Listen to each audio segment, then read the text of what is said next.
Ladies and gentlemen, before the seminar begins, I will read the participant rules.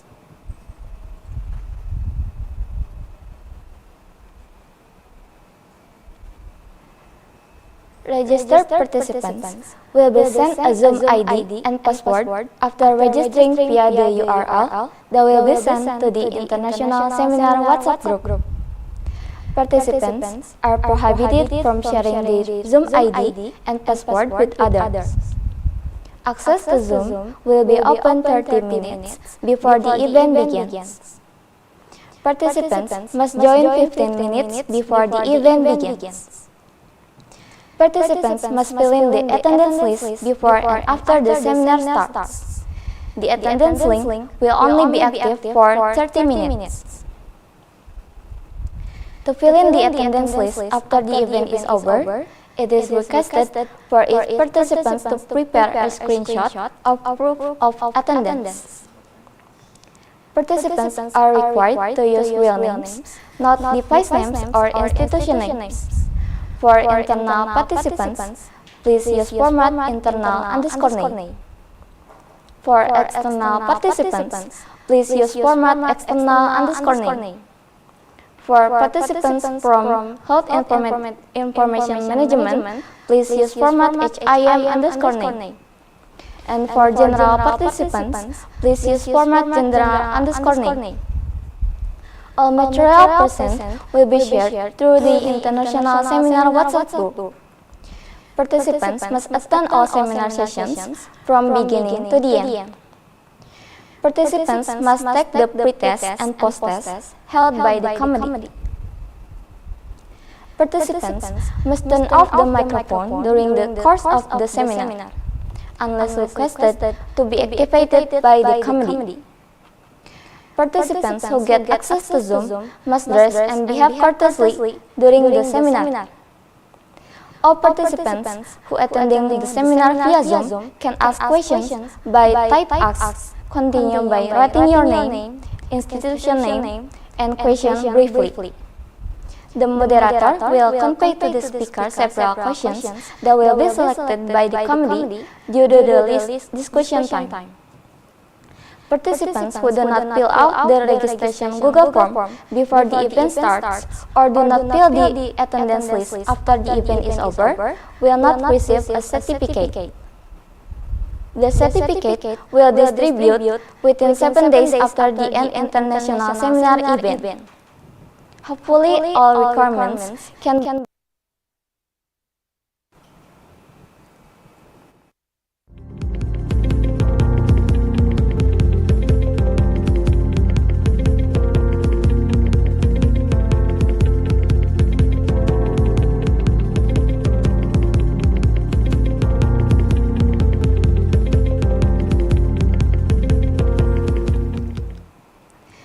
Ladies and gentlemen, we kindly remind all participants to do the pre-test.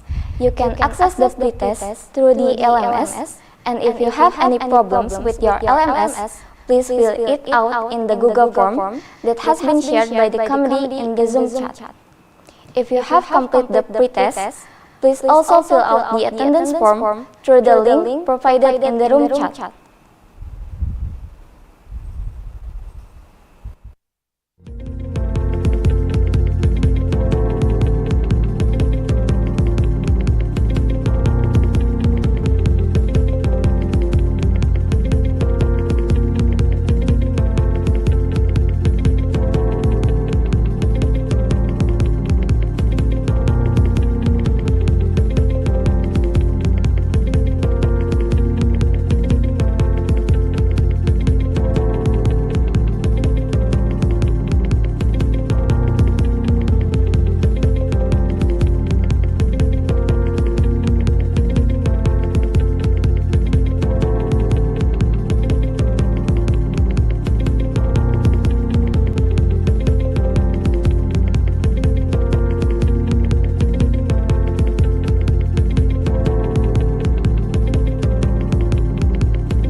Assalamualaikum warahmatullahi wabarakatuh. With healthy regards, good morning, good afternoon, and good evening, ladies and gentlemen. On behalf of the organizing committee, I would like to express our gratitude for your presence at this international seminar. Welcome to the 6th International Seminar Medical Records and Health Information, with the term AI-driven innovation in medical records, from documentation to clinical intelligence. The Honorable Director of Health Polytechnic of the Ministry of Health Tasik Malaya, Dr. Dini Mariani, Bachelor of Nursing, Nurse, Magister of Nursing. The Honorable the Vice of Director 1 of Health Polytechnic of the Ministry of Health Tasik Malaya, Yanti Cahyati, Bachelor of Nursing, Nurse, Magister of Nursing. The Honorable the Vice Director 2 of Health Polytechnic of the Ministry of Health Tasik Malaya, Dr. Ida Sugiyarti, Bachelor of Nursing, Nurse, Magister of Health Law. The Honorable the Vice Director 3 of Health Polytechnic of the Ministry of Health Tasik Malaya, Priyo Sulistiono, Bachelor of Public Health, Magister of Public Health. The Honorable Head of the Medical Record and Health Information Program of Health Polytechnic of the Ministry of Health Tasik Malaya, Andi Suhenda, Bachelor of Public Health, Magister of Public Health. Our distinguished speakers, Professor Dr. Syabir Syed Abdul, Graduate Institute of Biomedical Informatics, Taipei Medical University, Taiwan. Associate Professor Dr. Usman Iqbal, Doctor of Pharmacy, Master of Business Administration, Doctor of Philosophy, Fellow of the Austro-Asian College of Health Informatics, Associate Fellow of the Austro-Asian College of Health Service Management, Fellow of the International Society for Quality in Healthcare, Fellow of the International Academy of Health Science Informatics, Institute for Evidence-Based Healthcare, Faculty of Health Science and Medicine, Bond University, Queensland, Australia. Debbie Syahrul Ramadlan, Master of Science in Nursing, Registered Nurse, Doctor of Philosophy, Faculty of Nursing, Chulalongkorn University, Bangkok, Thailand. Surahya Sumarsono, Bachelor of Engineering, Master of Engineering Science, Director and Senior International Consultant at Kertiasa Niwanda Kawasita. The Honorable all Lecturer and Staff of Health Polytechnic of the Ministry of Health Tasik Malaya. The Honorable Chairman of the Medical Record and Health Information Student Association of Health Polytechnic of the Ministry of Health Tasik Malaya. Our respected moderators, Dayana Bersasela, Magister of Public Health, Doctor of Philosophy. And last but not least, all distinguished participants who are joining us virtually from Indonesia and abroad. Before we begin, allow me to introduce myself. My name is Salma Askia Agustinisa, and I'm honored to serve as your Master of Ceremony that will guide today's international seminar. Ladies and gentlemen, let me to present a brief outline of our program today. First, opening. Second, listening to the Indonesian National Anthem, Indonesia Raya, followed by the Health Polytechnic of the Ministry of Health March. Third, speech from Chairman of the Medical Record and Health Information Student Associations of Health Polytechnic of the Ministry of Health Tasik Malaya. Fourth, opening speech from Director of Health Polytechnic of the Ministry of Health Tasik Malaya. Fifth, seminar sessions that will be delivered by our distinguished speakers. And the last, closing and documentation session. Ladies and gentlemen, the first agenda is opening. Let us open this international seminar by reciting Basmalah together. Bismillahirrahmanirrahim. The second agenda, let us listen to the Indonesian National Anthem, Indonesia Raya, followed by the half pyrotechnic of the Ministry of Health March.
The third agenda, we will listen the speech from Chairman of the Medical Record and Health Information Student Association of Health Polytechnic of the Ministry of Health Tasik Malaya.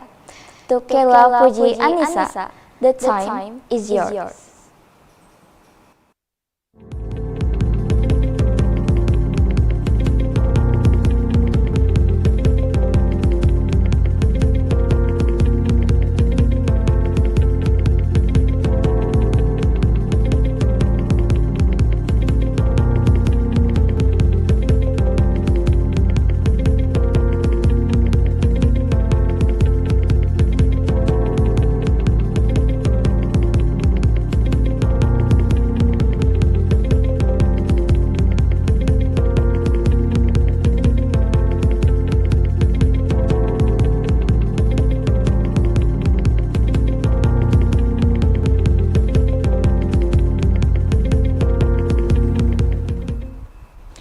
Assalamualaikum warahmatullahi wabarakatuh. Peace be upon us all, Honorable Director of the Tasikmalaya Public Health Polytechnic, Ministry of Health, Dr. Dini Mariani, Bachelor of Nursing Nurse, Magister of Nursing, Vice Director, Second of Polytechnic, Vice Director 2, Second of the Tasikmalaya Public Health Polytechnic, Dr. Ida Sugiarti, Bachelor of Nursing, Registered Nurse, Master of Health Lab, Vice Director 3rd of the Tasikmalaya Public Health Polytechnic, Priyo Sulistiono, Bachelor of Public Health, Master of Public Health, Estimate, Head of the Department of Medical Record and Health Information, Mr. Andi Suhenda, Bachelor of Public Health, Magister of Public Health. Distinguished speakers, Professor Dr. Sabir Syed Abdul, Graduate Institute of Biomedical Informatics, Taipei Medical University, Taiwan. Associate Professor Dr. Usman Iqbal, Doctor of Pharmacy, Master of Business Administration, Doctor of Philosophy, Fellow of the Australasian College of Health Informatics, Fellow of the Academy for Interdisciplinary Health Sciences and Informatics, Associate Fellow of the Australasian College of Health Service Management, Fellow of the International Society for Quality in Healthcare, Fellow of the International Academy of Health Science Informatics. Debbie Syahrul Ramadan, Master of Science in Nursing, Registered Nurse, Doctor of Philosophy. Surahyo Sumarsono, Bachelor of Engineering, Master of Engineering Science. Estimate, Faculty and Staff of the Tasikmalaya Public Health Polytechnic, as well as all the distinguished participants of this international seminar from Indonesia, Australia, Thailand, and Taiwan. Let us offer our praise and gratitude to Allah Subhanahu wa Ta'ala for His mercy and blessings, which have enabled us gather today for the 6th International Seminar on Medical Record and Health Information. Theme: AI-driven innovation in medical record from documentation to clinical intelligence. The theme of this seminar is highly relevant to current development in health technology, the application of artificial intelligence in the field of medical record and health information opens up various opportunity for innovation that can improve the quality of healthcare services and support more effective clinical decision-making. We would like to thank the speaker for sharing their knowledge and experience, as well as all participants.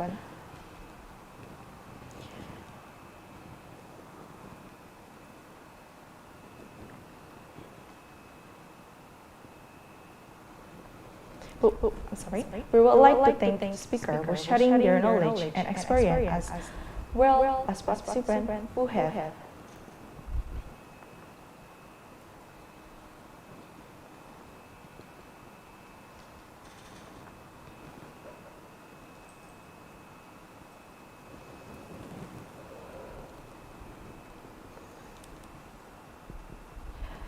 We would like to thank the speaker for sharing the knowledge and experience, as well as all participants who attend and took part in this experience.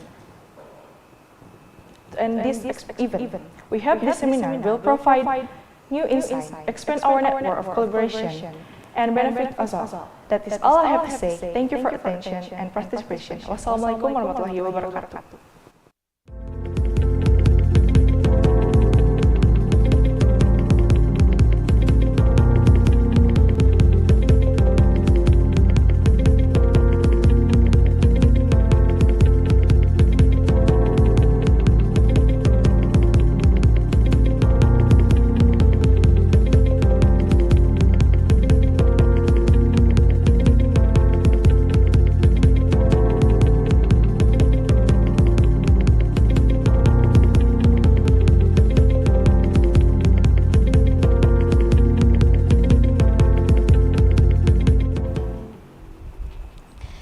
The fourth agenda, opening speech from Director of Health Polytechnic of the Ministry of Health Tasik Malaya, We are honored to invite Dr. Dini Mariani, Bachelor of Nursing, Nurse, Magister of Nursing to deliver the opening speech. To Dr. Dini Mariani, the time is yours.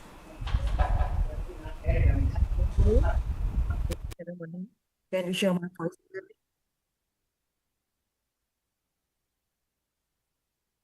Halo? Halo MC, can you share my voice clearly?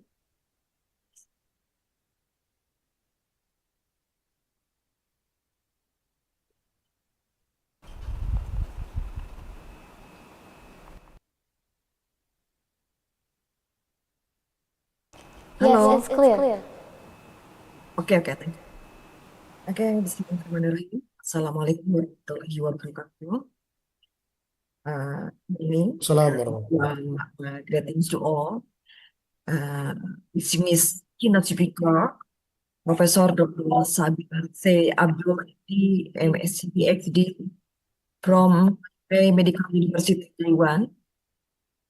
Associate Professor Dr. Usman Iqbal from MBA PhD has he hired EFC, FEM, ISQA, FASI from University of South Wales, Australia. Dr. D. Syahrul Ramadan, Magister of Science of Nurse, Registered Nurse PhD, IDF Fellow from the Faculty of Nursing, Chulalongkorn University, Thailand. Mr. Suharto Sumarsono, Engineering, Master Engineering Science from Universitas Gadjah Mada, Indonesia. Respected faculty members, researcher, healthcare professional, student, and distinguished participants joining us from various institutions and countries.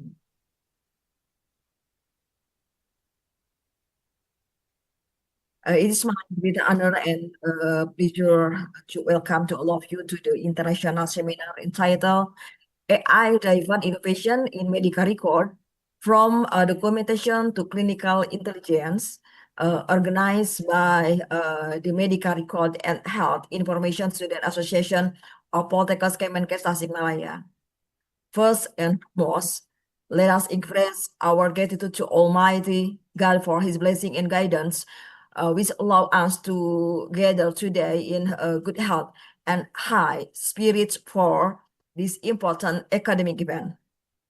Ladies and gentlemen, the healthcare sector is currently experiencing profound digital transformation. Medical records are no longer merely repositories of patient information.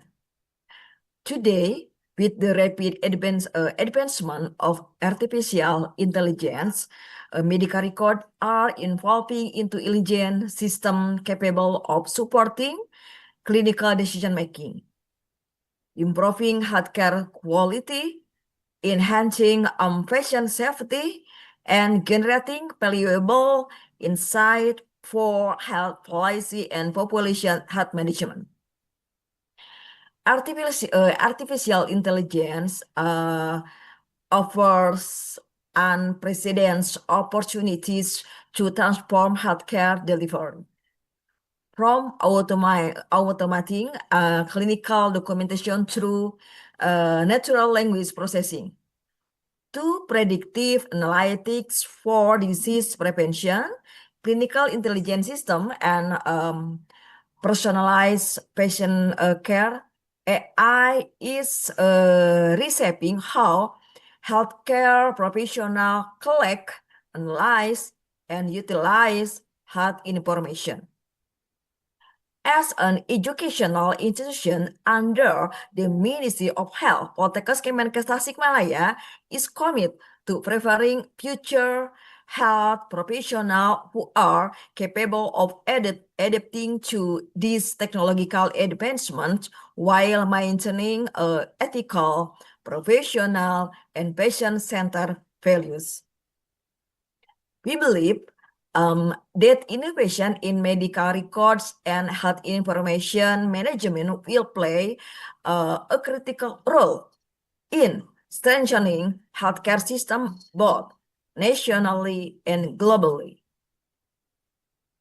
Today, we are privileged to learn from outstanding experts who will share their knowledge and experiences from diverse perspectives. Professor Dr. Sabir Said Abdul will provide us with a comprehensive foundation on AI in medical record and digital health information, including the evolution of electronic health record, natural language processing, interoperability, and governance issues. Associate Professor Dr. Usman Iqbal will discuss how healthcare data can be transformed into clinical intelligence through analytics, predictive modeling, quality improvement, and evidence-based policy making. Dr. Debbie Shahrul Ramadan will share valuable insight on the application of AI in diabetes care, highlighting the role of intelligent medical record, clinical decision support system, and personalized patient management.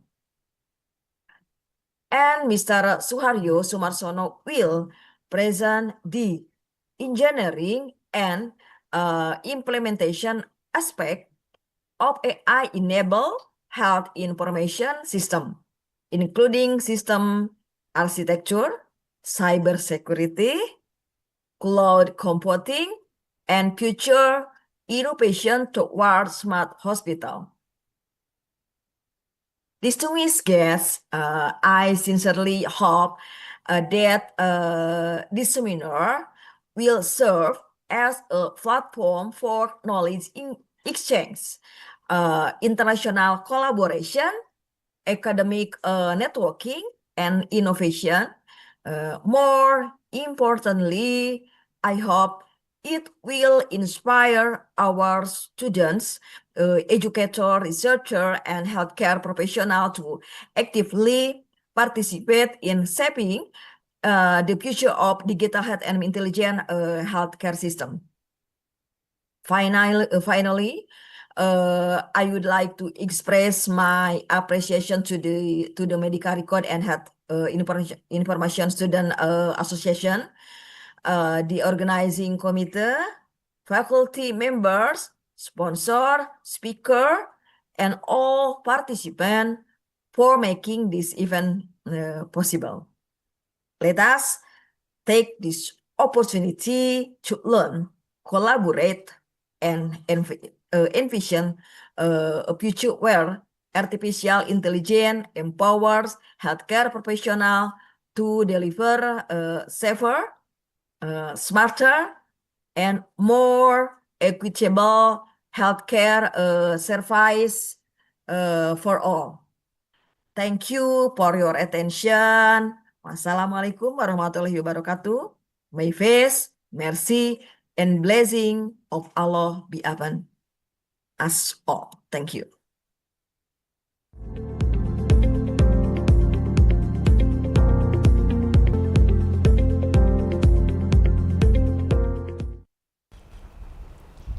Thank you to Dr. Dini Mariani for your warm opening speech and inspiring words. Before we move to the next agenda, let's take a moment for a documentation session.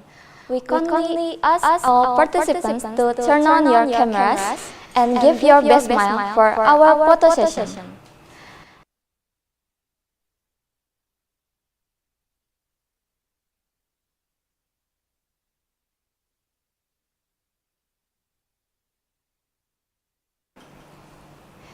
Before we move to the next agenda, let's take a moment for a documentation session. We kindly ask all participants to turn on your cameras and give your best smile for our photo session. I will count down from slide 1. 3, 2, 1.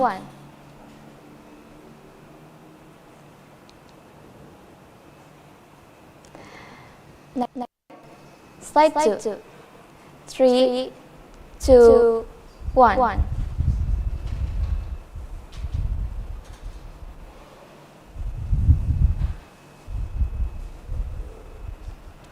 Slide 3. 3, 2, 1.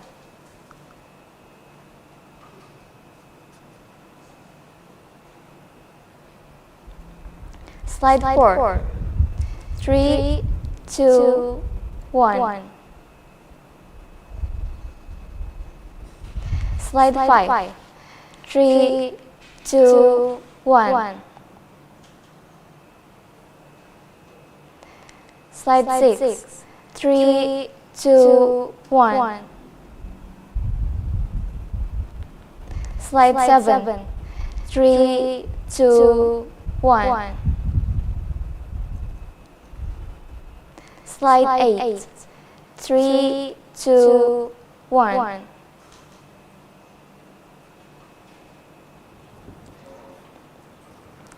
Okay, ladies and gentlemen, before we entering the main agenda of today's international seminar, please remain in this main room Zoom as we begin the presentations which will be delivered by our distinguished speakers from Australia, Taiwan, Thailand, and Indonesia. Allow me to introduce our moderator for this presentation sessions. I will read the CV.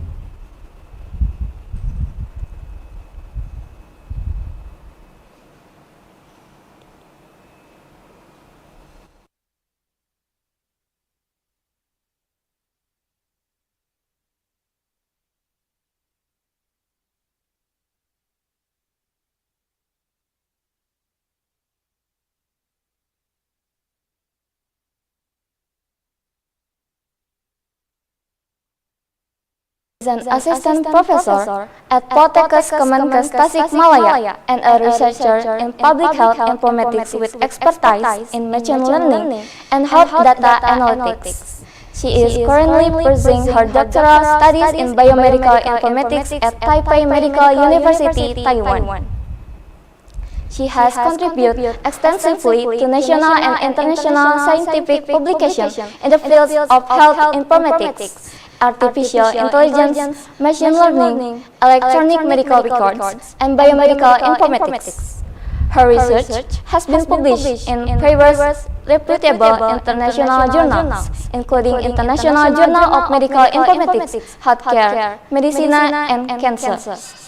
In recognition of her academic achievements, she was awarded First Prize Outstanding Lecturer by the Indonesian Association for Higher Education in Medical Records and Health Informatics, APTIRMIKI, in 2024.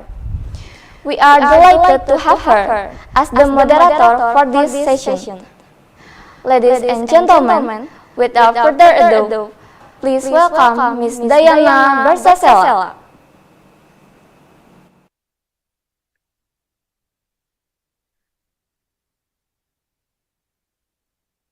Thank you very much to our master of ceremony for the kind introduction. Good evening to everyone. It's a pleasure to welcome today's session of our international seminar on AI-driven innovation in medical records from documentation to clinical intelligence.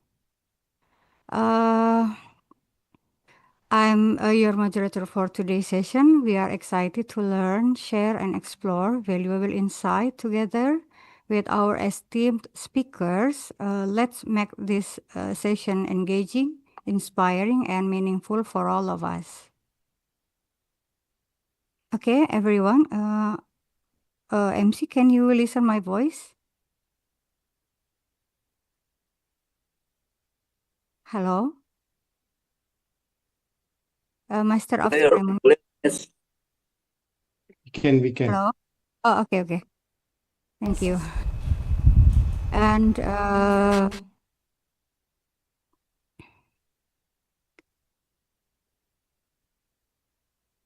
to begin, allow me to introduce our speaker, Professor Shabbir Syed Abdul. is a professor from Graduate Institute of Biomedical Informatics, College of Medical Science and Technology, Taipei Medical University, Taipei, Taiwan. He is also adjunct professor at School of Gerontology Health Management, College of Nursing, Taipei Medical University, Taipei, Taiwan. He is also a joint appointment professor at School of Healthcare Administration, Artificial Intelligence and Digital Health Consultant, and principal investigator at International Center for Health Information Technology. He has graduated. He has pursued his Doctor of Philosophy from Health Informatics from National Yangming University, Taiwan, and then a Master of Science from the Telemedicine and eHealth from the University of Tromsø, Norway, and Medical Doctor from St. Petersburg Medical Academy, Russia. And his work experience, he is a full professor from 2020 until present. And then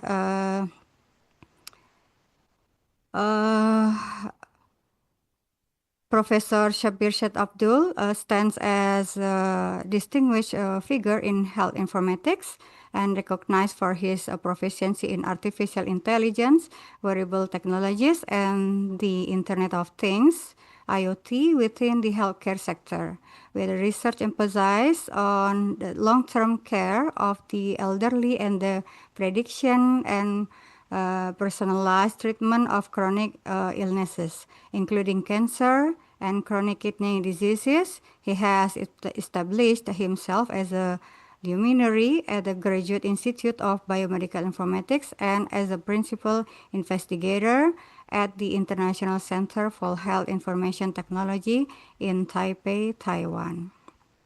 And since 2015, Professor Shabir Syed Abdul has been an esteemed educator for massive open online courses, MOOCs, on the Future Learn platform. His scholarly contributions include over 120 articles in acclaimed SCI index journal like The Lancet and BMJ, as well as active participation as a speaker at various national and international conferences where he shares his insights on clinical decision support systems and digital health innovations. And also his experience spans roles as a physician, researcher, and principal investigator across the globe, equipping him with a profound understanding of sustainable healthcare development, particularly with respect to innovation and aging population. Prof. Shabir Syed Abdul actively engaged in the social media working group in the International Medical Informatics Association and holds membership in the Asia Pacific Association for Medical Informatics. And also his project have explored mobile teledermatology in under-resourced setting and the implementation of open personal health records. He has contributed to numerous European Commission-funded Age 2020 projects and served as a mentor for health information technology courses tailored to resource-poor environments. Notably, he was involved in the ITU focus group on artificial intelligence for health, a collaborative effort with the World Health Organization, WHO. His work is a vital contribution to sustainable healthcare, embodying in global vision that aligns with SDGs to create a healthier, more educated, and collaboratively empowered healthcare system. His primary research interests include AI, big data analysis, visualization, long-term care using wearable technologies, mobile health and personal health records, social network in healthcare and hospital information system. Professor Shabir Syed Abdul is dedicated to enhancing patient engagement and empowerment, advocating for the efficient management and exchange of health information between providers and patients as a pathway to achieving this goal. Yeah, we can see that he has so many international awards. One of them is Plum Blossom card, permanent resident certificate by government of Taiwan 2017. And then he also had international awards for new investigator of global health by Global Health Council 2010 in Washington DC, and so many. And then he also has patents, several patents. One of them is TIWI patent for mobile personal health record system. And then he has also several international books, and one of his book is Participatory Health Through Social Media. The latest is published on 2021, Smart Home Technologies and Services for Geriatric Rehabilitation, by the publisher Elsevier Science Publishing Co. Inc. And then he has also so many, he has mentors as a mentorship to several students, PhD students, and then master students. And also, like I have mentioned before, he has so many class for the massive open online courses. One of them is Social Media in Healthcare, Opportunities and Challenges, with a total of 15,000 more learners. Maybe you can join DMOC, and then he has also national international projects. Yeah, I have mentioned previously, and he also have spoken to many international conferences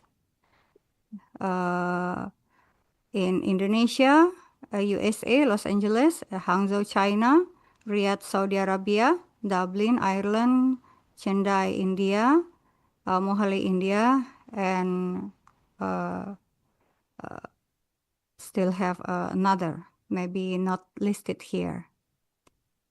Okay, ladies and gentlemen, today he will share, Professor Shabbir will share insights on AI Foundation in medical records and digital health transformation, including the evolution of electronic medical records into AI-powered system and the role of artificial intelligence in healthcare digitalizations. Please join me in welcoming Professor Dr. Shabbir Syed Abdul. Okay, Thank hello. you so Okay. Hello, Professor Dr. Shabbir Syed Abdul. Assalamualaikum warahmatullahi wabarakatuh. Waalaikumsalam warahmatullahi wabarakatuh. As always, it's my pleasure to share my knowledge and experience with you people. And I'm really happy to do this. So here it goes. I hope you can see my slides and you can hear me clearly. Okay. Okay. So the talk is very interesting because it is based on medical records, and Yes. it tells from documentation to clinical intelligence. Very thoughtful title. I like the title, and it is very much useful. If you see in my presentation, I will be discussing about it.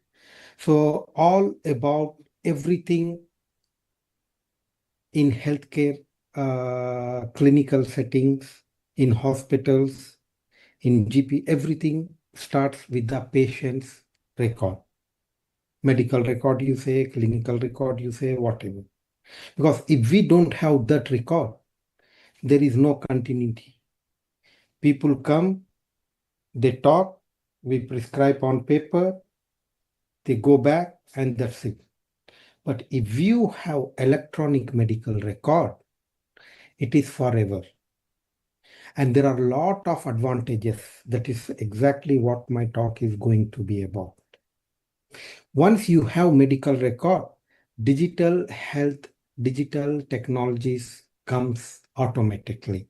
Because if there is not even a record, then there is nothing we can do, no digital health, no artificial intelligence, nothing we can do because there is no digital data, right?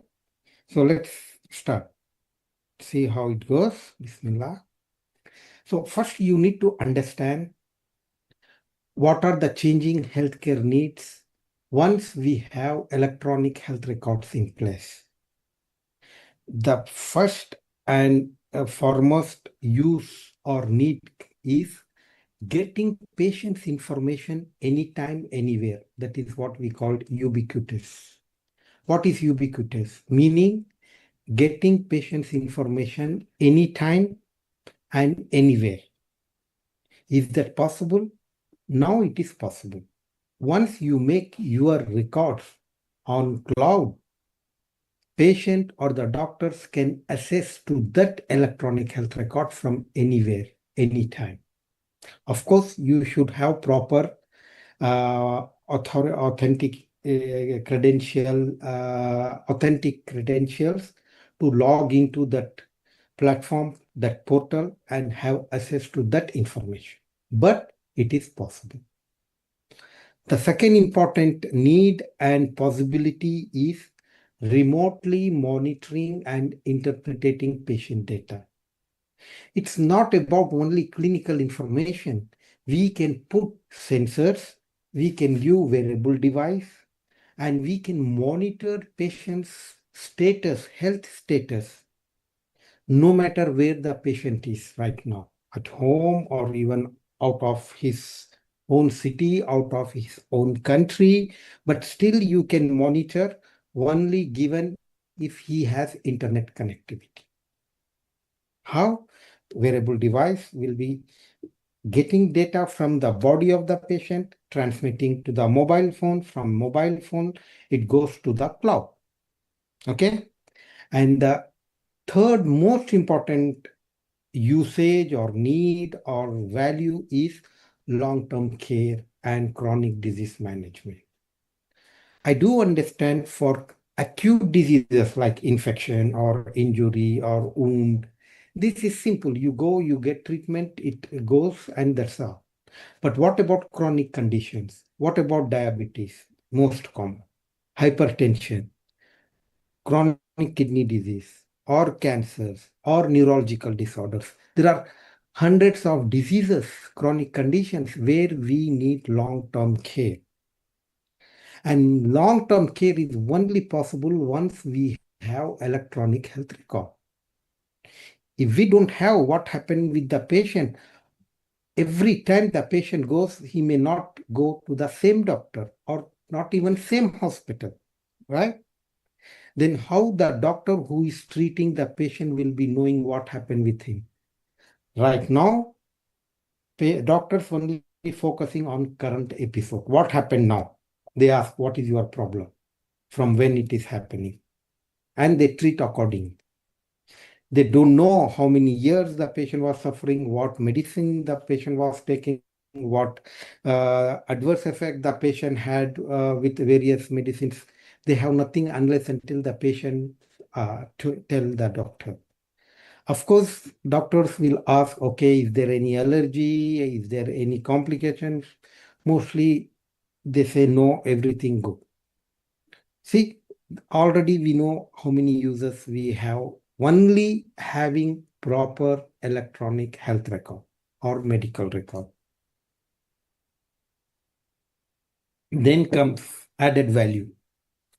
Teleconsultation for patients home. Of course, if we know the patient, who is he, what she was, or she or he was suffering, if we have her or his medical record, we can make consultation from distance. The patient don't need to come to the hospital every time for follow-up. Follow-up can be very well done from the home. Why? Because we know all details of the patients, we know what medication the patient is taking, what are the issues, and we can even know what are the lab values. If they need to take, they can take lab values and upload, and everything is there. In this way, we need to ensure continuity of care. What is continuity of care? As I told, you cannot treat the patient on isolations, meaning on episodes. You treat something now, after 3 months again patient comes, after 6 months patient come, again you treat that small parts. That is not appropriate method of delivering the healthcare. Because every time the patient comes with more complications, right? Therefore, we need to have continuity of care, and the first and foremost target will be ensuring that we don't get complications. That is exactly why we need continuity of care, remote monitoring. Once you know all these things, these are very important, because if you miss this, then there is no point of talking other AI things, digital health tools. No. You need to know what is medical health record, how it is done, and what are its uses. How we can use clinical intelligence using health record. I will show that in few minutes. But before going to that, let me clarify some terms. Again, it's very important to understand what we are talking. If we don't even know what we are talking, then there is no point. So, the use of digital technologies to improve the delivery, efficiency, personalization of healthcare. What is digital health is the use of digital technologies to improve the delivery of the healthcare, efficiency of healthcare, and personalization of healthcare. It encompasses a wide range of tools and platforms that support, again, healthcare delivery, health monitoring, clinical decision making, and patient engagement. These are very important keywords. We can talk a lot about each and every of these words. So please take note and remember what is digital health, how it can be used, how it can be measured, and how it is used for clinical decision making and patient engagement. You need to understand what is patient engagement. Patient engagement is involving patient in his own healthcare management. And how you will do that? By providing appropriate, timely, personalized information of patient's own health or own health situation. Unless until you do that, you cannot engage. If I start talking to the patients, okay, you should eat well, you should sleep well, you should don't smoke, they know already. So there is nothing by saying this you can engage them. But if I say, hey, you have this problem, yesterday you have done this, no, you have to do this. How is that? So we give them more information about themselves and then ask to do what is needed. Then the patient will listen to you. Not just by saying general things like eat well, do more exercise, sleep well. Nobody is going to follow. Then, artificial intelligence of things. So first, let us focus on what is artificial intelligence. When I ask about artificial intelligence, I again go one step back. I need to know what is intelligence to begin with. Intelligence means the capability of making a decision. That is called intelligence. Those who make timely decisions, take timely decisions, and make correct decisions are called intelligent. If you take wrong decisions or right decisions but in wrong time, that will not help you so much. Now come to artificial intelligence. What we are doing in artificial intelligence is we are teaching computers, our laptops, to think like people and help us to take some decisions. That is all about artificial intelligence, meaning algorithm by which computer will assess the data and give you some decision. Okay, whether the patient is going to get disease or not, is the risk of getting the disease or not, whether the disease is there or not. You see, clinical decision systems are of various types. In diagnosis, in providing treatment advice, medication advice, drug-drug interactions, and drug lab values interaction. 100 different types of CDSS are there, clinical decision support systems. Now comes back to artificial intelligence of things. Things means anything like watch, laptop, seat, bed, door, whatever.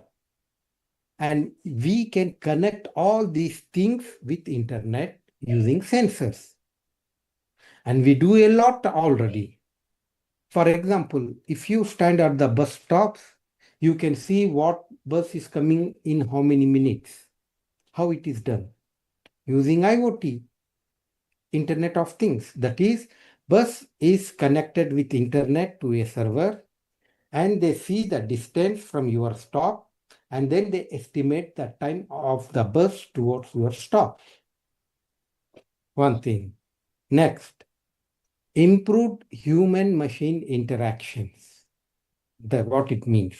It means, for example, if I use wearable device, not necessarily Apple Watch, you can use any smart watch. If you sit for a long time, it vibrates. How? Because there is a sensor in the watch, accelerometer, gyroscope, which knows how much movement and what position your hand is for a long time. And then there is a edge AI. What is edge AI? A model of AI that can be fit in device itself. I am not taking data of these sensors in the computer and running a system and then saying, oh, okay, the person is sitting for a long time there. Correct? Then comes enhanced data management and analytics. Imagine I provide all sensors to all users, and then how much data I am collecting, right? So how I am going to manage this? So that is how all about data management and analytics. And all these things help us in improved clinical decision making. That we will show how it works. Then, what are different digital technologies and how it is affecting us? Our HCPs are healthcare providers. Healthcare providers include doctors, nurses, pharmaceuticals, technicians, everybody who help in health sector. Are reshaping healthcare providers' role significantly present both opportunities and challenges. When we adopt digital technologies, our roles will be changing now.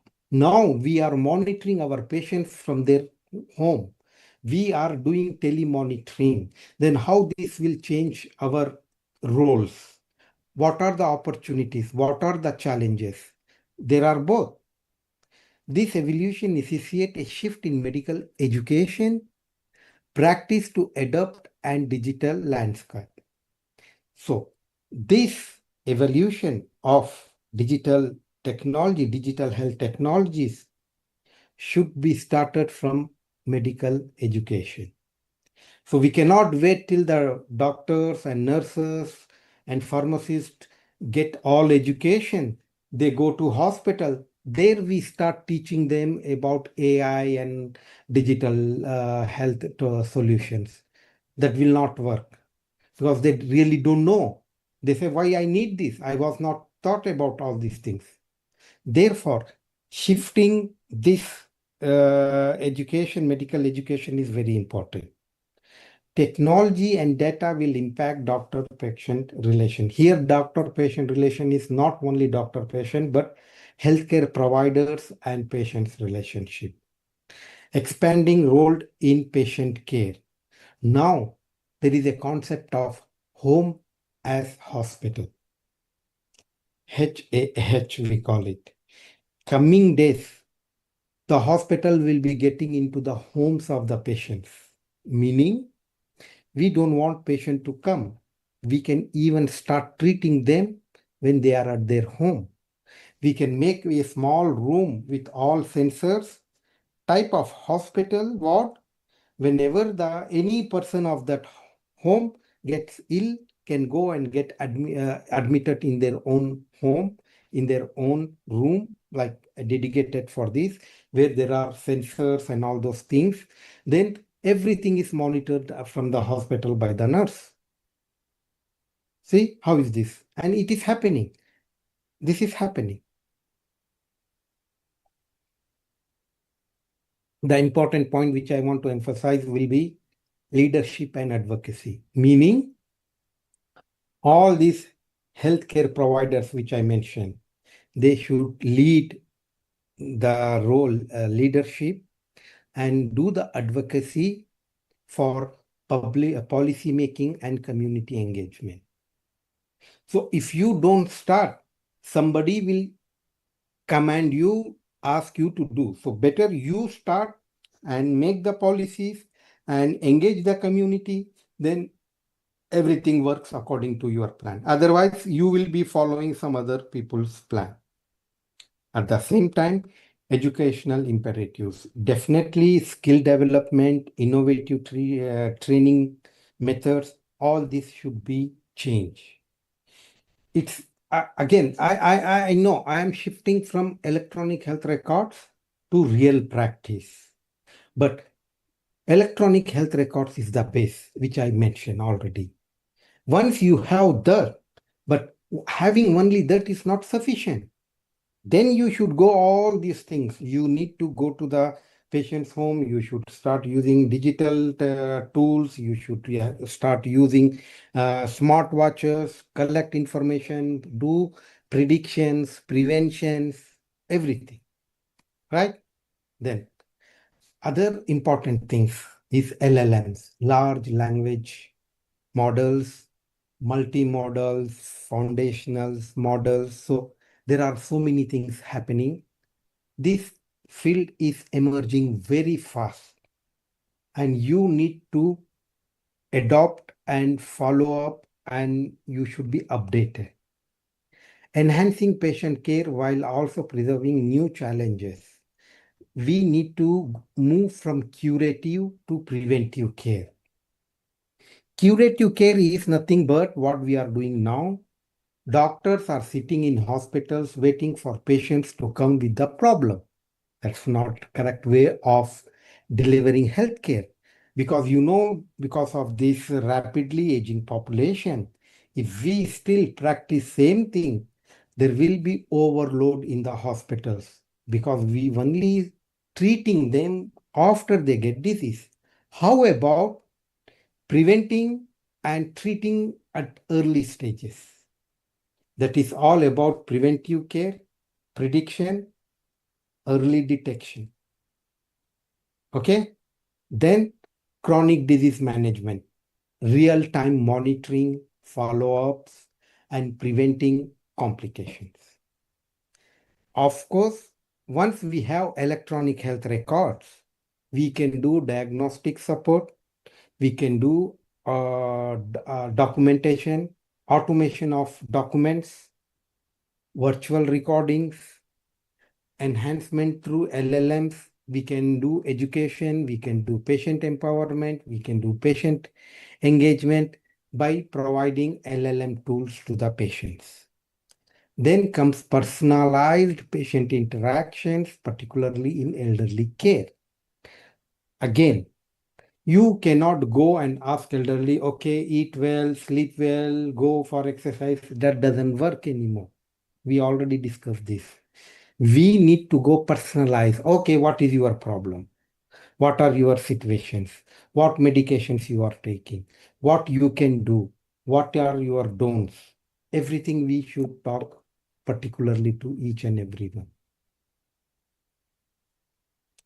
This is very important slide where we change our healthcare delivery models. As you see, everything starts with electronic health records, medical records. Plus, we want to add wearable device, IoT tools.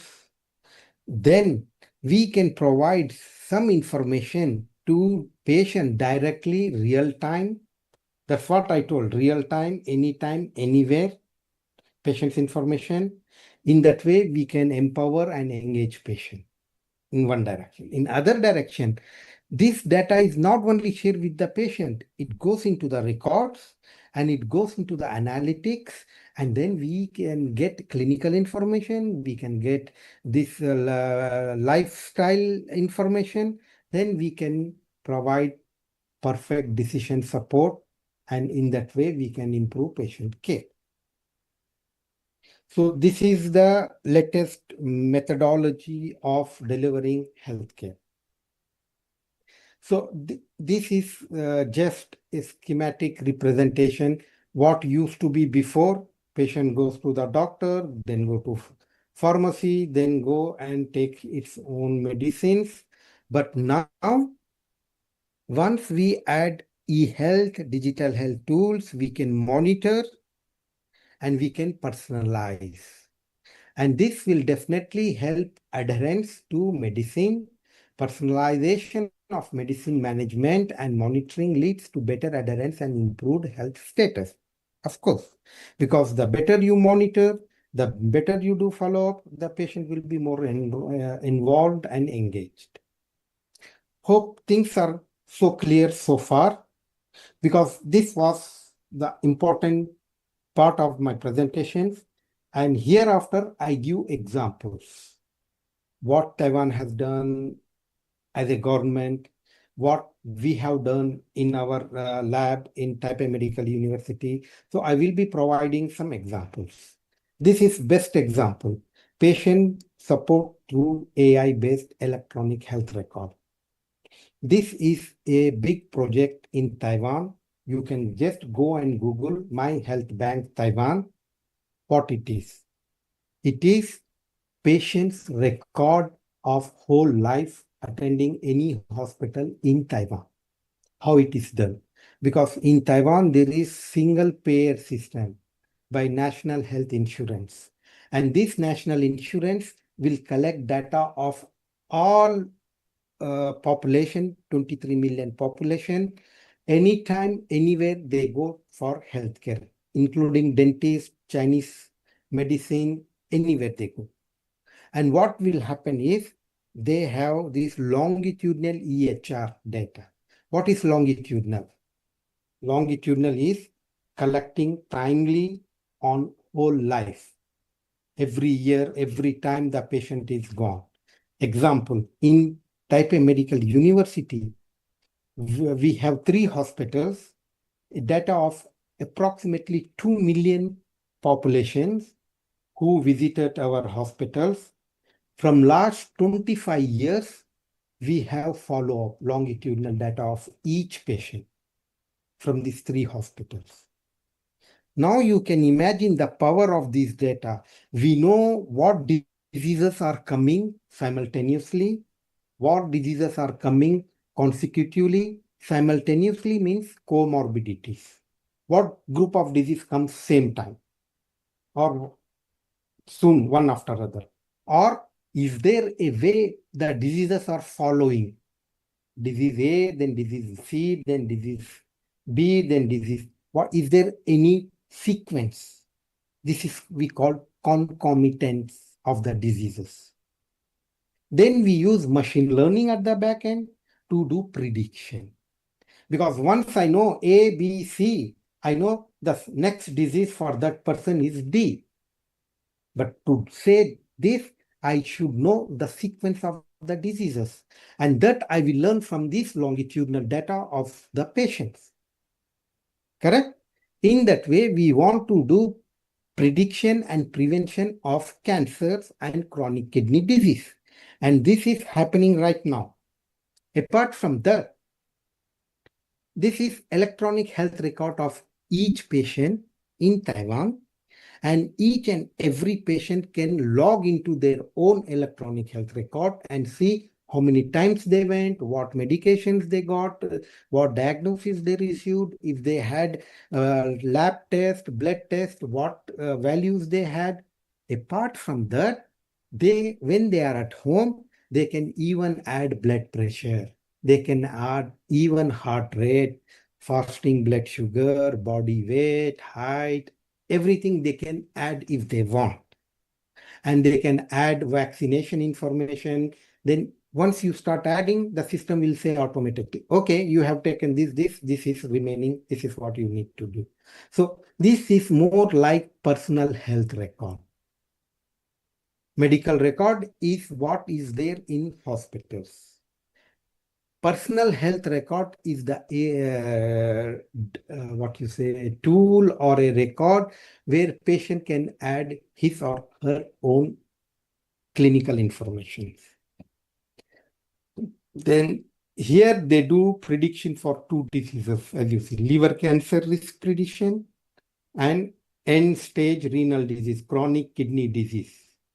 For both diseases, you can click and you can see, depending upon your data set, how many points you got and what are your blood values. And this is the risk of your, so for example, and everyone can see only their own database. I cannot see my wife or my daughter's information or any other patient's information. No, this is personalized. Therefore, you can see only yours.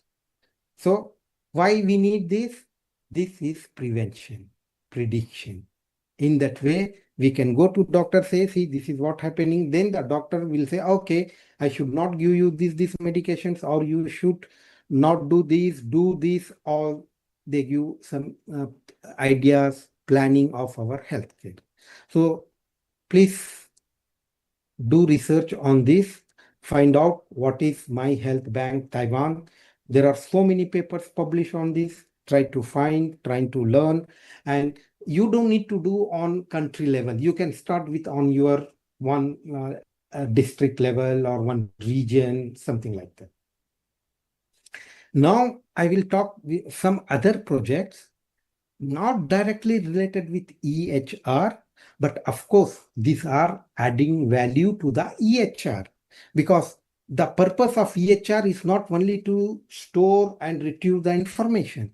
The purpose of EHR is how I can improve the health status of the patient. So here is one app, although it has no direct relation with the EHR, but we can take clinical information from EHR and see what are the risks for the patients for the smoking. And this is the dashboard. This tells you once you decide not to smoke, how many days you not smoke. For example, this guy didn't smoke for last 8 days. And he didn't smoke almost 50 cigars, because if he was smoking regularly, he would have smoked 50 cigars. And this much dollars he used to spend by smoking 60, and this much health he used to lose. Therefore, we are showing them on that, and here you can see that line. Okay, this is how you should keep not smoking. Before downloading this, we take around 60 questions to get familiar with the user. Male, female, married, unmarried, pregnant, not pregnant, lives with elderly people or not, they have kids or not, they are having pets or not. Then we send them positive messages. We never say, don't smoke, stop smoking, otherwise you get cancer. Stop smoking, otherwise you get this problem, COPD. No, they know all those things. We talk on positive aspect. We say, hey, already 8 days you didn't smoke. Not only you, your pet cat is also getting healthier, because cat is not getting second-hand smoking. Or if kid, we talk about kid. If elderly, we will talk about elderly. If they don't have anybody, if they are living alone, then we say, okay, for if it is male, we say your taste buds are improving. Now, if you continue not smoking, you can taste the real food. And if it is female, we say, yeah, your skin gets shining and your hair falls reduce if you stop smoking. You see, all positive, and these are real positive benefits of stopping smoking. And we also see what type of messages they like, because there are awareness, motivation, action, behavior, and we take stars. And we see also what time the person is reading the message. Accordingly, we will be engaging, motivating, and this is the result. See, in backend, we use AI to send the message, and you see this is the positive result. Without app, there were only 20% success, but with the app, we got 41% success, 42% success. I know it is not 100, but we got double the value of people who stopped smoking without app than app. Okay? And chatbots.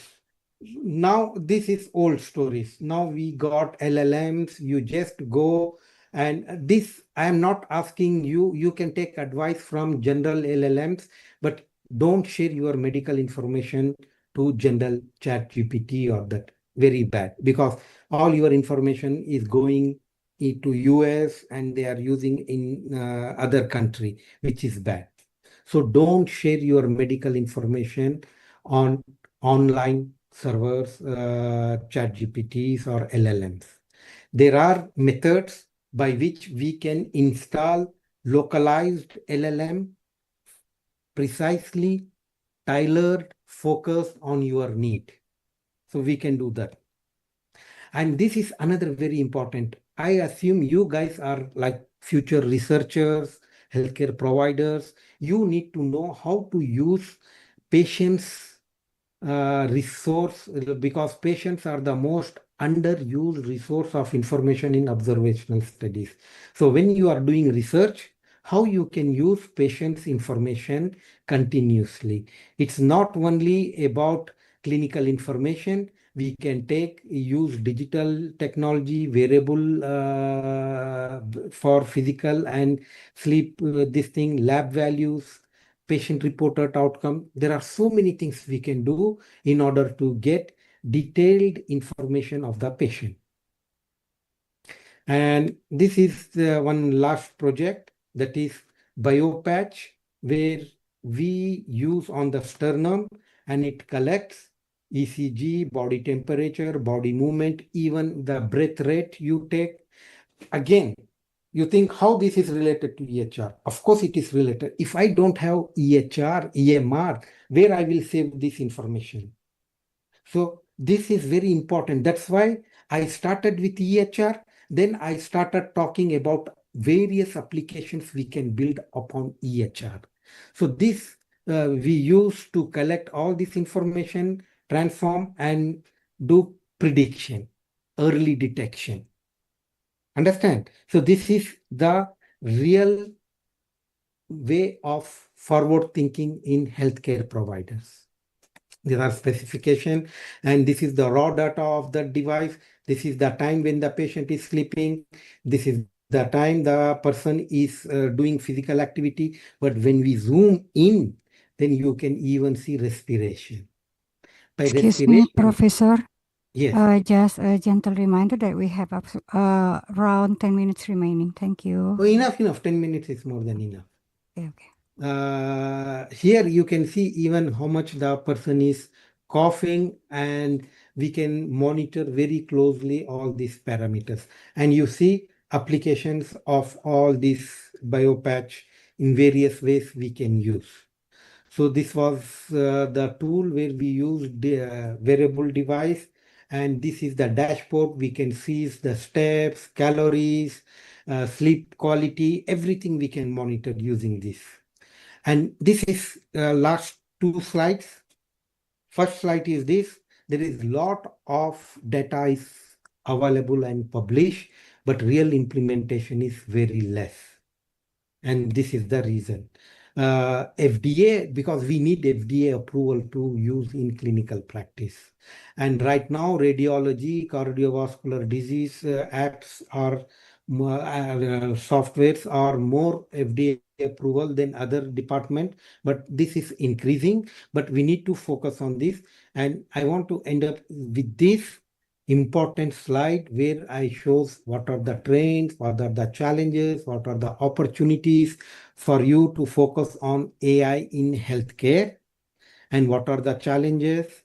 And in a conclusion, I say technology-driven possibilities are rapidly growing and increasingly becoming available. The question is not which technology can be used, but what healthcare providers and patients need. That is the problem. So take-home message will be focused on the needs, problem, not on technology.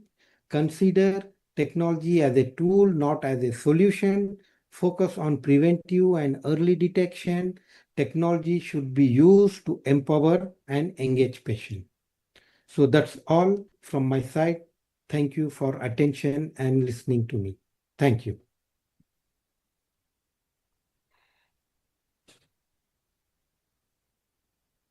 Thank you very much, Professor Shapir, for the insightful and excellent presentation.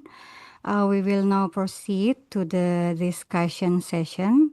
If anyone from the audience has a question, you can text to our chat room or please feel free to raise your hand.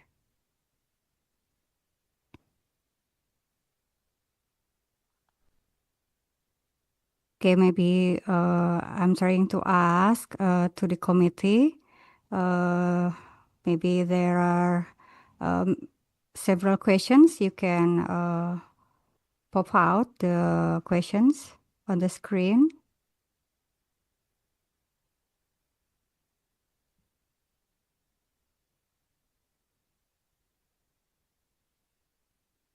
Once again, I ask to the audience, please feel free to raise your hand or text your questions to the chat Zoom. There is one hand up. Okay. You need to unmute. I cannot see. Okay, maybe if there is no question, so I want to give the opening question maybe to Professor Shapir. From your experience, what do you consider the single most important factor for successful digital health information in healthcare system? As I told, having correct or easy to use electronic health record systems. If you have that, that is the base. On that, you can build many other things. Okay. So first thing, what we need to focus is electronic health records, medical records. Okay, this is the first important Exactly. thing. Yes, To build the electronic That health is what record. Taiwan has done. Yeah. That is exactly what Taiwan has done. From 1995, they started using electronic records for claiming, insurance claiming. So then all these things started. So there was one hand, but now I see one question. Yeah, there is one question, Professor Shapir. How can healthcare professionals ensure that AI-generated recommendation remain transparent and explainable to both clinicians and patients? Very good question. It all depends upon who has made this model. This AI-generated recommendations comes from where? From which source? Is it the source authentic or not? Or you just collect from online websites? So that is the point. And explainability, again, depend upon the source. If authentic research institute talks, they give the reasons. But if someone random people talks, they just give the sentence. Oh, okay, do this. don't do this, this is good, this is bad, without giving any explanation. And I want to bring to this notice to all our audience. This is yesterday or day before yesterday, China blocked all influencers. Oh. What that means? Now, teenagers, they are talking about epidemiology. Teenagers talking about economy. Teenagers, they are talking about serious issues of our national security. And people are following them. And they are behaving like very rich. This is making people disturb. They see, wow, how he can have this life. Now, I really appreciate this move. You should show your degree. If you are talking about healthcare, you should show that you are expert in that. It's not like you have 1 million followers and you can talk whatever you can do. You cannot do anymore in China. And I want this has to be adopted internationally. Internationally. Okay. Coming back to the question. Yeah. Many AI models demonstrate excellent performance in research settings, yet relatively few achieved widespread clinical adoption. What is the most significant? Yeah, I told in my last 2 slides, the real problem is not the model. The real problem is getting FDA approval. It is about external validation. It is about showing on what data you have built your AI model. It's all about data bias. It's all about generalizability.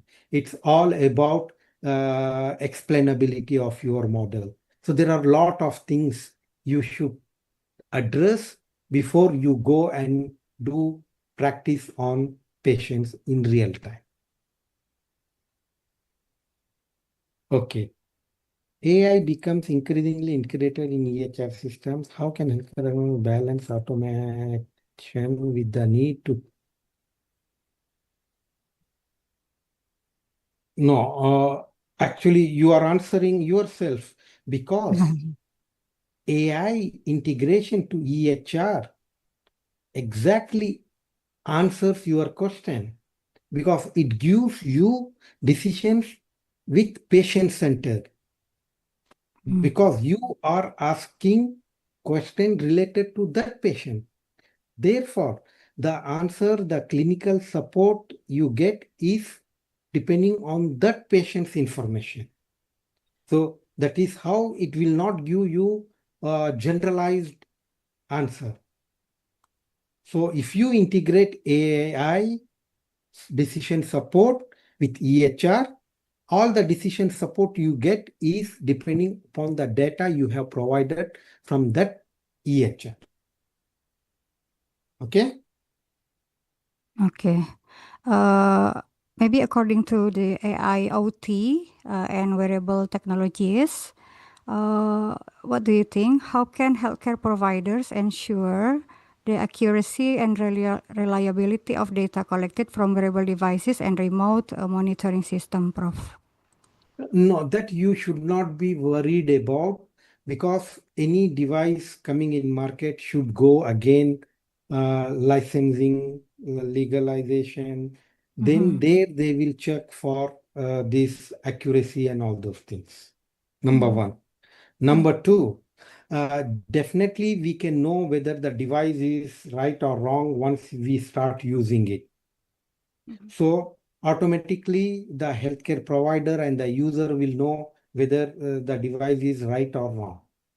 Most important thing, you cannot take decision only depending upon the data by the device. That is wellness device. That is not medical device.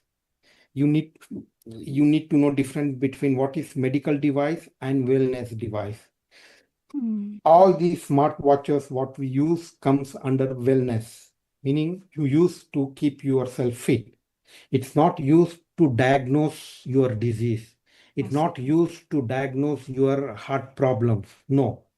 Yes, this will give you signal that something is going wrong. Then you go and have checkup with proper device, with proper person and all those things. Yeah. Thank you very much for your insight because as we know that Professor Shabir is expertise in the wearable device. Okay, maybe I want to ask the audience. Maybe one of you want to raise your hand and ask directly to Professor Shabir.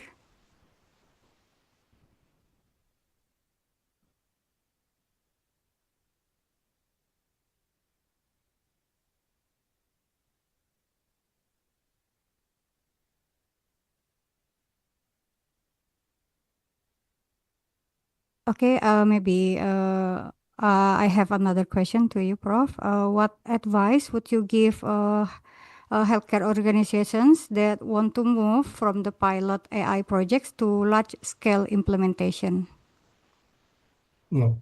Again, begin with data. AI is all about the data you have. So please get accurate, timely data, train your models on your data, then things will be easy. You can start with simple things, with small population, then you can scale up. So you don't need to go national level AI implementation. Start with one district or one city, one department even, then see how things work, how people are adopting to it, then you can scale it. Okay, thank you. To the audience, you still have the chance to ask Professor Shabir. Maybe you can raise hand or you can text the question on the chat room. Yes. We still have 5 minutes. There is one call, like hand. Okay, yeah, your time please for Nashwa.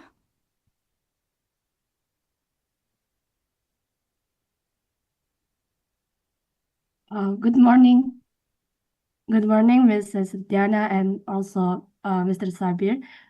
And my name is Nashwa Nafisa Nurfadila from Poltekkes Tasikmalaya. In here, you explained that AI can help with medical record and patient care. But as we know, AI can sometimes make mistake or give incorrect data. In healthcare, a small mistake can be dangerous for patient. My question is, how can we make sure that the data from AI is always safe and accurate before doctor use it? Thank you so much. Thank you. Thank you for this question. Again, as I told, it all depends upon who made the model, what data was used to make that model. That is also important. Model is very good, but it was developed in Taiwan for Taiwanese population, Taiwanese culture, Taiwanese food. But you are using in Indonesia.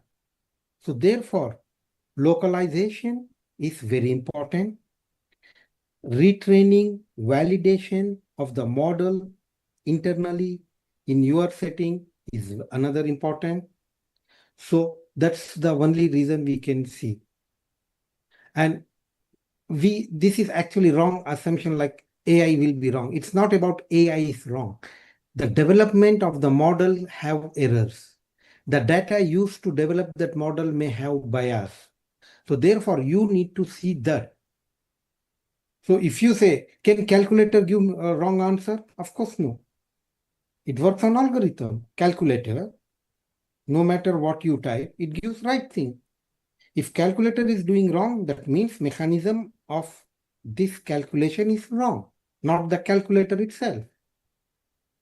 Therefore, you need to be very careful and you should not leave it to the patient. Okay, you go, you use and you take medication, whatever you get. No, there should be one doctor responsible for everything the patient is doing. Hope I answered. Okay, thank you And very one more, much, yeah. Professor. One more hand I see. Okay, one more. Yeah, please, time for you, Berliana. Okay, thank you, Miss. My name is Berliana. I want to ask, as AI become increasingly integrated into EHR system, how can healthcare organization balance automation with the need to preserve human-centered care and clinical judgment? Thank you. Yeah, thank you. Thank you for the question. But this is exactly what I was showing in my presentation. If AI is integrated with EHR, we can do prediction, we can give preventive care to the patients. Of course, if you want to be more advanced, you can even add wearable device data to the EHR so that we know how the patient lifestyle behavior is. Depending on that, you can get the answers and instructions from the hospital. Okay, thank you very much, Professor Shabir. I think the discussion session has ended. Thank you very much for the insightful presentation and discussion. Today's session, especially Professor Shabir's session, has highlighted the tremendous potential of AI and digital health technologies to improve healthcare delivery, patient engagement, and clinical decision making. At the same time, we have also learned that technology is not without limitations. One important takeaway from our discussions is that AI models may contain biases inherited from the data on which they are trained. Therefore, healthcare professionals must critically evaluate AI-generated outputs and ensure that these technologies are used responsibly, ethically, and fairly. Once again, thank you, Professor Shabir, for sharing your valuable insights with us today, and thank you to all participants. But before that, as the token, we are honored to present the certificate of appreciation as a recognition of Professor Shabir's contribution to this session. May I respectfully invite the head of department to present the certificate to Professor Shabir.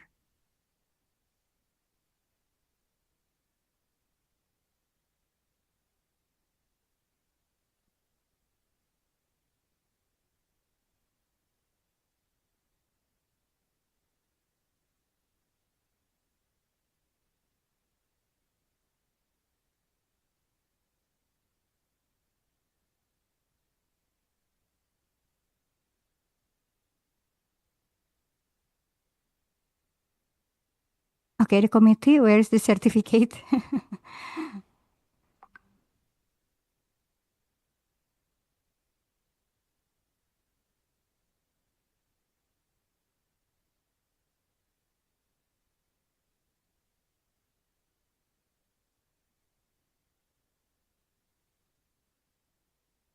Professor Shabir, the certificate has on the screen. Can you see it? No. Oh, no. Okay, maybe I think there is an error, maybe. Okay, Yeah, a fine, technical fine. error. But we will give you directly. We will send. Oh, there is the certificate. Okay. Okay, Yeah, okay. small there, something. Yeah, small. Yeah. Okay. Thank you very much, Prof. Hope Thank you are you. you will be able to speak again in our event, the next event. Inshallah. Thank you. Assalamualaikum Thank you. warahmatullahi wabarakatuh. Waalaikumsalam.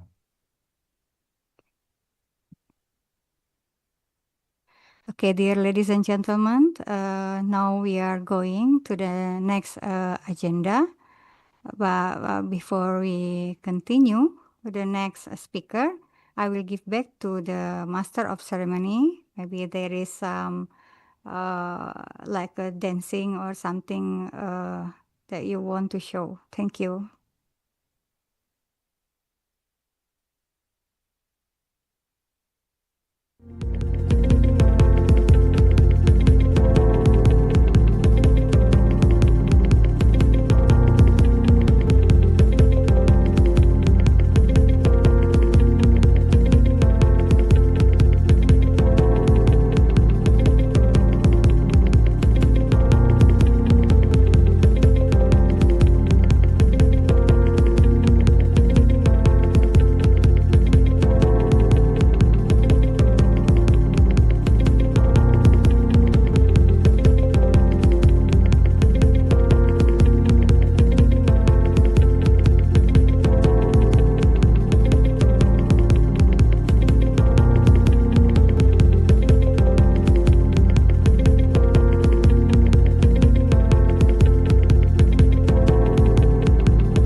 Okay, before we proceed second seminar, we would like to invite all participants to enjoy a special traditional dance performance as a symbol for our warm welcome to all distinguished guests, speakers, and participants. Please enjoy the video. Synopsis title Nyaah Karaga or Love Your Body. Cancer is one of the deadliest diseases in the modern era. Although medical advances have increased life expectancy for many cancer patients, the disease remains a serious threat to many people. Lifestyle, environmental, and genetic factors can increase the risk of cancer. This creative dance performance is a call to adopt a healthy lifestyle and raise awareness about this disease. Especially among the younger generation. We hope this creative dance performance can educate the public about the importance of caring for one another, supporting each other, and boosting the confidence of those affected. Hello everyone! Let us introduce ourselves. We are from Wirasagita Raga, Poltekkes Kemenkes Tasikmalaya. We will be presenting a dance entitled Nyaah Karaga or Love Your Body. Happy watching. Thank you. Bye.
Hello everyone! Today's topic is about cancer. Cancer has been around since ancient Egypt 3000 BC. Cancer is very dangerous disease, so we have to protect ourselves from getting cancer. Thank you,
loss of direction and trauma the first thing people feel.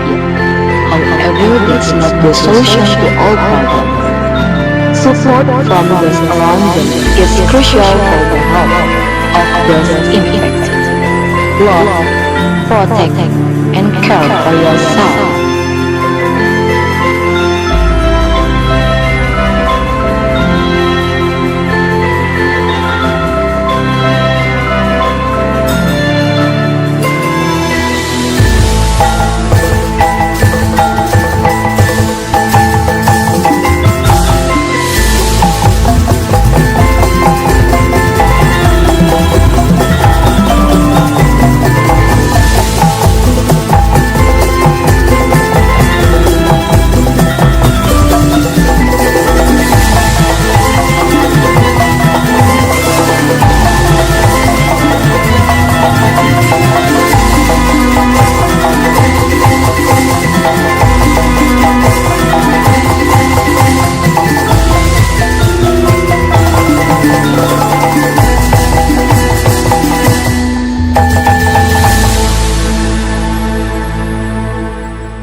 We shall now continue the seminar agenda for second presentation. I would like to return the session to our moderator, Ms. Diana Bersasela. The time is yours. Okay, thank you very much to the Master of Ceremony. Today, Professor Osman will be presenting on the topic from health data to clinical intelligence, analytics, outcomes, and policy. In this session, he also will discuss the big data analytics in healthcare records, predictive modeling, and the role of artificial intelligence in population health management. It's my great pleasure to introduce Professor Usman Iqbal, PAMT, MBA, Grade Cert, PhD, FAIDH, AFCHSM, FISQA, FIAHSI. He is also the Echan Associate Professor and Digital Health Consultant, Faculty of Medicine and Health, University of New South Wales, Australia. He was graduated from the Graduate Institute of Biomedical Informatics, Taipei Medical University, and then he earned his grad cert from the Massachusetts Institute of Technology in Harvard, MIT, Divisions of Health Science and Technology. And he pursued his MBA from Cambridge, Massachusetts, United States, HST 936 Graduate Certificate Course, Innovations in Global Health Informatics. He graduated the master's degree from the School of Healthcare Administration, Taipei Medical University. He also pursued his PharM doctor from the Faculty of Pharmacy, Federal Urdu University of Arts, Science and Technology. So his current positions is as Adjunct Associate Professor in a School of Population Health, Faculty of Medicine and Health, University of New South Wales, Australia.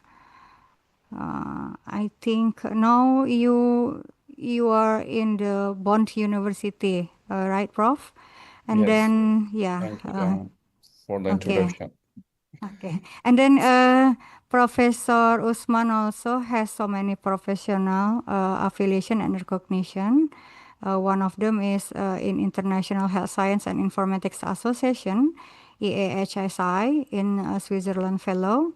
And then he is also as a scientific committee member or reviewer in so many global health informatics and also in so many committees One of them is on 2023 in Medinfo 23 as a session chair, session 142 about global health informatics. And then his fields of expertise in medical informatics, global and public health, digital health, healthcare quality and management, artificial intelligence, and big data for healthcare. So, and as an academician and researcher, Professor Usman has continued throughout his global health informatics-based academic career to ensure diverse stakeholders' relevance and pragmatism.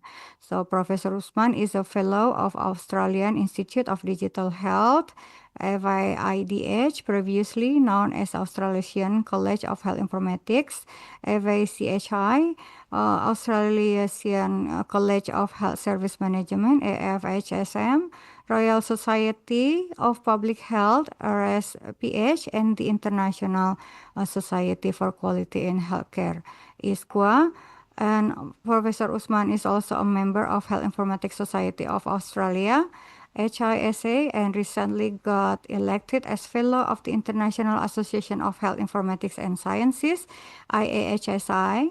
Professor Usman has also facilitated joint collaborative course on global health informatics and is a part of several digital health projects between Massachusetts Institute of Technology, MIT, Harvard University, and Taipei Medical University.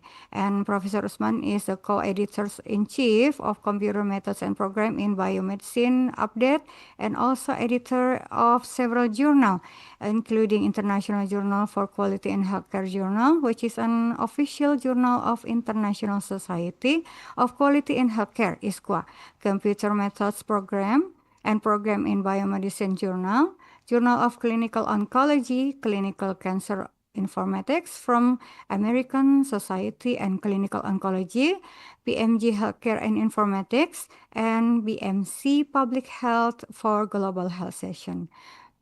And Professor Usman's research interest includes digital health, global health informatics, healthcare quality and management, as well as global health gained in-depth knowledge of working with organizations such as the International Society for Quality in Healthcare, ISQA, Asia Pacific Association of Medical Informatics, APAMI, World Health Organization, WHO, Institute for Healthcare Improvement, EHI, the Joint Commission of Taiwan, GCT, and others. Professor Usman successfully secured 15 research grants of approximately 3 million AUD Australians as the main and co-principal investigator from various public and private funding agencies. And also, he supervised postgraduate students, masters, and doctoral, and successfully graduated 5 master's students. He has over 170 research publications in a prestigious international journal, including editorials, author book chapters, and conference abstract and paper.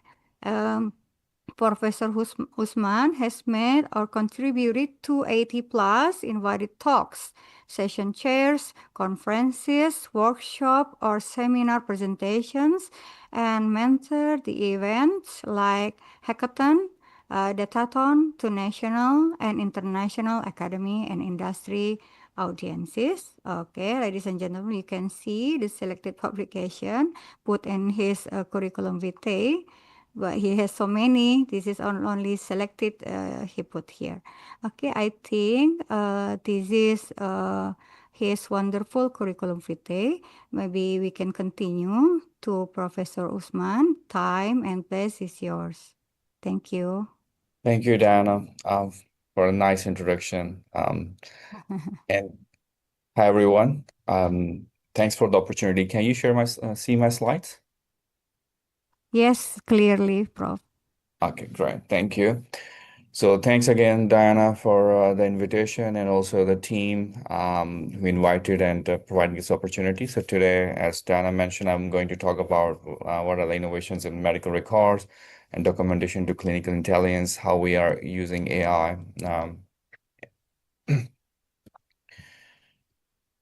So what motivated the work which we're trying to do is, usually the healthcare professionals, the doctors, nurses, anyone in healthcare, they're trying their best to provide care to the patients, right?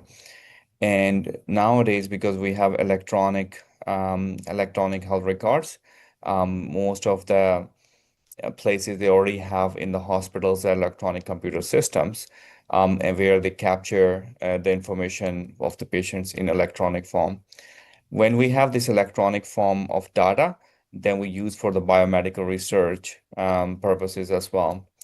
And then these electronic health records are national or regional, means sometimes you have in the different countries, the different hospitals in the remote areas or in the bigger cities, and then you call them regional or remote areas as well. And based on the data we capture, we develop usually the standards for prevention and treatment, because that data gives us the information, and that's where we try to build, the information. And that information could be, like a creation of protocols or educational material. And from that educational material, we go back to have the information decision support systems, which help clinicians to make the decisions to provide care back. So you can see this is a loop where, ultimately the data is helping research and also clinicians to provide better care to the patients. So this is one of the example of the project we did at that time. So because the data we are collecting electronically, and that data is usually people used to call big data before.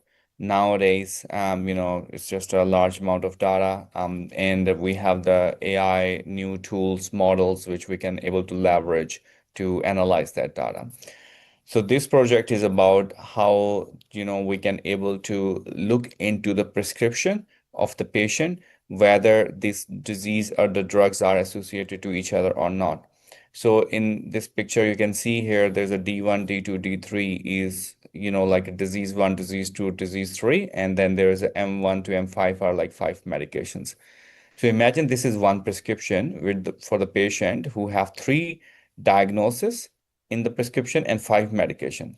So sometimes there may be 2 medications are for one disease, and sometimes maybe only 1 medication for one disease.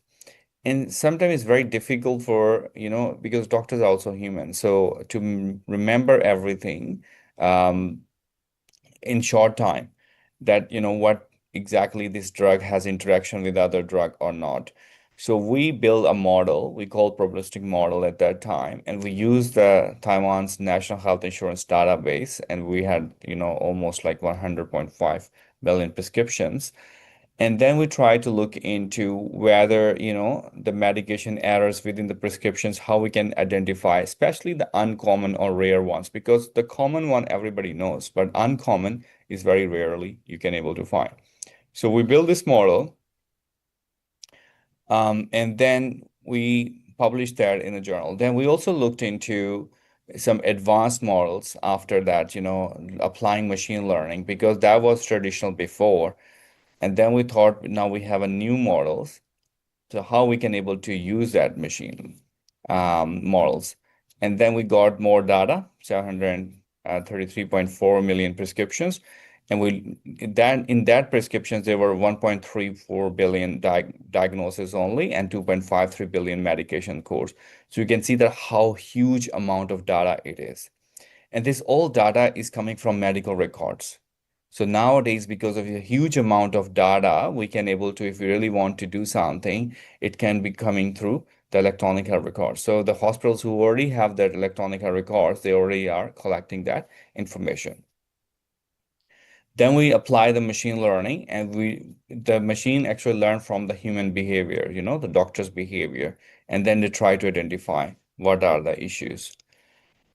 So we publish those studies as a probabilistic model for reducing medication errors, and also we apply to the Chinese traditional medicine. And the reason to apply to Chinese traditional medicine was because in Taiwan, the patients, they can go to the hospital and get the normal medicine, allopathic medicine, but also they can get from the same hospital Chinese traditional medicine as well. So sometimes if the patient are taking the normal medicine allopathic, but then they also taking traditional Chinese medicine, those medicines also have interaction with each other too, which sometimes patient don't know.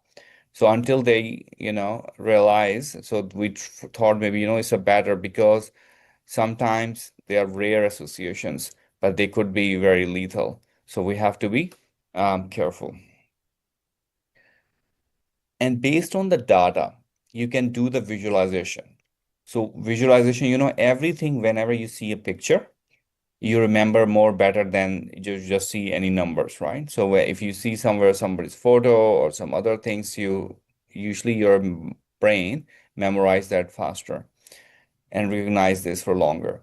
So this is the cancer association map animation. So what we try to do is that we try to look into how one cancer is associated with the other cancer with different age. As a patient, progress towards different age, for example, if they are 20 years old and they have one, for example, let's say lung cancer, what will happen when they are 50? What are the other likely cancer they are going to get together? And this is only way you can look into if you have a, good, robust data, which can able to provide you a good evidence, right? So in this project, we used 22 million individuals, 782 million outpatient visitors only. And you can see there that, different colors are showing different systems of the body, like, circulatory system, digestive system. And then there are different age groups. So when you click on this, it will run and shows that how it progressed, the diseases are associated with the other diseases. And we published that as well. So this is another study which is about chronic kidney disease. And this diagram which you see is called Sankey diagram.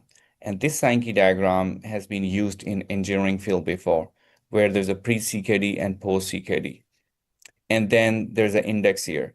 So what the main purpose behind was that if you already have a data and you want to look retrospectively, means you want to see if the patients are with the chronic kidney disease, whether if they what kind of outcomes they are going to get, if they are going to have the hemodialysis, peritoneal dialysis, renal transplantation, or whether they have a mortality risk.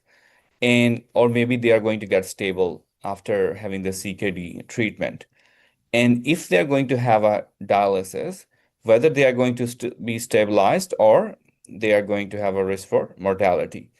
So, and then we wanted to see that what are the comorbid, the associations with that too. So based on that, if the patient is going to a doctor and doctor can able to assess the risk that if this patient is going to have this treatment, and after the treatment, how many chances they have to get stabilized, or whether they are going to have a risk for mortality. So based on that, they can able to also assess the risk for patients and can guide them and to make a treatment plan better. So this is based on already the data. And when you click on this figure, it can show you exactly what the patient's, pre-CKD condition and how it will look like post-CKD. So this is based on the data which is already there for the other patients with the similar conditions.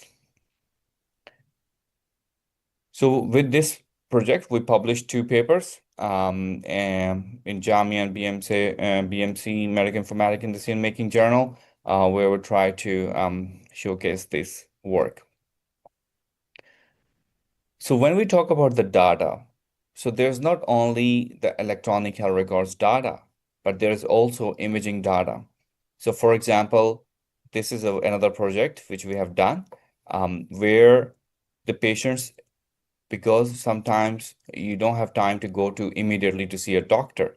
So what you want to do is for example, if the patient have any mole on their skin and they think that, they are not sure whether they really should go to see a doctor, whether it's a risky or not, then we develop this app which they can take a photo and then the app will ask few questions. And after the question, it can assess the risk, whether this patient need to go to see a doctor or not, if they have a risk for developing melanoma or not. So in some countries, the skin cancer is very common.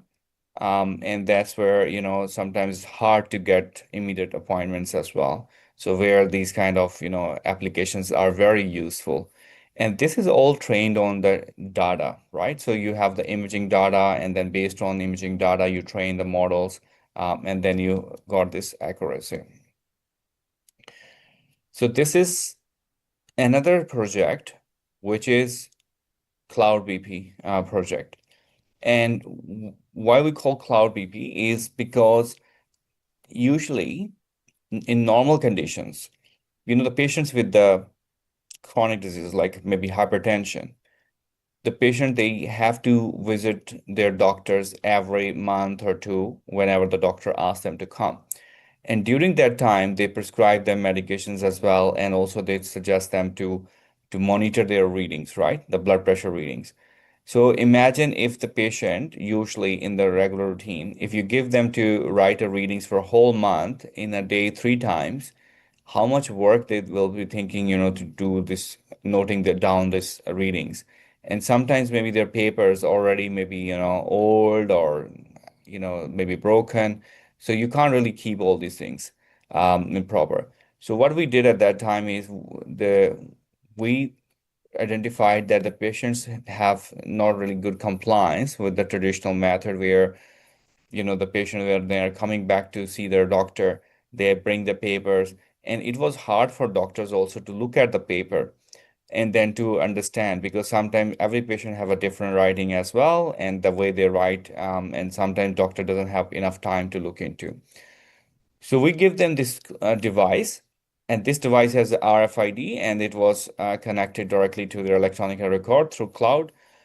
So what the patient usually have to do is, because patients are old, so they can't really do much, so they just have to put the cuff to monitor their blood pressure reading, and put the RFID card, tap on this machine. It will automatically identify the patient. They don't have to write any password code or anything. And then the reading will automatically go in the system. Now, interestingly, because sometimes if you ask patient normally to monitor on the paper, if they forget, for example, in the afternoon reading, they will just write, whatever reading they think makes sense, because they want to be nicer in front of the doctors. But when you're doing this electronically, if you skip, you can't change the time, right? It will be going real time. So if you skip at 2 o'clock, then if you're monitoring at 5 p.m., then it will show exactly 5 p.m. what time you monitor the reading. But interestingly, this is how, it will look like when they visit the doctor can see on the screen directly that the charts, the reading, the people who are doing the Cloud BP, compared to the people who are using the papers. Because for the paper, they have to spend too much time, doctors, to look into. But interestingly, what they found is the patients who even forget to monitor readings sometimes, but they were doing real-time reading through cloud, they have better compliance compared to the people who were doing the traditional reading, because they write all the time, all readings, but then sometimes if they forget, they just still put their reading based on the previous readings. So that's the behavior of the patients, right? So you can see that how it helps with the compliance. So since we are talking about the data, electronic record data coming from the clinical documents and all these kind of information, we were also interested to see that, some questions are not answerable through the traditional methods. And sometimes the pharma companies, they don't have the longitudinal trials for, specific outcomes to look into. So we had the study we designed to look into the patients who are taking some drugs for long term. So for example, benzodiazepines. We took example of benzodiazepines because patients were taking long time. And when we say long time means they are taking more than 2 months for, on and off. And then we interestingly found that the patients, what we wanted to see in this one is the patient, if they're taking the drug for treating one thing, but they are ending up, having another disease. And sometimes they don't know whether this disease is associated with the other disease or it's because of the drugs they are taking, So we thought to look into the cancer specifically. So we thought to see the patients who are taking the drugs and what are the, the impact on what are the cancers they are having the associations with. So for benzodiazepines, we interestingly found that the patients who were taking benzodiazepines, they were specific benzodiazepine because benzodiazepine is a group of the drugs, and some specific benzodiazepines have the specific risk for certain cancers, including brain cancer. And that was interesting because, the patients sometimes they don't know exactly. And the doctors also, because there's no much even evidence available long term. Then we all wanted to see that what are the other drugs. So sometimes, of course, the patients are also taking aspirin. Interestingly, not all the drugs has carcinogenic effect. So, for example, aspirin, use was associated with reducing the colorectal cancer. So, it means some drugs could have mitogenic effect as well that could help to reduce the cancer. And same thing goes to the antidiabetic drugs as well, where we found that the metformin helped to reduce certain cancer. So interestingly, so this is the evidence from Taiwan, but there are also other studies published from other countries, and where they also identified reported similar. And then we also looked into the gout drugs as well and the risk for cancers to see, how they are associated. When we had our first study and we got a media attention, and that media attention, because we flagged those, associations that, there are some concerns. And after some time, we found that one of the researcher from US, he filed a petition to FDA asking FDA to revise the guidelines for benzodiazepines. And the reason because is that, the FDA, because these drugs are for a long time in the market and they have enough evidence. This researcher has cited two of our studies as well in that, along with the other studies, asking FDA to revise the guidelines. So you can see the policy impact based on this data. The data, the studies, the research we have done, how much it impacted that, the drugs which are in the market for, almost 50 years, were asked to, look into their guidelines for prescribing.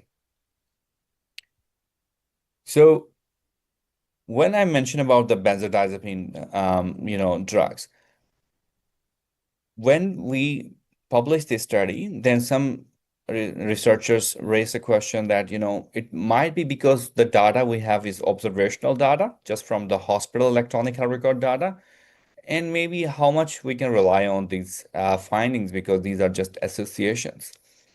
Then we thought what we can do. So we introduced a new methodology we called, the combined approach of the observational health data and the biomedical approach. So what we did is we use the gene expression profiling evidence and combined with the electronic health record data. So we wanted to compare the findings, and we found that our findings are consistent with the one publicly available database showing the evidence from the gene expression. But if you look into the wet lab, where animal models, it takes longer to do the experiments, right? But at that time, we already initiated and collaborated with some of the other colleagues and asked to, them to continue, and they were interested to explore in their lab. And what we found, and you can see here that the first study we published in 2015, but this study published in 2025. So it's after 10 years having this animal study, and they identified that, yes, the findings we had in 2015, they supported their findings as well, that yes, benzodiazepines has a risk for specific cancers. And then they looked into the breast cancer study. So what I'm trying to say here is that, sometimes, of course, it takes longer for certain experiments, but sometimes, some evidence is already there, which you can able to look into if you have designed well models. So when we were doing a lot of study with the data, so we came across Odyssey's Observational Health Data Science and Informatics when I was doing my PhD. I was looking into that, what they are doing, and I was exploring who is doing exact something similar, close to what we are trying to do. And we found that they have, like a community where they're trying to invite people to come together and share, their evidences. and they don't have to share their data. They just have to convert their data to the common data model. And so then we got interested from Taiwan. And how the Odyssey usually works is you can see in the example that the UK, they have their different ICD style codes, right? They call READ. In Korea, they have KCDs. In Taiwan, they use ICDs, right? But they all are mapped to SNOMED. And, so it means like you are mapping your data to the common dictionary. And then you have the different kind of open source tools available as well. And if you want to do a study, then what you have to do is you don't have to share your data. You just have to share your findings, and you can run the same question on different databases. So your data is staying with your hospital or wherever you have in the settings. And you can see here that they have all this different dictionary to map with. So no matter which standard you have, you can able to still convert your data and map. So after that, we were able to do more multinational studies, because if you do study only on one country, sometimes there is a limitations. People might, ask question that this is a one single national, data set. So how this is going to be generalizable to the other regions.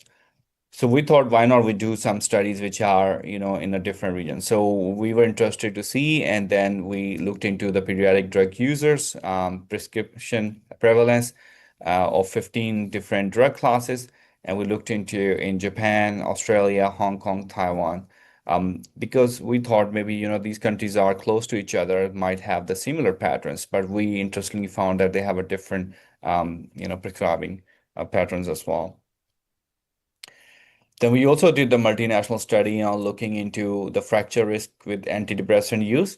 So the people who are taking antidepressants and what are the risks for, their fracture. And then also we looked into that the people who, this is an interesting study led by a colleague from US, that, if the people who are born in specific month, what kind of disease risk they will have in their life. So for example, if the people born in January, what kind of the likely disease they will get compared to people who are born in March or, other month. And then we also looked into dual combination therapies, like, different drugs. And this is all based on the data. So what I'm trying to say here is that these old studies, because you have electronic health records data, the one you capture. And also, just to add here is that because this data, the quality of this data was also absolutely great. And because in Taiwan, usually the clinicians, they key in the information into the system by themselves. So there's no clinical coders involved in that. Then we also looked into, what are the prescribing behavior, impacts with the policies. So we published a study, and we looked into, because in Taiwan, the government introduced a regulation that unless the patient have the blood test positive, they cannot prescribe antibiotics. So if the patient go to visit the doctor, they have to wait until their blood test results comes back. And then if they will still prescribe antibiotics, then the hospital will give them a warning and the plenty. So we observed that there's a sudden drop in antibiotics prescribing behavior. And that was, all able to be looked into the policy impact through the electronic health records data. And then we also looked into that how, the HbA1c is a predicting model for time interval from pre-diabetes to diabetes, and whether you need to really take a test regularly for HbA1c or how often you have to take a test. Because in Taiwan, it was under national health insurance. So the government usually pays for your test. But imagine if you can take, if you are taking 3 times a year or 4 times a year test, and that reduced to 2 times a year, because maybe 2 are unnecessary, then how much cost you can able to save. So that's what we looked into, that if the patients, they are with the pre-diabetes, how long it takes them to move towards the diabetes. If they change their lifestyle, of course, they can stay away from that. So we developed this model with the clinicians' involvement. And nowadays, because our technology is evolving so fast, and we have a lot of digital interventions, and for medication adherence, for diabetes or other kind of diseases as well, and for specific populations like older populations. So we also have been doing some hackathons and datathons if the patients, we have to address some concerns or questions in the healthcare. So we have this diverse group of people with the different backgrounds, and we try to do these events like 2 to 3 days, multidisciplinary teams, students with the different backgrounds and the mentors from different backgrounds. They help the students come up with the questions and answers. This is a position paper we published, and this paper is about how AI can be used for earlier medicine. So how AI can help for primary prevention, secondary prevention, and tertiary prevention. If you're interested, you can look into. And these are the 2 book chapters where we talked about, how Taiwan has started its journey from health information technology, from flash drive to the health cloud. So there was a time when patients used to bring the USB, their health record in the USB, and now it's in the cloud. And also from my data to my decision, like how Taiwan health improvement journey from big data to open data. What the future care models look like. We have done this case study as well, that how AI-based models for monitoring pressure ulcers changes in bedridden patients. So how the AI can help to prevent or to monitor or to early predict the pressure ulcers in the patients. And that's also a huge concern because it's a huge burden on healthcare workers in the current regulations. Healthcare workers, they have to look into the patients every 2 hours to flip that to avoid the risk for pressure ulcers. So healthcare artificial intelligence, we always have to be careful when we're designing a model. So we have to keep into consideration any kind of biases in the data sets when you're designing a model. What are the limitations of your data sets, as I mentioned, because you are going to address a health outcome, so you have to be careful when designing your models and understand the limitations. So this is a study we published about ChatGPT. So because it was in a hype, and we thought to look into why so many people they are interested in using this, and what are the applications in healthcare. So we did an umbrella review on this one. So one of the example of ChatGPT was that we were, a lot of people or a patient sometimes they don't really understand the tool's limitations, right? So sometimes they just go to the tool and ask any questions. So we wanted to see, for example, we took an example of dermatology, that if the patients are asking questions from the ChatGPT that, I have a skin rash, what kind of disease it is, or what kind of medication I should use, then what are the responses they're getting from ChatGPT? Because ChatGPT is not designed for healthcare specifically, it's just a generic tool, but how accurate information it can provide. Maybe going forward, it can help with, if fine-tune that models to the specific domains in healthcare. So we published this study in JAMA journal that how, the large language model provides secondary reliable opinion on treatment options for dermatological diseases. And then also some game-based apps where, how you can able to support some specific population, like for social and emotional support to the specific population, like children with special needs. Excuse me, Prof. Usman. Only the slightly reminder that we have around 10 minutes remaining. Thank you. Thank you. I'm almost there. So this is another study, and this is about machine learning to detect the wrong side surgeries.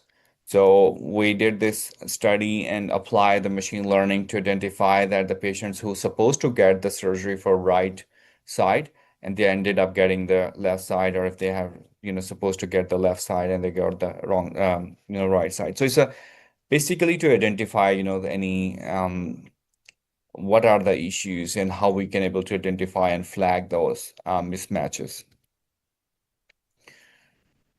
What are the future trends? Because there are emerging technologies. We have large language models, AI, is there, blockchain, other technologies. People are using wearable technologies now to collect the data, real-time data. You can monitor patients real time. And nowadays, people also have their, talking about how they can have these wearables or in shopping centers, smart homes, or, like smart doctors, or smart cars where they can monitor. So if you have a new car, the smart feature, sometimes you can see that, now they have the warning systems. If you don't put your hands on the steering, and it will give you a beep, right? Saying that you have to pay attention when you're driving, even though your car can do the self-driving. So I think the conclusion is that we have a huge different types of data sets, and those data sets different, can be used for different purposes, including clinical, digital clinical trials and pandemic surveillance, digital twins, a lot. And I like this Eric Topol's though it's from 2019, that the 8 questions which people usually ask, and the mostly is like, whether we'll ever have an AI doctor to take care of all of our medical needs. But AI is here to support, not totally replacing. So thank you for the opportunity, and I'm happy to have any questions.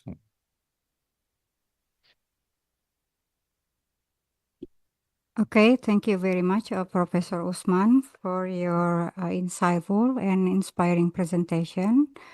We truly appreciate the valuable knowledge and experiences you have shared with us today. We will now move on to the discussion session. For all participants, if you have any questions or comments, please feel free to submit them through the Zoom chat box, or alternatively, you may raise your hand using the raise hand feature. Okay, maybe we can check from the chat box. Yeah, already there are 2 audiences. Okay, the first question will be delivered by Nashwa. Nashwa, your time, your place, please. Thank you, Ms. Diana. And good morning, Dr. Usman and Ms. Diana. My name is Nashwa Nafisa Nurfadila from Poltekkes Tasikmalaya. In here, I will ask about, you explain about the polymorbidity in chronic kidney disease in medical records. So I learned about coding in the semester, but in medical record, coding multiple disease at the same time can be very complicated and confusing. My question is, how can this tool help medical coder reduce mistake when documenting so many connected diseases? Thank you, Ms. and Dr. Usman.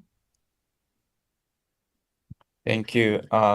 If I understand your question correctly, is that we have a, when you're doing the coding, there could be an issue for having a chance of error when doing the coding? I mean the coding of maybe diagnosis, Professor. Okay, so before people used to do the coding manually, right? So you have the coders, and you, based on the file, you assess if the patient has, for example, pneumonia, and it's not specified pneumonia, unspecified pneumonia, and then based on that, they just map to the codings, right? Because ICD or the other codes have so many different specialty codes. But if the doctor who is looking at the patient directly, they will know more that is a specified or non-specified, right? So if they key in that directly in the system directly before it going to the clinical coders, one thing is it saves time. Second is because they are seeing the patient directly, so they know more because they have more knowledge on that. that what is exactly look like, right? If it's unspecified, they will put unspecified. If it is specified specifically, then they will put, choose that code from their system. When it goes to the clinical coders, and of course, one thing is that it takes a lot of time because they have to go through so many patient files. And sometimes when they are looking into the files and the codes, and if they don't know exactly what they're, if just doctor has put just pneumonia. Now you don't know it's a specified pneumonia or unspecified pneumonia, right? So then there are sometimes the quality issues where you don't know exactly and you don't have enough time to go back to the doctor to ask, or the doctor has to clarify because they have so many patients. So I think there could be a quality issue there. But nowadays the AI also have this opportunity. So electronic records now have these AI tools which can automatically help to map the data into code. I hope I answer your question.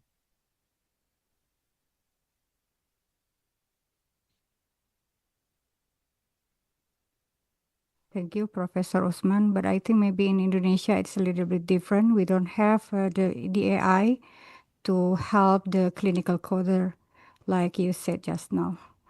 What do you think, Prof? So how in Indonesia it works? Yeah, it's still we put it manually as a clinical coder. So Okay. we don't have AI to help the clinical coder for now. I think it's the same here in Australia as well. In some places, they're still doing manual, means they have a big team, like they have 100+ people only helping to do this, the electronic coding. But going forward, now the new electronic health records updated tools are coming, which can help to do this automatic coding with the AI tools. So that can help not just to save the time, but also cost and also have more accuracy. Okay, thank you.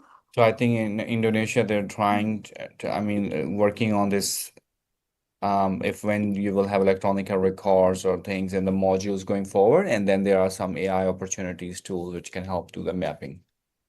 Yeah, actually we are starting to move from the manual to the electronic on the 2022, Prof. Okay. Yeah, just started. Okay, thank you. Now we are moving to the next question. I think there are one more from the audience. Raise hand. Armava, your time, please. Thank you, Mrs. Diana. I am Armava from Internal Poltekkes Kemenkes Tasikmalaya, and I would like to ask a question. AI is designed to help healthcare professionals make better decisions and reduce medical errors. However, do you think there is a risk that healthcare professionals may become too dependent on AI? If so, how can we ensure that they continue to use their own expertise and critical thinking in clinical decision making? Thank you. Very good question. What we have seen that sometimes when the patients go to see a doctor is spending more time on computer to add the information than spending less time on just talking to a patient. But when with the help of AI and technology, the doctor will have more time to talk to a patient and less time to worry about writing in the computer or the taking in notes. So nowadays patients have worried that because they think, when they go to see a doctor and doctor only have 10 minutes, and from 10 minutes, they may be 8 minutes spending only typing the notes or the information. And why doctor need to do this is because the system, because if they don't put the information, they don't get paid from, the other sources, whoever will, say. And you have to write enough information in the system too. But having these AI tools, for example, if the patient is talking to a doctor, just a communication, so that communication automatically captured in the system and make it a structured format notes, which doctor have to type if the tool is not there. But if tool is there, then it automatically goes in the system. So the doctor can just have a quick look to see if this is captured well. instead of just typing by themselves.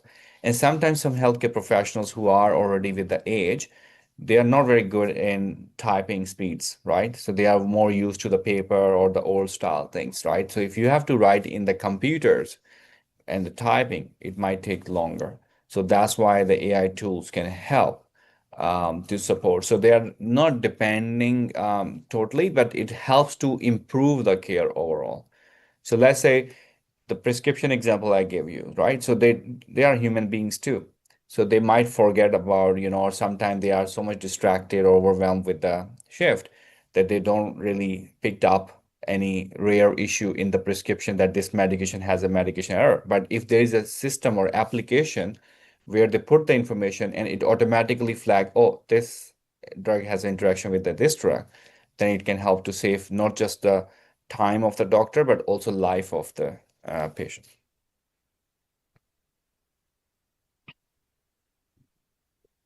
I hope I answer your question. Yeah, it's so clear, I think.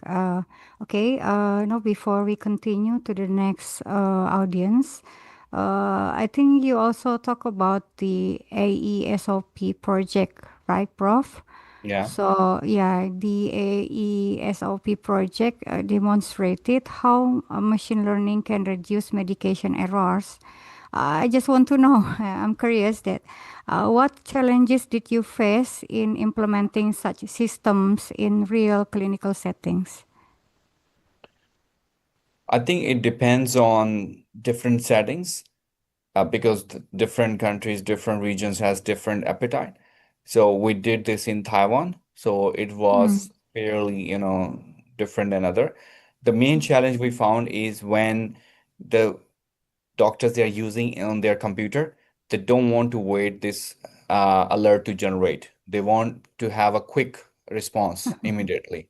So, for example, when they're writing on something and it takes 1 minute, they don't have 1 minute to wait. They want few, microseconds to have automatically on the screen pop up saying that, oh, this is the issue, right? If your computer freeze there, then they feel, like, oh, they're stuck. And the second thing is no false alerts. If there are so many alerts, they also get fatigued because if you give them so many alerts, then sometimes even the right alert will make them feel like, oh, it's just a normal, right? Because they don't have enough time. They are in the middle of the care. So have to have a very, accurate alerts, the time efficiency to make sure that there are not so many false alerts. Okay, thank you. Now we are going to the next audience, to Alia Putri. She is raising her hand. Okay, Alia Putri, your time, please.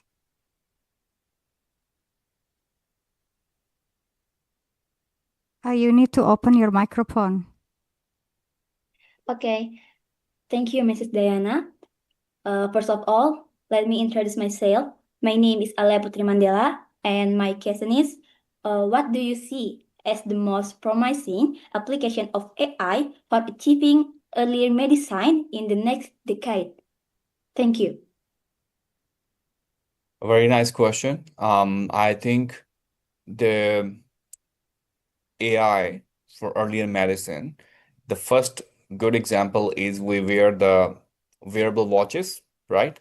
So we have wearable data, and sometimes the patients, when they are monitoring their health by themselves, so for example, if they have a diabetes, or maybe they have a risk to develop diabetes, they can monitor their health from these wearable devices on their mobile phone, that how many steps they have done, what's their dietary intake, what they have to eat. If they haven't run, how much they have to do the exercise or steps so they can able to control their health.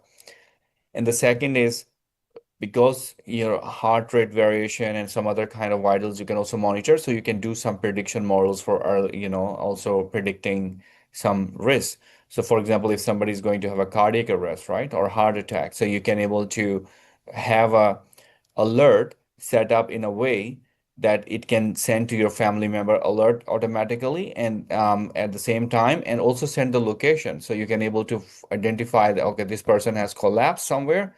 So you can immediately provide the resources there, right? So that's where we're going.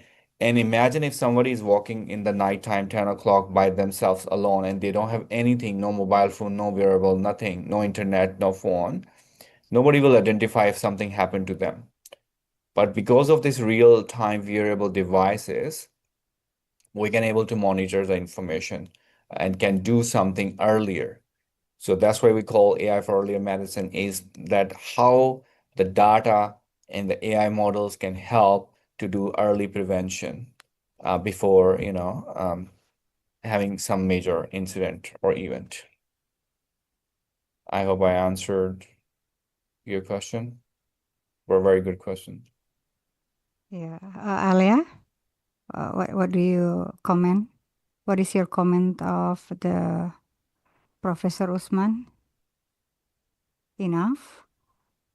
Okay, I think it's already answered her question, Prof. So maybe Yes, it will be. already enough. Thank you. Thank you. Okay, so maybe it will be the last question. Is there anyone who want to raise hand?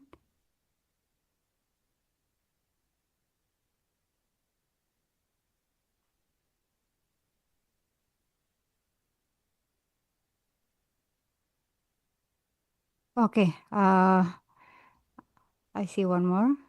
Okay, Sabik, time is yours.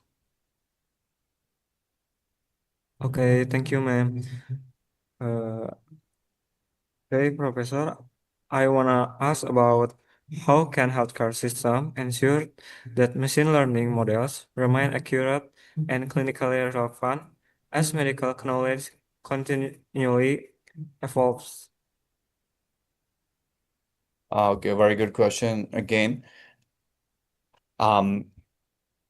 Because machine learning models are based on data, so the data has to be, good quality and also should address all the biases in the data. So for example, if we build a model in Australia and we want to apply in Indonesia, we need to make sure that we have Indonesian population data as well to modify or to refine this model or fine-tune this model on local population as well. Because we can't just buy anything and apply on the other. So this is a healthcare, and when it comes to AI, so it all depends on the way you design the model and what are the limitations you have. So you have to understand that limitation, right? So you need to generalize your model. So you need to have a different data sets, different population. You need to understand that you have a different populations representation in the data sets as well. So for if you even you have developed a model on Indonesian population, local population, you need to understand that whether all the Indonesian population is represented in that or just the one small city or one area, because it might not be applicable if you develop in Java and then you think that you want to apply on everywhere, every place, right? So same thing goes for the international models as well. If you develop in one country, you want to make it generalizable to the other countries too. So then you need to have a data from other countries as well. So because if you have all the data you need to generalize, and then you also need to understand the limitation of your models as well, right? Sometimes if you have only small sample size, that can also create a bias, right? So because the machine need to learn from the data, so you have to give them training and also the quality of the data. So that's where it's very important.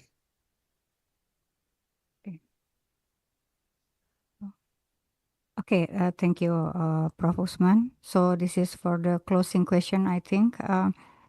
If you could give one piece of advice to the healthcare students and professionals who want to contribute to the future of digital health, what would it be, Prof? I think nowadays there's a huge opportunity that you have a free available tools online. You also have a free online educational material through YouTube if you don't know how to use those tools. So you can learn, do the self-learning, and then try to see how you can better embed in your routine to improve your working tasks. So it could be anywhere. And also, if you are interested to address any healthcare issue, You can think about some ideas and you can build your tools. Nowadays, people don't have to learn the coding because they can able to develop the apps or the systems through automatically, having the tools which can generate. So you can able to look into from that perspective. Okay, thank you very much, Professor Osman, for the insightful presentation and discussion. So today's session from Professor Osman highlighted how innovations in medical records, artificial intelligence, and digital health are transforming healthcare from simple data collection to clinical intelligence that supports safer, more effective, and more personalized care. So before we close Professor Usman's session, we would like to express our sincere gratitude to Professor Usman for your valuable presentation, insightful discussion, and meaningful contribution. So as a token of our appreciation, we would like to present a certificate of appreciation to Professor Usman. Thank you, Dana. Okay, thank you very much, Prof. Hope you will be able to feel free to accept our invitation for the next event. Thank you very much. My pleasure. Thank you. Bye, everyone. Bye. Okay, ladies and gentlemen, I will give the hand to the Master of Ceremony before we continue to the third speaker. Thank you.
Poltekkes Kemenkes Tasikmalaya is not merely an educational institution.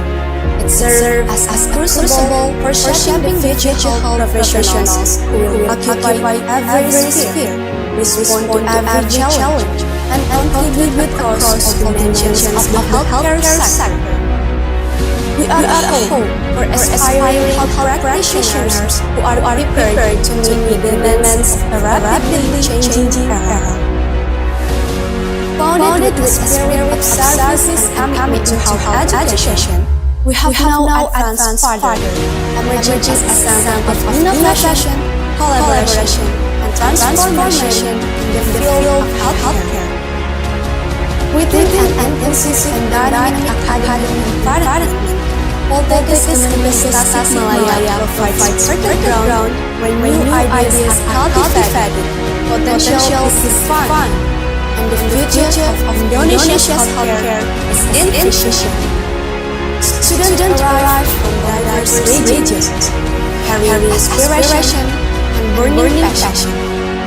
At Poltekkes Kemenkes Tasikmalaya, those dreams are nurtured, and that passion is directed. Like seeds planted in fertile soil, they grow into individuals who are strong, intelligent, compassionate. Our students are not only equipped with theoretical knowledge, but also trained to think critically, collaborate across disciplines, and adapt swiftly. They are future health professionals prepared not only to serve the nation, but also to compete on the global stage. Assalamualaikum warahmatullahi wabarakatuh. Podcast Kemenkes Tasikmalaya is committed to producing healthcare professional with noble character, professionalism, and global competitiveness. We continue to develop as a shining center of excellence, rooted in a combination of professional competencies and virtuous characters. This foundation equips our graduates to compete globally and bring positive impact to community worldwide.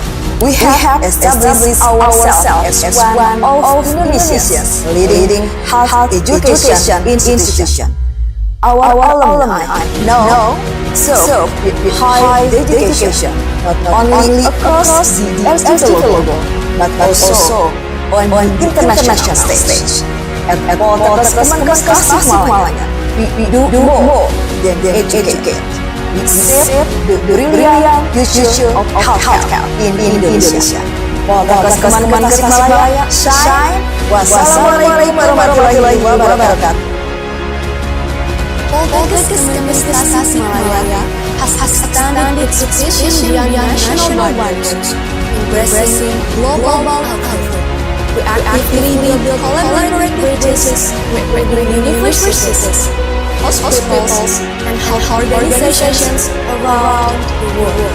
Through student exchanges, joint research programs, and international benchmark curricula, we ensure that our graduates are not only competitive at the national level, but also ready to contribute meaningfully in global healthcare arenas.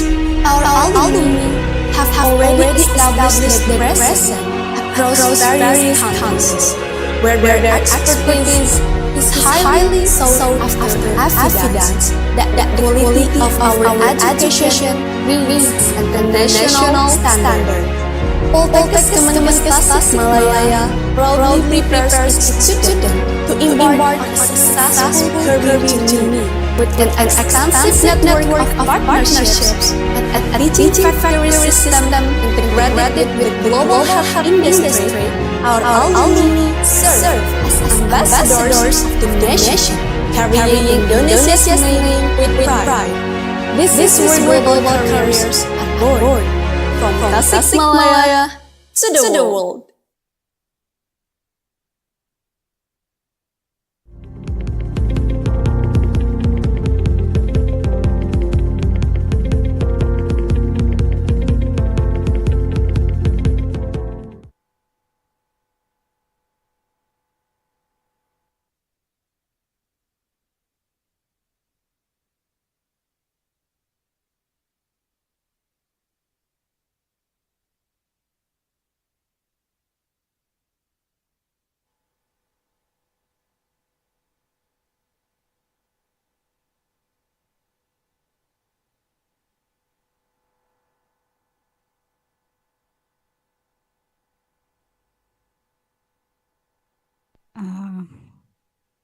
Okay. Actually, I cannot listen MC's, but it's okay. So can you listen to my voice clearly?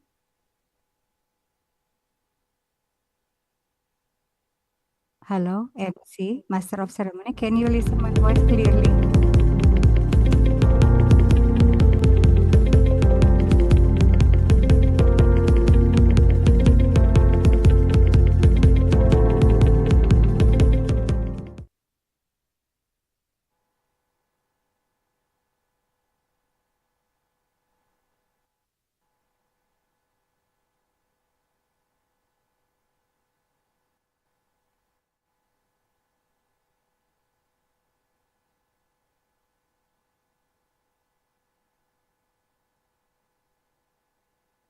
Okay, hello. Thank you for the Master of Ceremony. Can you listen my voice? Hello? Yes? Okay, good. So now we continue. Yeah, now we are excited to move on to our next speaker of the day. It is my great pleasure to introduce Dr. Debbie Shahrul Ramadan, Doctor of Philosophy, Magister of Science, registered nurse, and he also has the IDFF, Fellow of the International Diabetes Federation.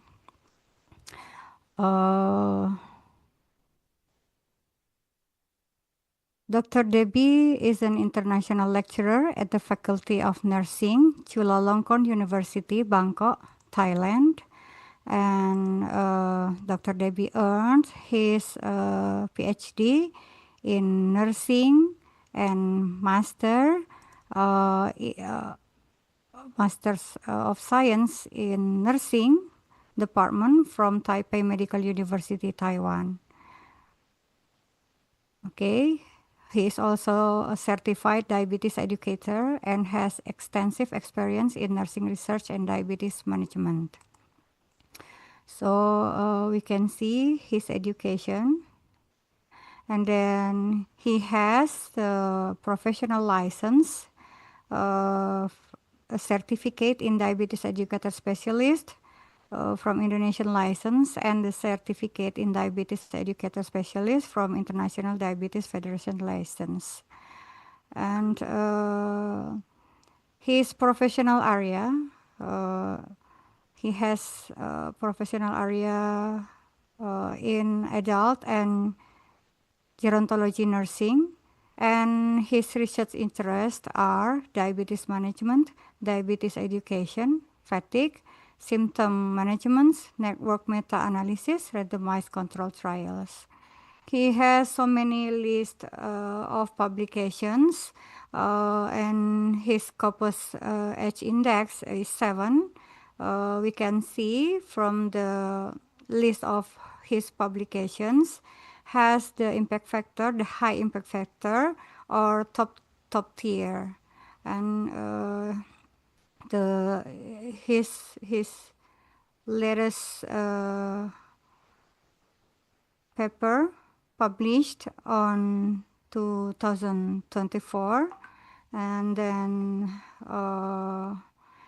he also has so many projects currently in progress with the title Glycemic Fluctuations, Fatigue, and Sleep Disturbances in Type 2 Diabetes during Ramadan Fasting, a cross-sectional study, and then effect of personalized diabetes text messaging combined with peer support education on patients with type 2 diabetes, randomized control trial. And also he has so many projects, yeah, whether in the position as a principals, yeah, or as a co-researcher. And he also has so many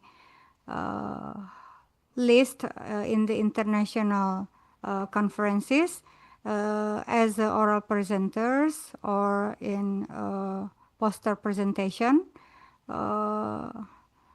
in Singapore, in Philippines, and then in several countries. And he is also as a speakers in several countries, like in Indonesia and in Thailand. And then he also has several course participants in the 2024, year 2024, from the organization of International Diabetes Federation, Harvard Health Publishing, Harvard Medical School, and then international, and then other get from International Diabetes Federation as well. And he has so many awards. Yeah, the latest awards he earned on 2024 for top cited article 2022 to 2023 in Journal of Nursing Scholarship. And then he's also doing reviews, yeah, for the journal with the high impact factor, like in the Journal of Diabetes, Obesity, and Metabolism, and the International Journal of Nursing Studies, International Journal of Nursing Practice, and Journal of Health Research. Okay, maybe I think that's all for the for Dr. Debbie curriculum vitae. Okay, I want to call Dr. Debbie here. Hello, Dr. Debbie. Hello, good morning. Good morning. Morning. Yeah. It's wonderful to have you here. It's great to connect with a fellow expert from Southeast Asia. How are you today? Yes, I'm good. Thank you so much for Okay. inviting me again this year in this. And thank you, Hima. Hima, right? Yeah, Hima. Yeah, Hima of Medical Record and Health Information. Yeah, we are happy to invite you. And then just a quick time management note, Dr. Debbie, you will have 45 minutes for your presentation and followed by 15 minutes discussion. And then I will keep an eye on the time for you. Please join me in giving a very warm welcome to our speaker, Dr. Debbie Shahrul Ramadan. Time is yours. Okay, let me share.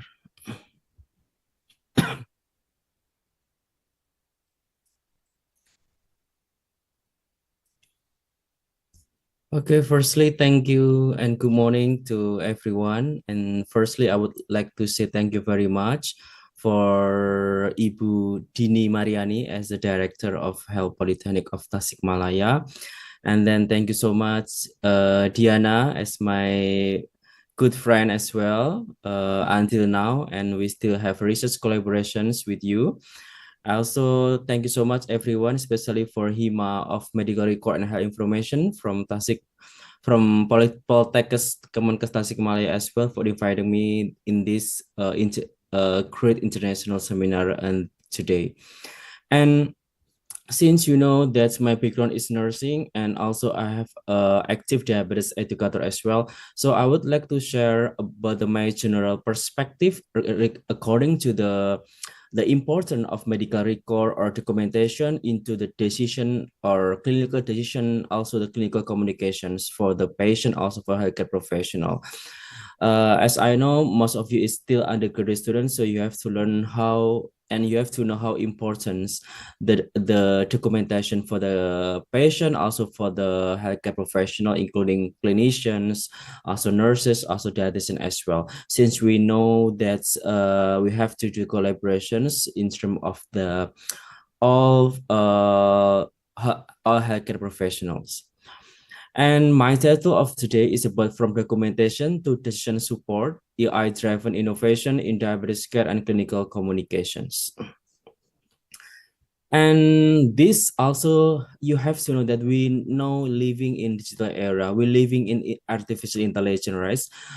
And I guess most of you using at least ChatGPT or Gemini or everything according to the artificial intelligence.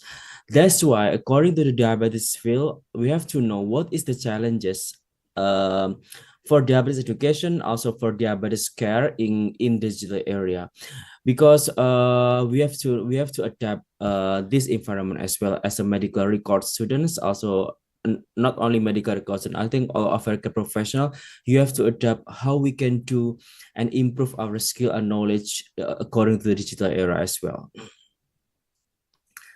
And since I will talk about diabetes management and diabetes documentation, also the first we have to know the prevalence as well, because the prevalence also important as for a health professional. Why we have to take awareness about diabetes in around the world. And this is the 11th edition of Diabetes Atlas. This is the one of the popular or the famous a guideline around the world about from the International Diabetes Federation, as well as you know that I'm the one of the IDF Senior Fellow as well from the IDF, so I have to update my knowledge. So I would like to share to all of you that if you want to interest about documentations in diabetes, or you want to do the diabetes education in the future, so you have to have the good guideline as well. You can look up in this guideline called Diabetes Atlas. And from this guideline, you will know about not only the prevalence, I think about the management, how we can conduct the appropriate education as well to diabetes educations, because I know that you're focusing on documentation a lot about, because you are medical record information. However, when you know the guideline, of course, it will help you how you conduct and do the appropriate documentation according to diabetes issue. And right now, diabetes is still a major issue, major health issue that has reached alarming level. That 11th edition confirmed that diabetes is one of the fastest growing global health emergencies of the 21st century. And you have to look up the prevalence of diabetes around the world from 2024 is increasing significantly, 45% in 2050. And you have look every region like Europe, North America, Caribbean, Southeast Asia. We live in Southeast Asia, Indonesia, and increasing dramatically 73% in 2050. And as well, every region will increase. Also in Middle East and North Africa is more than 90%. Therefore, from this data, the diabetes case still major health issue around the world for chronic diseases. And as you know that you have to know as a medical record that diabetes cases have several types, and type 2 diabetes is the most common type of diabetes, accounting for over 90% of all diabetes worldwide. And for the prevalence of Southeast Asia region as well for 2024 is around 9.7%, and the number of people with diabetes around is more than 1 million, and you can see that in 2050 will increase a lot, but still in the 4th rank across the IDF regions. And this is the country that 2 years ago Indonesia 5th rank, and in nearly in the future 2030 is still number 5, but the number of people with diabetes is increasing a lot from 20 million until 28 million. That's the data, and the important data from the IDF. As a medical record student and health information, you have to know this data when you're focusing on diabetes and talk to the diabetes case. And that's why when after we knowing that the prevalence is huge around the world, and I know that diabetes is one of the most data intensive chronic condition, as you know, but I'm not sure you have a experience of clinical practice or not in the hospital. But if you want in the near future, when you come to the hospital, of course, when you face the individual with type 2 diabetes or with type 1 diabetes, they have even one person that have a lot of data. For example, like blood glucose level and HbA1c result or classical hemoglobin. This is the glucose level as well, and medication and insulin use, dietary intake, physical activity, weight, vital. I'm sorry, wait.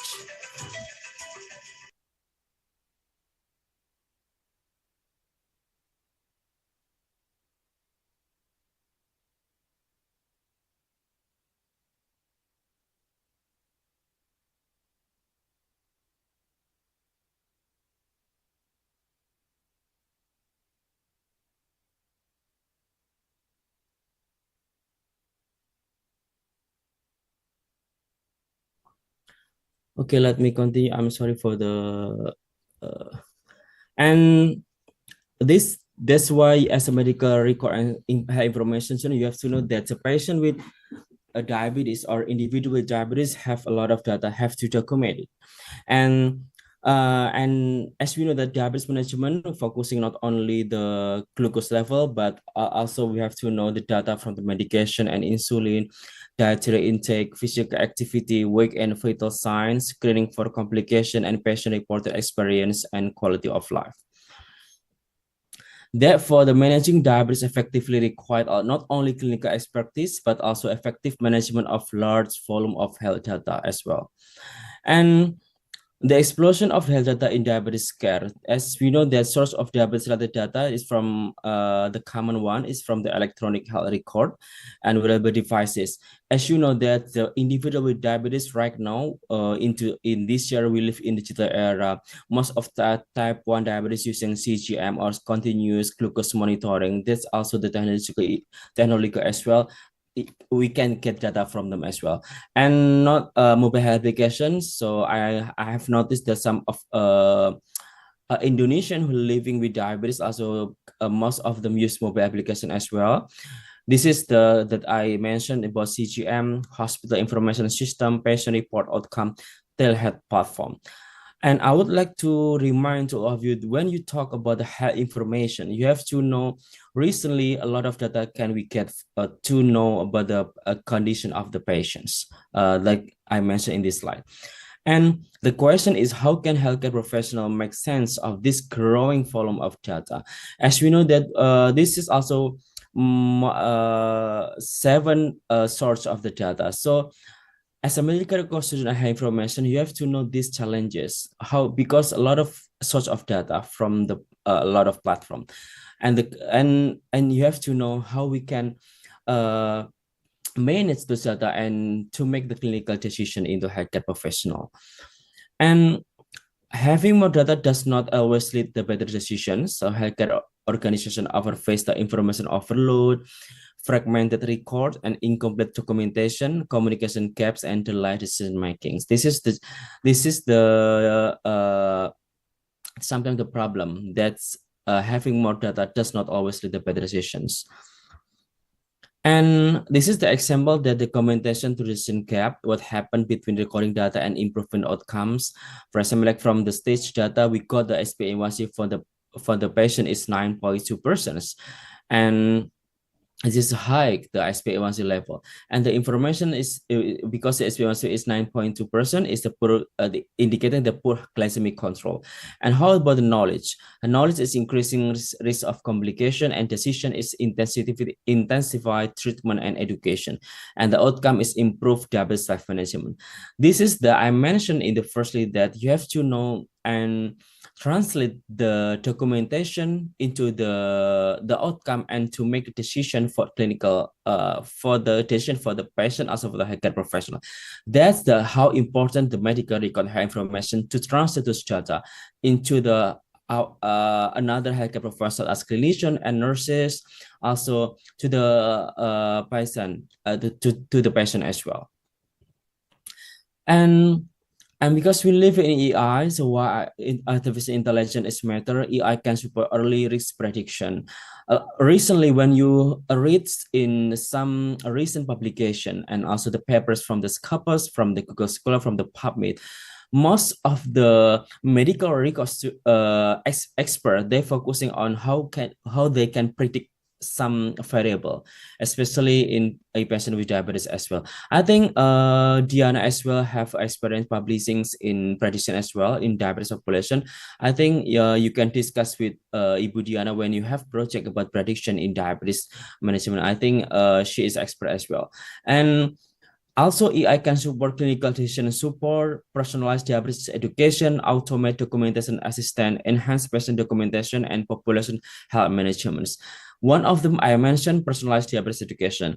As a diabetes educator, I have to remind all of you that the importance of personalized diabetes education right now, not only in diabetes education, sometimes from the medical records. So we have to notice that each patient is have on the challenges or have on data according to maybe it's HbA1c, or they prefer for the physical activity, they have on the medication pattern type. So that's why doing personalized documentation and personalized diabetes education is really matter in diabetes management.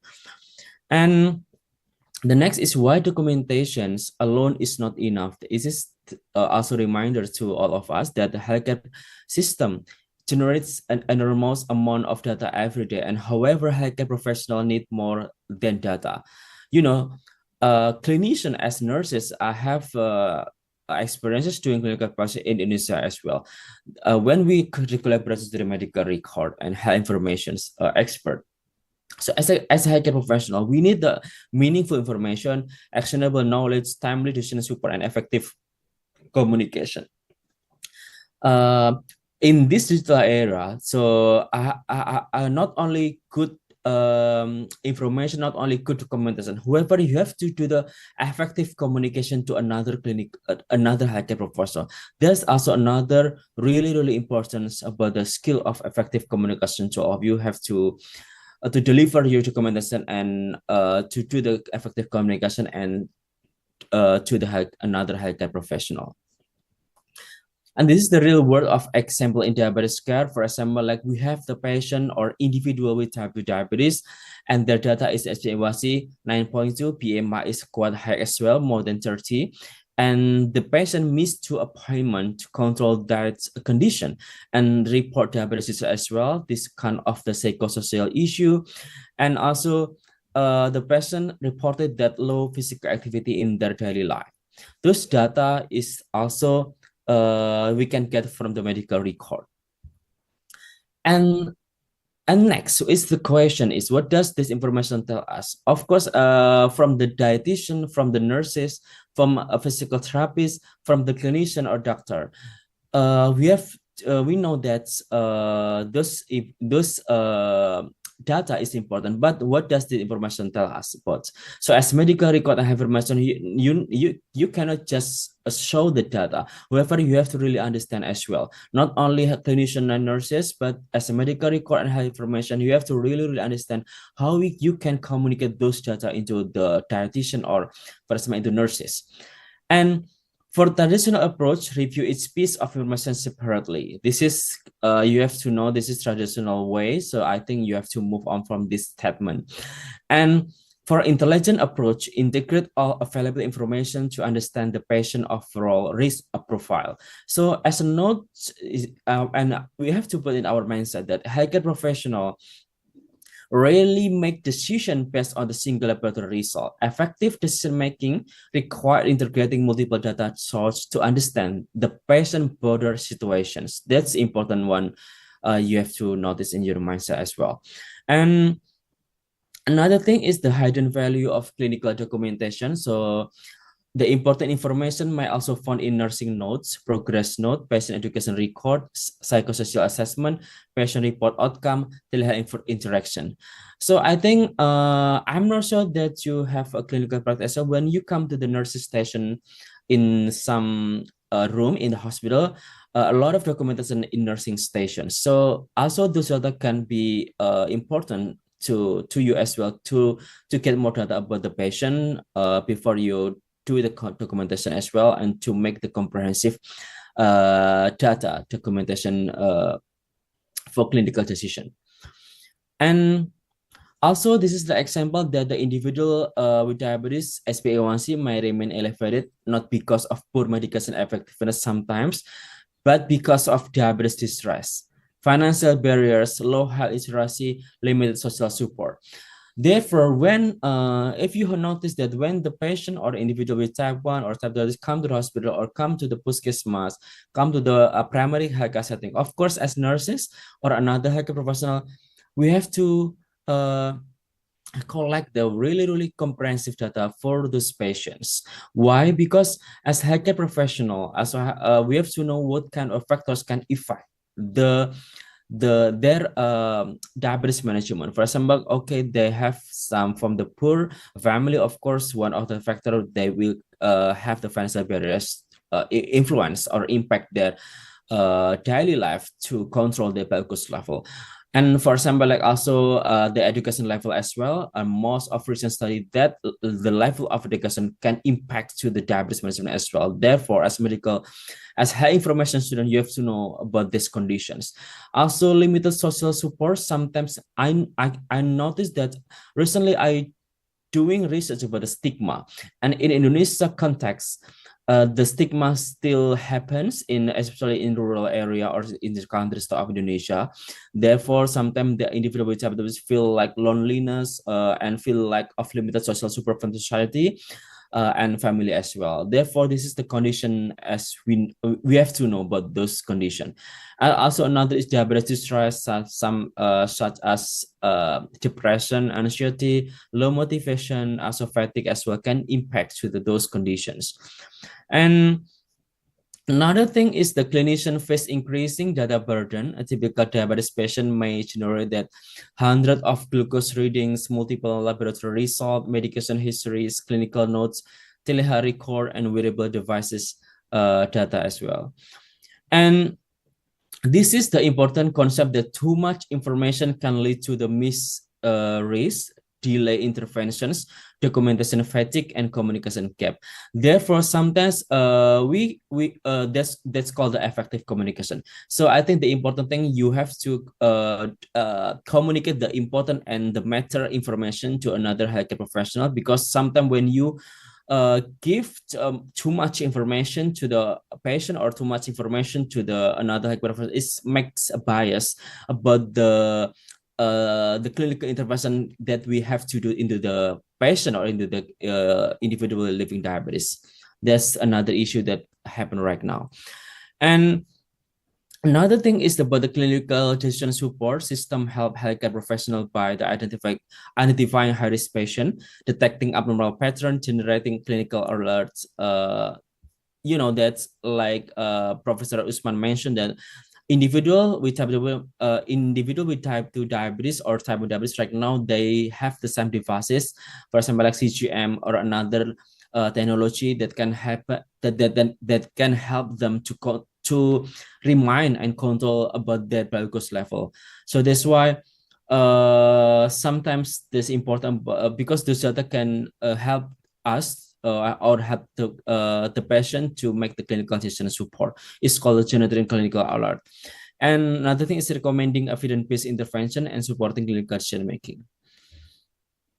Another example case is a system to automatically identify like HbA1c more than 9 and Mrs. Ampamin as well, recurrent hyperglycemia.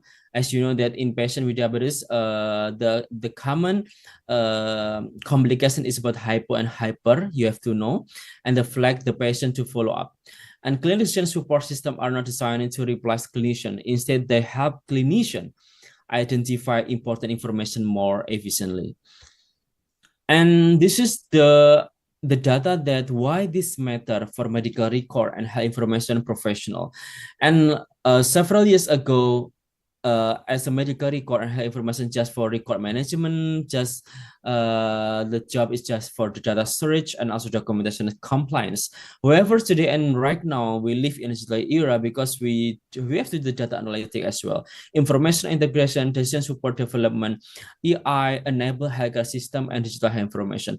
I think I would like to suggest you when you're doing research, you have to focus on the last two, AI enable healthcare system, also digital health innovation.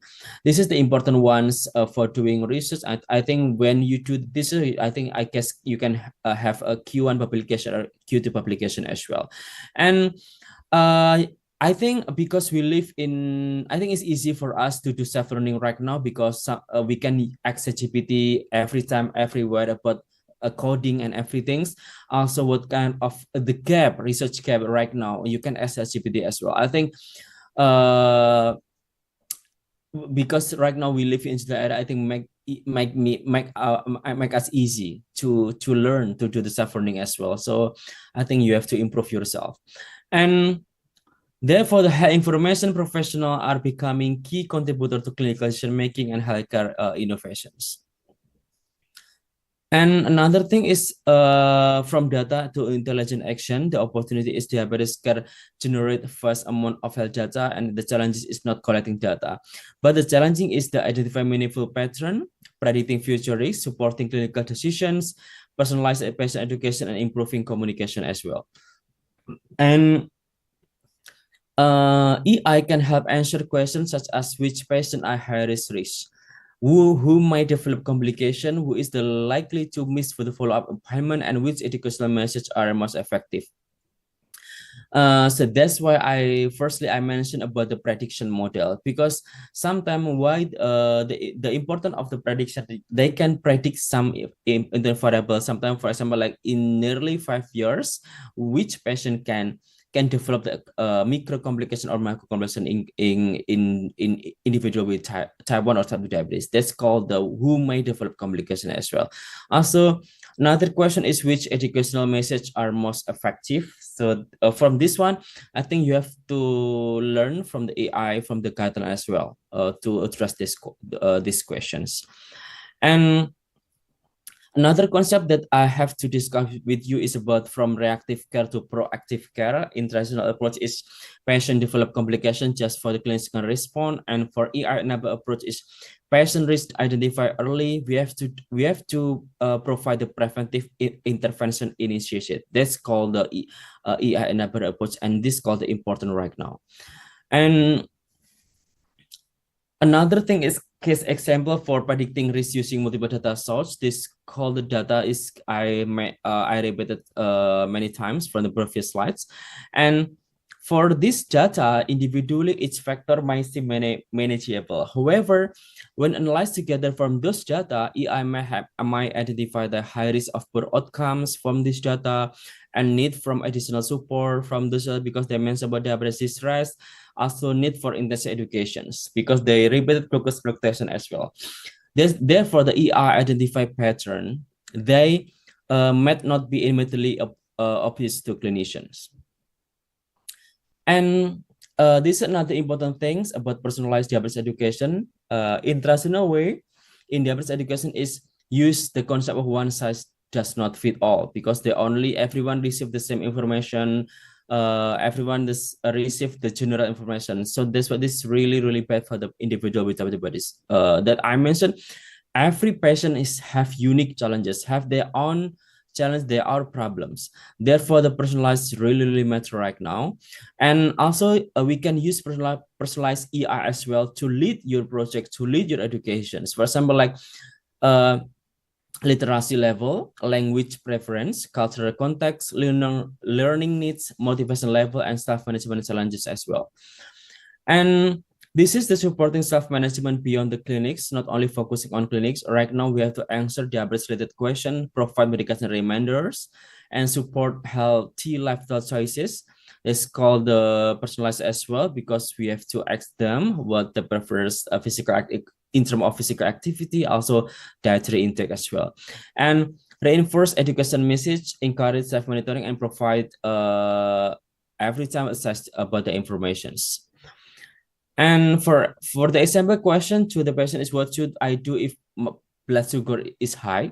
How can I prevent hypoglycemia, or how can I prevent hyperglycemia? And what food should I choose for dinner? And those questions from the high information, you have to answer appropriately to them. So this is called the example question. I got several times for the patients.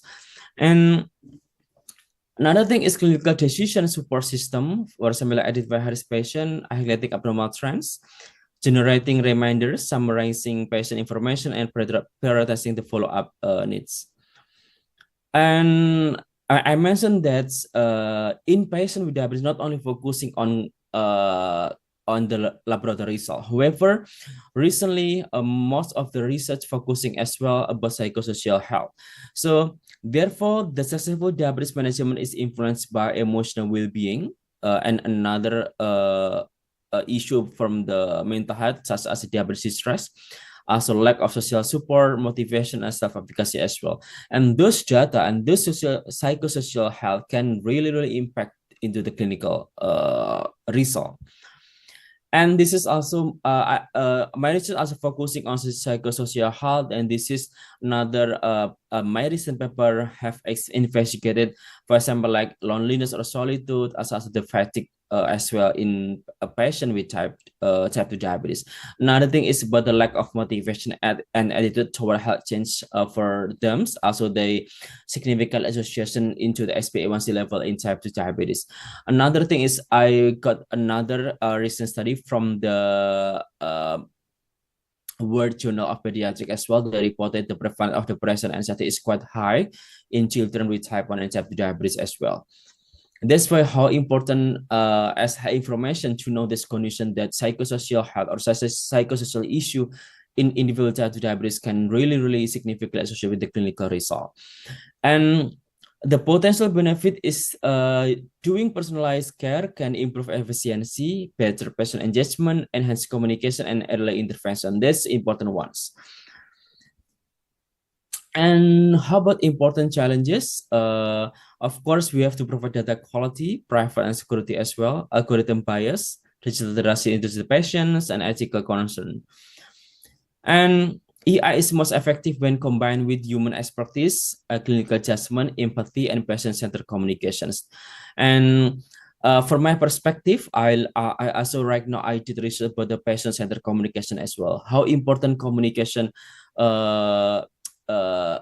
I mean the effective communication from this data and explain to those patients is really important. When you did wrong communication patient, of course this will impact their daily life as well and back to the patients.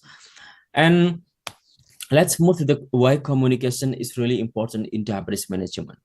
And in diabetes care, individual with diabetes must understand. So all the patients, as health information expert, you have to make sure those patients is really know and understand about their level of blood glucose, also how about their medication pattern and lifestyle recommendation according to physical activity, exercise, or dietary intakes, so they can adjust by themselves as well.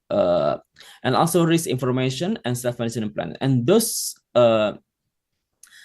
data, the individual diabetes really must understand about this data.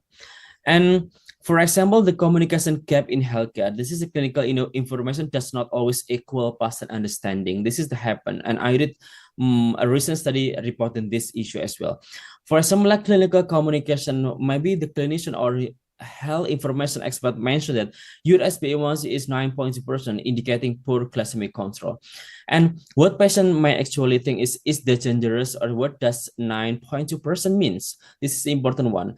From my perspective, you have to explain well when you say to the patient about this data. Of course, the patient, for example, like the newly diagnosed patient, of course they do not care, and because they do not know how important those data can influence their blood glucose level pattern.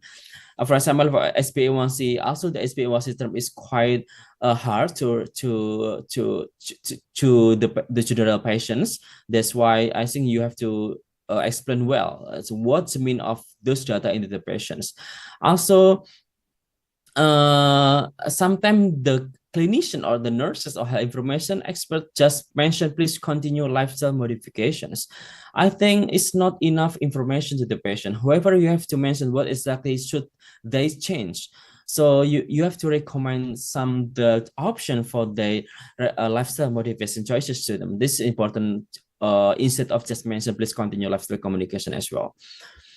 And another thing is the same information of different interpretation. This also some important part as well.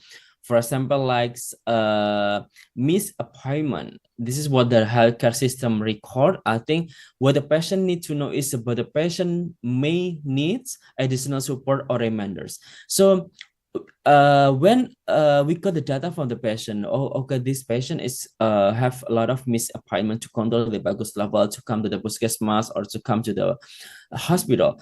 And as health information, you have to know what factor can influence those data, and maybe the patient might need additional support of reminders to fix and to solve the problems. This called the code interpretation from this data.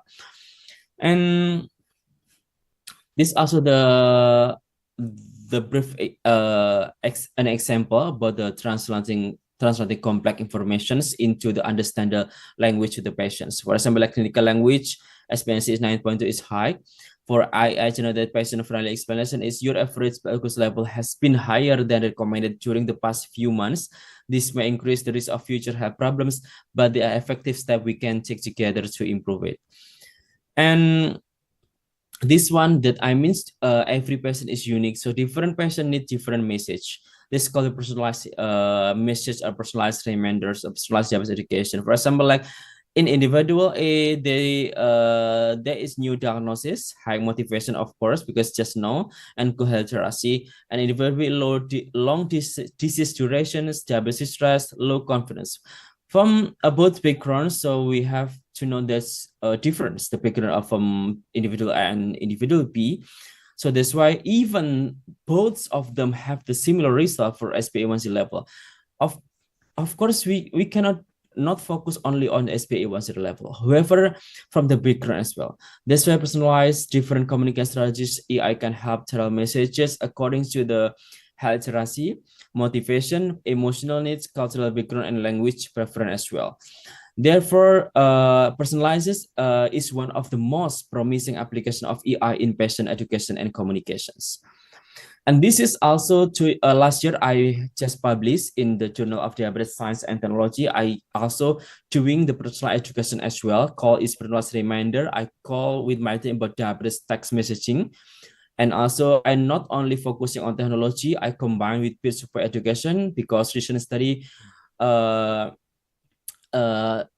reporting how important peer support in improving SPA1C level. However, I did combination between personalized technology, also the complementary education such as peer support education. And this program also really reported good finding, can improve the clinical outcome, also the psychosocial like sleep quality and fatigue as well. I think if you want interest to read this paper, just type this title in the Google. I think you can get for free. And excuse me, Dr. Debbie. Just a slightly okay. reminder that you have 10 minutes remaining of your talk. Thank you. Okay. Thank you so much for reminding. And this is an example of we provided some personalized messages. For information that before I assign those messages to the patients, so my research assistant, also my team collect the comprehensive data from the 4 important domain from the patient. For example, like health eating, being active, taking medication, and monitoring blood glucose level. So from this data, we can know what the preference of the patient according to the health eating. Maybe sometimes the patient have to only 2 patterns in a day, and also sometimes they have to 3 patterns, also 2 snack as well, and what kind of food they prefer, and also about the being active or physical activities. Sometimes they prefer to run, they prefer to walk, they prefer to swim. You have to know those conditions. That's why when we do reminders to the patient, we have to match with their preference as well. So this is really important to provide personalized information to the patient. Also taking medication as well. As we know that taking medication pattern, of course, is different from individual, each individual to the others. And therefore that's this is the conclusion. I think I just to talk briefly that diabetes educator can incorporate personalized DP text and peer education into the diabetes education program. This approach can assist individuals with type 2 diabetes in maintaining optimal glycemic control, reducing fatigue, improving sleep quality, and improving their overall quality of life. And this is the communication and psychosocial support that living with diabetes often involves stress, anxiety, diabetes stress, burnout, and fear of complications. And I would like to share of you, because we talk about communication, I think when you of course after graduating you will if you work in hospital and face the most of the patient, especially individual with diabetes, of course you have to provide some appropriate language to them to reduce stigma as well. So this paper is quite important for the expert who focusing on diabetes. This is from the Australia, because I have friends as well from Taken University. So for your information, Taken University School of Psychology, they're focusing on providing and reducing providing good communications, also good language to reduce stigma in diabetes. That's what these papers talk about, how we can provide a good communication into the individual living with diabetes. Recently, for example, right now we cannot say disease into the patients. So in terms of disease, we have to say, instead of disease, we can say the conditions, because when you disease, most the individual with diabetes around the world is got stigma, because yes, sometimes when the patient hear about disease, I think it's worse. It's better we can say the condition like diabetes condition or something. This is an example that we can use appropriate, and we have to update our knowledge in facing individual diabetes in terms of communication. Also, instead of obese or weight, we can say about the healthy and unhealthy weight. Maybe in the Puskesmas, when we face about obese person, you can say unhealthy weight. It's more polite to the patients. And also, this is an example you can read for free to learn about how you can improve your knowledge according to the language matter in diabetes. And this is an example, as a lot of an example to know about the language. And this is also my research, also still under review. I hope I can publish this research as soon as possible about the stigma in language in diabetes care in Indonesia as well. And communication is the missing link. So this is, I think, successful diabetes care require high quality data, artificial intelligence, effective communication. When we combine those three, we can get a better patient outcome, I can guess. And this is the last part. If future of health information professional in the AI era is the healthcare is entering an AI-enabled era. Traditional psychological information just professional focus on documentation, coding, record, or some things. But whoever today and tomorrow are expanding, health information professional are becoming data interpreters, information strategists, AI collaborators, and digital health innovation. I think to become this, I think you can do stuff learning as well. Right now, a lot of software, free software, a lot of platform you can use to do the self learning to improve your skill and knowledge. And also, this is from data custodian and to health data innovator. Right now, for emerging role, you have to be the general insights, improving pathway, driving innovation, and enabling AI solutions.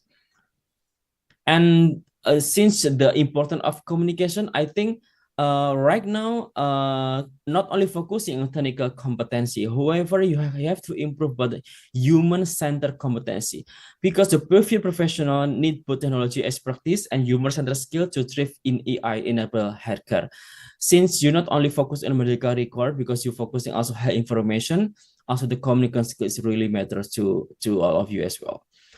And this is the last part of my, I have to conclude that diabetes is one of the most data intensive chronic conditions, and documentation is the foundation of quality of care, because of course we need good communication to help us as a healthcare professional to make clinical decision. And AI or artificial intelligence can transfer data into actionable insight, and effective communication remains essential. And future health information professional will play a critical role in AI-enabled healthcare. That's all. Thank you very much for your attention and your time. I think the time is for questioning, right? Thank you very much. Okay, thank you very much, Dr. Debbie, for your inspiring and excellent presentation. Before we start the discussion, I'd like to briefly revisit Professor Debbie's introduction. Please committed to reshare the curriculum vitae. It's okay. So after reviewing Dr. Debbie profile again, I realized there were several important achievements and qualifications that I didn't mention earlier. So I would like to briefly introduce those accomplishments so that our audience can fully appreciate your remarkable contribution to the field. Okay. Dr. Debbie Sharu Ramadan is not only an international lecturer at Chulalongkorn University, Thailand, but also an international diabetes. Can scroll down maybe, committee, scroll down the CV. Yeah, we see. Okay, scroll down again. Scroll down. Yes. Okay, this part, important part for me. Okay, but also an International Diabetes Federation IDF Senior Fellow with a Scopus H index of 19. Wow, and more than 11,000 citations to his scientific work. So his research has been published in leading international journals, including the Lancet, Nature Medicine, BMG Open, and Diabetes, Obesity, and Metabolism. So we are truly honored to have such a distinguished scholar and internationally recognized expert in diabetes care and digital health with us today. Okay, thank you once again. Please join me in welcoming and thanking to Dr. Debbie. Okay, thank you, Dr. Debbie. Once again, we are truly honored to have you with us today. Now we will proceed. Yeah, I think all will be safe. Yeah, okay. Now we will proceed to the discussion and questioning and answering session. Participants are welcome to submit questions through the Zoom chat box or raise your hand if you would like to ask your question directly via open microphone.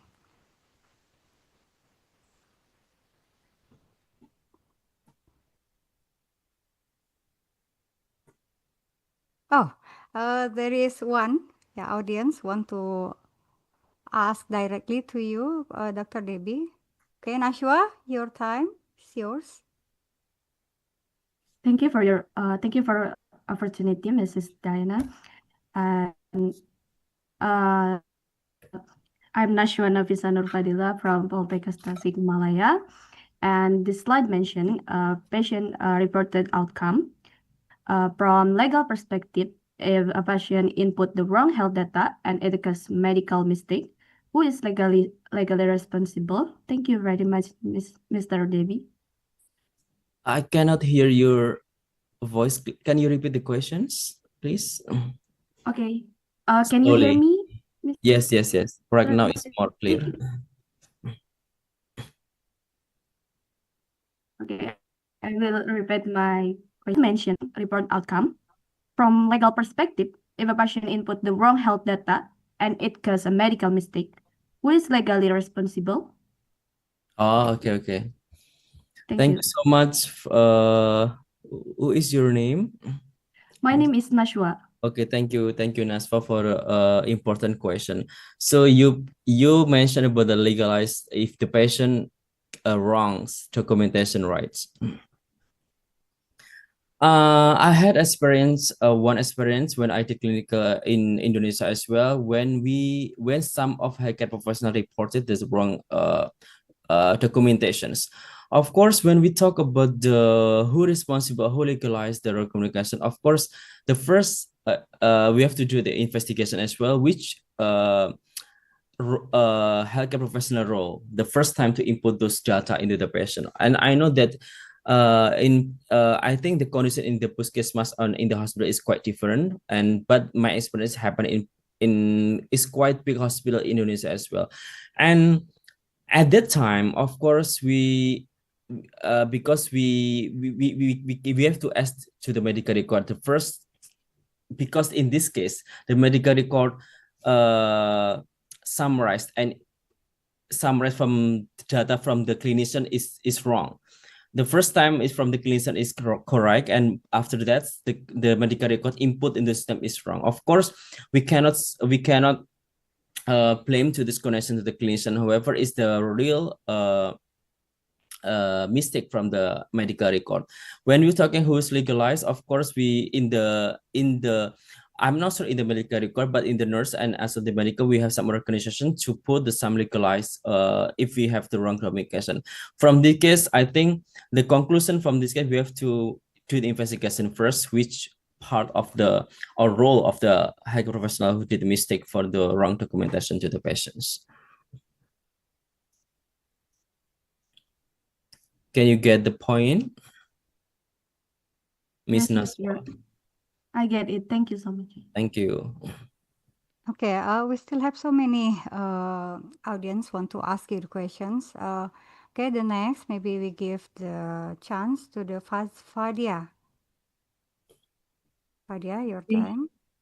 Thank you for the chance, Miss. Here I want let me introduce myself. My name is Fadia. Here I want to ask a question. What is the best framework for combining AI technology with human peer support education to ensure digital diabetes intervention actually trigger behavioral change in patients? Framework? Yeah. Okay, thank you so much for Fadia. Fadia, for the good question. I think you're talking about research because you're talking about the framework, the concept. I think it's quite important as well.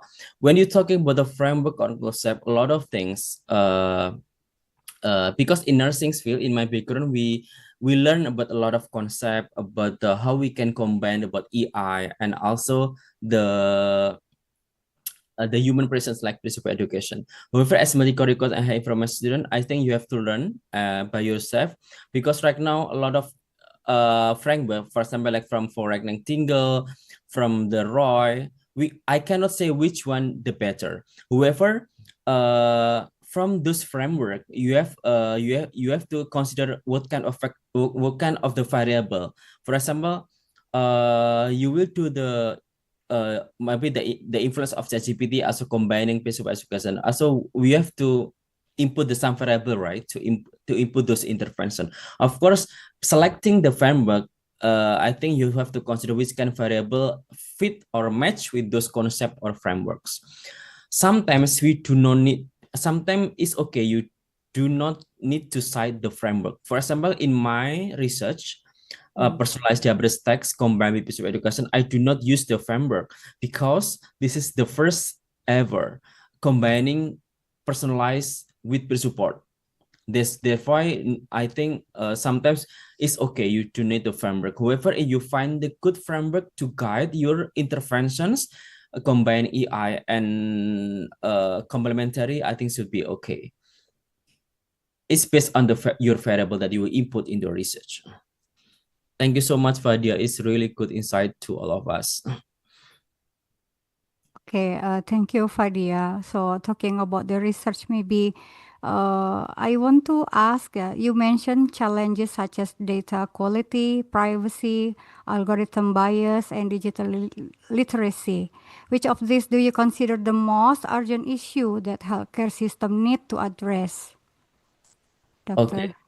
This important question from the expert, right? I think from my perspective, those are important. However, sometimes data security, I think from the medical record information is really, really, really important.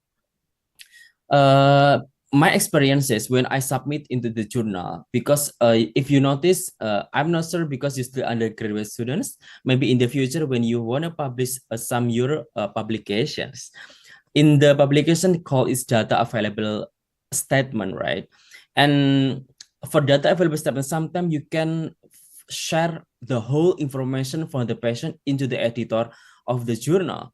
However, sometimes based on the ethical approval I got from Indonesia, sometimes we cannot share the privacy of the patients.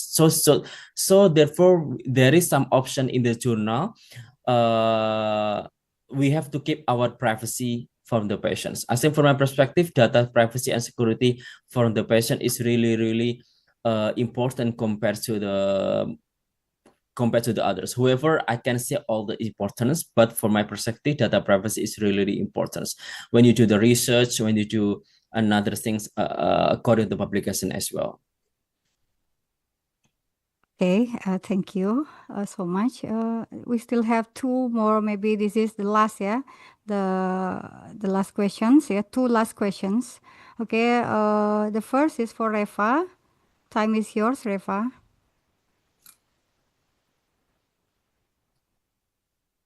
Okay, Reva, thank you, can you Miss. open your microphone? Okay, Miss.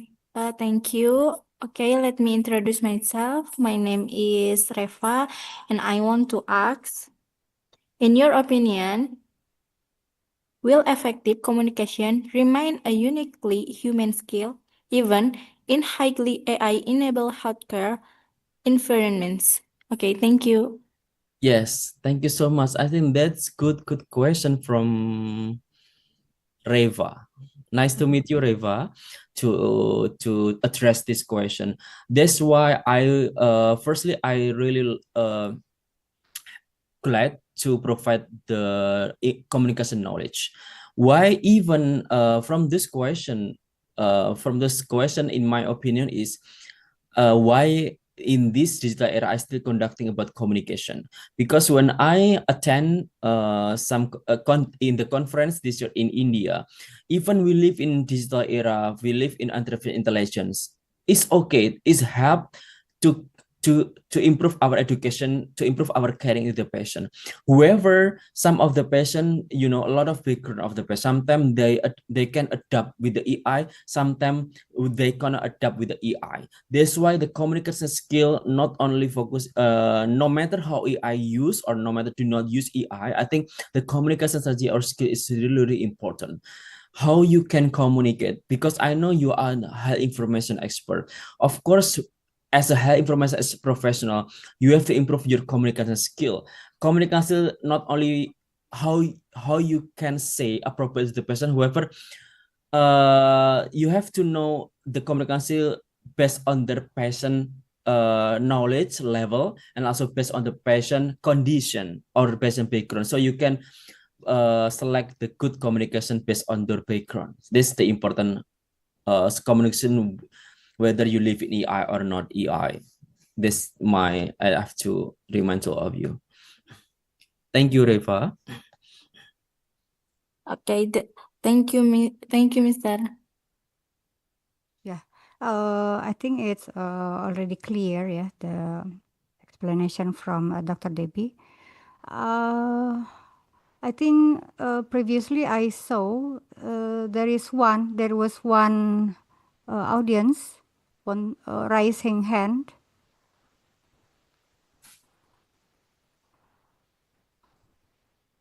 Okay, if there is no question more, so we will end this session. To Dr. Debbie, thank you so much. On behalf of the organizing committee, we would like to express our sincere appreciation to Dr. Debbie for your outstanding presentation. And as a token of our gratitude and appreciation, we would like to present the certificate of appreciation to Dr. Debbie Syahrul Ramadan.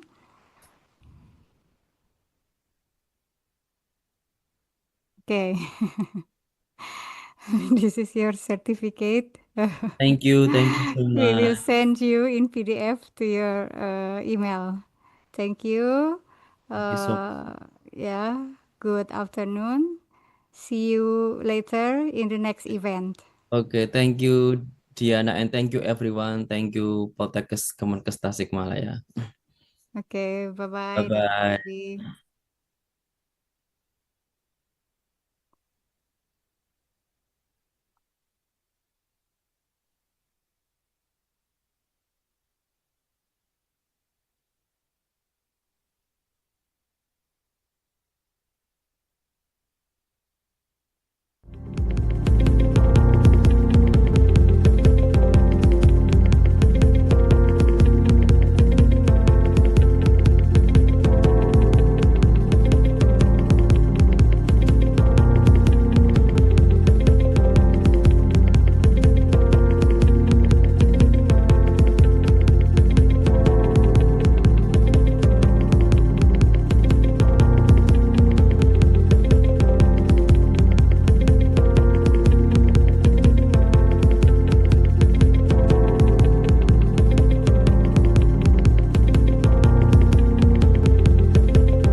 thank you to our third speaker for the valuable presentation.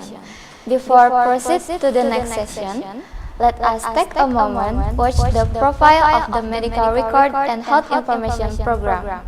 Please enjoy the video.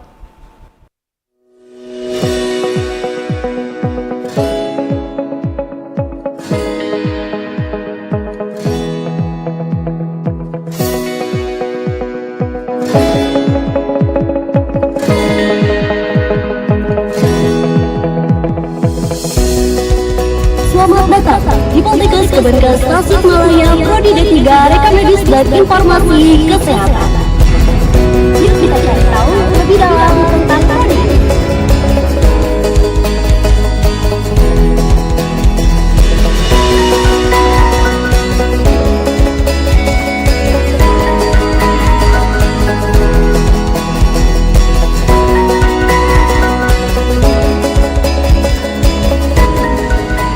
Di Prodi EMK terdapat ruangan laboratorium, statistik, dan laporan.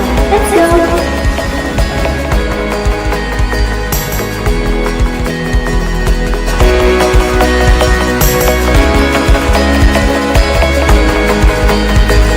Prodi D3 EMK memiliki laboratorium kabin klinis dan reimbursement. Yuk kita lihat!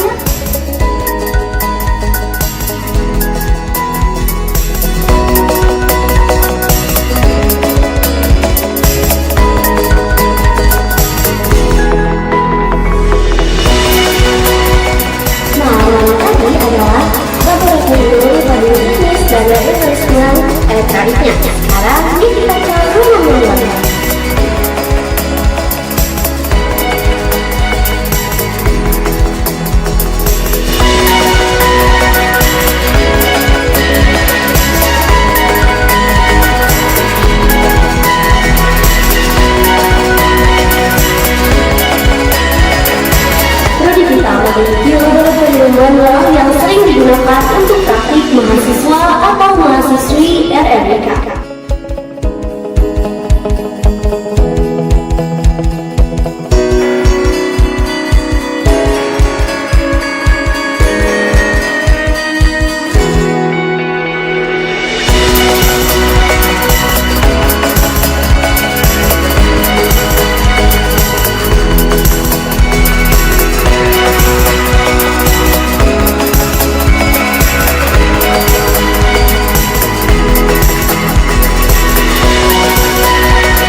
will continue the seminar for the last presentation.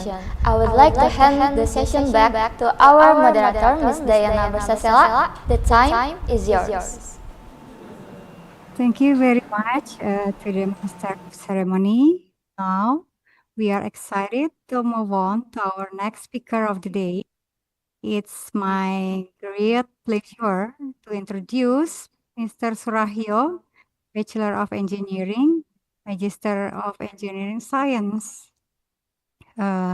He is an IT and digital health specialist with more than 25 years of experience leading major national initiatives in telemedicine, hospital information systems, smart city development, and digital health strategy. His work spans collaborations with the Ministry of Health, Bappenas, Kemendikti-Saintek, ADB, JICA, UNDP, COMDIG, and various academic and international partners. He focuses on designing and implementing large-scale digital transformation program, strengthening governance frameworks, and aligning technology investments with public health and institutional needs. Throughout his career, he has advised on telemedicine regulation, health information system, hospital management information system modernization, regulatory sandbox development, and community-based long-term care systems, while contributing to capacity building through teaching and training across multiple universities.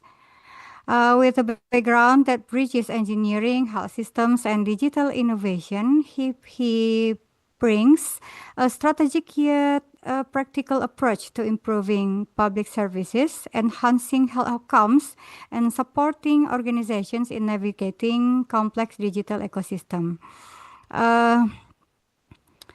He has so many professional experiences in central governments, industries, and international agencies.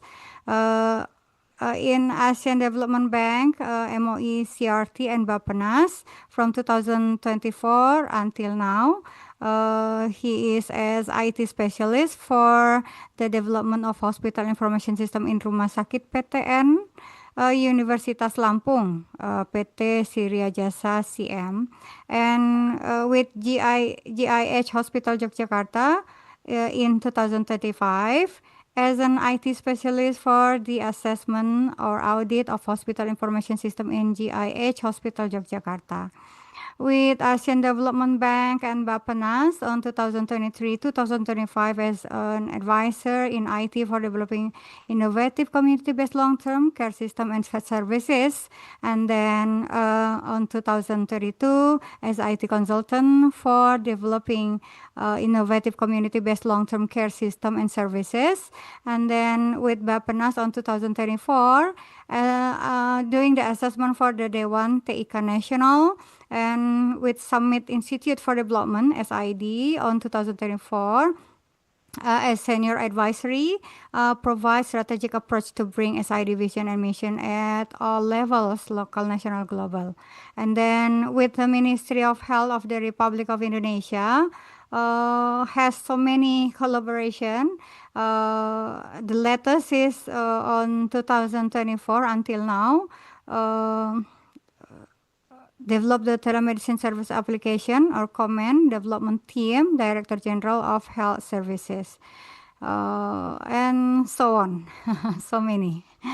And then, we can see with the United Nations Development Program, UNDP, Japan International Cooperation Agency, JICA, MOE, CRT, and then with Ministry of Communication and Information of the Republic of Indonesia, with the University of Queensland and Australia Award, Indonesia, AAI, with the Badan Pengkajian Penerapan Teknologi, BPPT, with the Ministry of Transportation of the Republic of Indonesia, with BPJS, Kesehatan, and then with Center of International Cooperation for Computerization, CICC, with Institute for Information Industry Taiwan, with National Atomic Energy Agency, Batan, and then he also has so many professional experiences in local governments institution. Also the professional experiences in industries, yeah, and then with Inixindo Yogyakarta. Oh, in Inixindo Yogyakarta, he play a role as the director of Inisindo Jogja, managing an IT training and consultant company, IT consultant for network and security system. At Faculty of Economic and Business, University of Gadjah Mada, PT Pura Barutama, Kudus, Christian University Satya Wacana, Salatiga, PT Indonesia Power, Central Java, University of Gadjah Mada, Jakarta Building. And also professional experiences in academic institutions in Universitas Gadjah Mada for so long time. And then in University of Groningen from 2011 until 2012 as a researcher in a Sprint smart mobility devices with improved patient prosthesis interaction, designing ICT infrastructure of telemonitoring system for elderly in University of Groningen and University Medical Center Groningen, the Netherlands. And he has also experienced high experience in teaching and student supervision from 2002 until now. And then his academic qualification, he pursued his Bachelor of Engineering in Electrical and Electronic Engineering from Muraron Institute of Technology, Hokkaido, Japan. And he also pursued his Master of Engineering Science in Development Technologies from the University of Melbourne, Victoria, Australia. And then he has so many skills in telemedicine, digital health, smart city planning, IT governance, project management, healthcare ICT, strategic planning, stakeholder engagement, and also he got several scholarship, Science and Technology Manpower Development Program, STMDP, from Japan, and then Australian Development Scholarship, ADS, for the master degree, also from Japan, Australia. And then he also as the speakers in many international conferences, seminars, trainings, and workshop. Yeah, it's listed here in the curriculum vitae. Also writing or published many papers, reports, and do the review on many papers. And then he also joined an international organization in the Asia eHealth Information Network, AEHIN, the Institute of Electrical and Electronic Engineers, IEEE, and then APEC Digital Opportunity Center, ADOC, Asia Open Source Software, AOSS, and he earned so many international professional certification, from the networking and security technologies, and then from the Microsoft project. Oh, so he also can speak many languages, Indonesia, Japanese, English, and Japanese. Oh, Japanese fluent. Okay, thank you so much. I think now Mr. Surahyo, thank you so much for taking the time to us today. We are truly honored to have you with us, and I look forward to learning from you, from your expertise in digital health, health information system, and telemedicine. How are you today, Mr. Surahyo?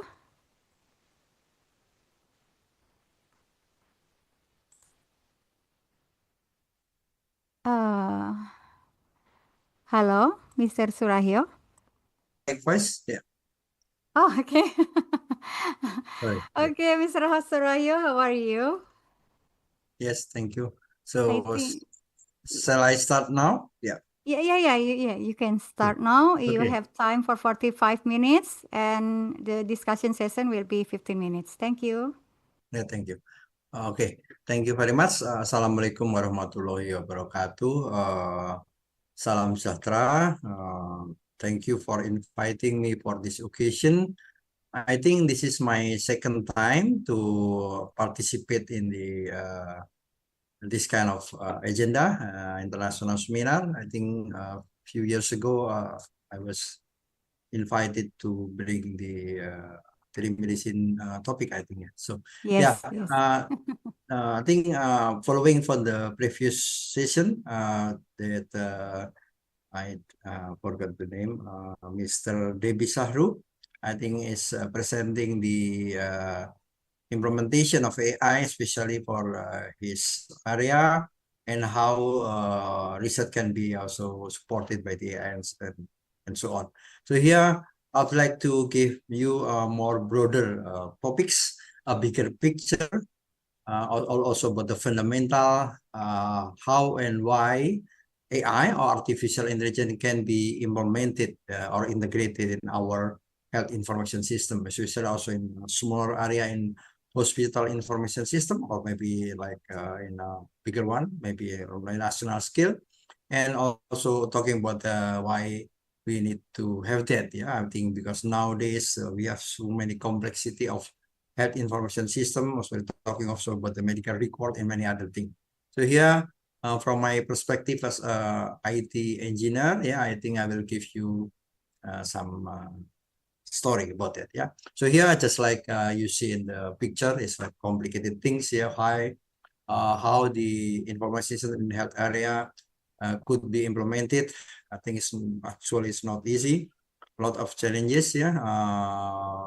Like not like on banking area or the financial industry. I think they are more established. They got the support of regulation from the government. The technology is highest or latest technology is already there. You're experiencing how easy to make some payment using QRIS, yeah, QRS.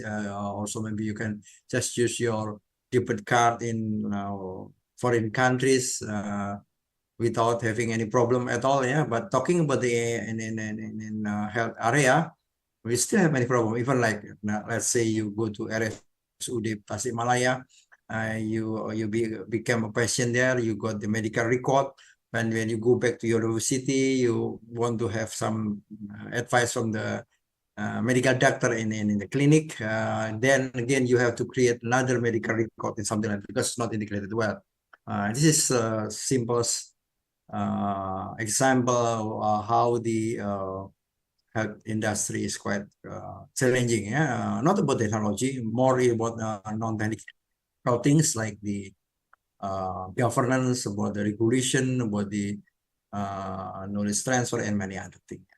So yeah, I think Bu Diana, thank you very much.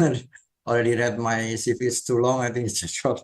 Yeah, I think I'm from the IT background, but since 2005, I became more in health area nowadays, and also I was helping many government agencies, and also being involved in some international agency to support the digital transformation, not only health, but sometimes also about the smart city, about the AI and many other things. This is my background. Okay, so this is the infographics. Yeah, this is also my presentation was developed by AI application as well. Yeah, I mixed with Clouder and Notebook LM. I think you are familiar with this. It's very useful to create the graphical things to explain something, because I like to show more in easier way how we understand the topic. And this is the summary I put in the beginning first because maybe I will use some technical terms that maybe you can difficult to understand. So here, talking about the AI in health industry, right? This is not easy. If talking about AI, everyone is just saying about ChatGPT, about the Copilot and so on, and just to asking something to make something and so on, but not that easy. AI is artificial intelligence, meaning that this is kecerdasan buatan. The system will think like us, like a human. Yeah, they can learn, they can become more smarter and smarter and so on. But again, this is just like an application to process, to decide, to analyze, and to generate a result, something like that. So, but again, there are many layers. Sorry, I start from in the center of the picture. Yeah. So actually, basically, there are 5 layers. So in the beginning, it should start with the very good data. Yeah.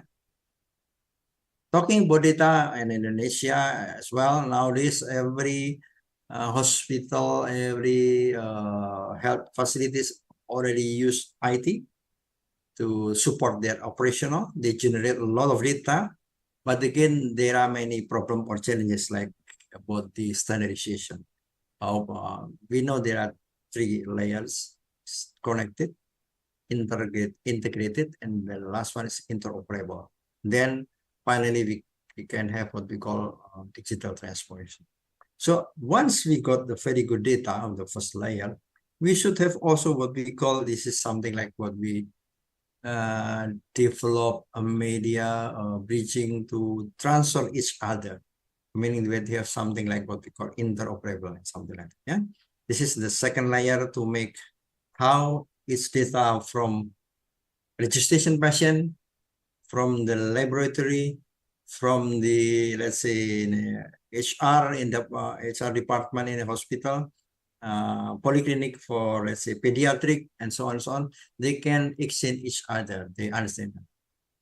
Once all data is generated and summarized, we need what we call data management. Then we need something to understand the data, to analyze, to make us easier to decide something. Then we put AI. Yeah. Before that, we already have many applications to translate, to decide, to analyze. But again, this is very structured, and they are not going to be smarter and smarter. This is very static. And nowadays, but we have a problem with so many data, with so many dynamically changing environment and so on. Then we need something smarter. That's why we put AI there in the layer 4. And finally, by using AI, our interaction from the system to the human, medical doctor, nurse,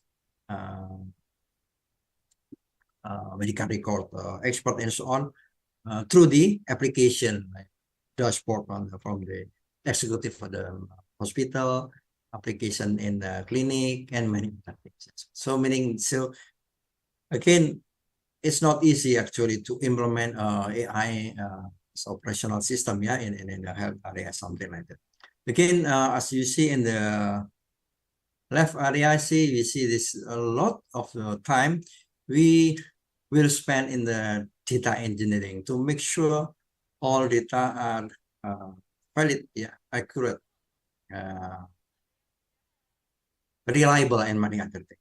And also because the data change so frequently, the volume is increased on, there will be a drift, yeah, shifting. So meaning that AI should learn and learn again, what we call continuous ML ops, machine learning operation. And again, once the technology implemented will be implemented, we also should align with the clinical usefulness. Yeah, it's not only about but how the all head practitioner can use it, can utilize AI to support their activities. Again, and of course, talking about AI, actually there are many models, but I will divide into 3 big groups. One is about embedded AI, it's already inside the health information system, hospital or whatever, something like that. The other one is outside that. We need what we call API, outdoor pitching to interact each other. And also we also have what we call federated AI, meaning that it's kind of distributed system to exchange other, like in Poltekkes, maybe be integrated with the Ministry of Health, maybe integrated with the Dinas Kesehatan. I mean, this is the all story for my presentation. So here there are some outline here.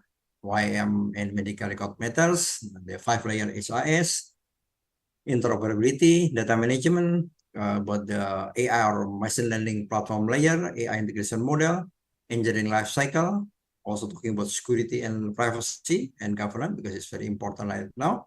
And of course, challenge barrier and academic hospital opportunity, like maybe you handle right now, and I'm not sure in Tasikmalaya, but like in here in UGM, Gajah Mada, we have Rumah Sakit Akademik UGM, and the Lambung building health information system in RSPT and so on. So yeah, and the last one is conclusion. So here, why we need this AI? Yeah? As you know, as I mentioned before, we have so many health information system around us right now. Yeah, in 2026, yeah, patient registration. It will generate a huge amount of data. Yeah, again, I already mentioned before or explained before. It will be a big challenge as well because sometimes when they build this kind of application, they are not standardized. Yeah? Are you familiar with ICD-10? Are you familiar with the Loing, with SNOMED City, and so on and so on? Yeah. Sometimes they just make by themselves, so meaning that they cannot talk each other, even in among different application inside the same facilities. Yeah. Again, of course, becoming more difficult when talking about another facility. So why now we need Satu Sehat, because it's a national backbone to integrate all the health facilities in itself to exchange each other. So meaning that let's say you already have medical record in RSUD Tasikmalaya and you have long weekend, you visit Jogja, you go to beach, to the mountain and so on, but somehow you get, I don't know, sick and something like that because maybe you didn't enough sleep and so on. You were brought by your friend to Sarjito Hospital, and by showing your KTP, they just scan the NIK and so on, and then with your permission, your medical record in Tasikmalaya will be brought to the system, and doctor can continue on the treatment something. So you can avoid the medical error and many other things. Something like this. Maybe you have some allergic in drug or I don't know, something like that. Also, but clinical documentation, there are many data will be generated by there in laboratory as well. Yeah, so many data will be generated in radiology, especially also we have to follow the standard like DICOM and so on. Yeah, and pharmacy system, in billing platform, ICU monitoring device. Ini just for some example. Yeah, actually there are more. Yeah, telemedicine platform and also national. So meaning that modern hospital generate enormous volume of data every day. Yet again, sometime in the textbook usually say database is treasure. What is treasure is harta karun, meaning that we have just collect, but we cannot utilize. Why? Because number one is we cannot integrate each other. So then they cannot talk each other. So it's quite difficult to have a meaning of the data because they don't have any standardization and many other things. Yeah. Once they standardize again, so the volume is very, very big, and the speed of the data generation and source is very quick, and the dynamically type of data is so various right now. Not only text, music, video, and many other things. Actually, behind AI also we need what we call one technology, what called big data. Yeah, big data, because it's the newest or latest data management technology to handle the kind of variety, volume, speed, and so on. So it's becoming normal right nowadays. Yeah.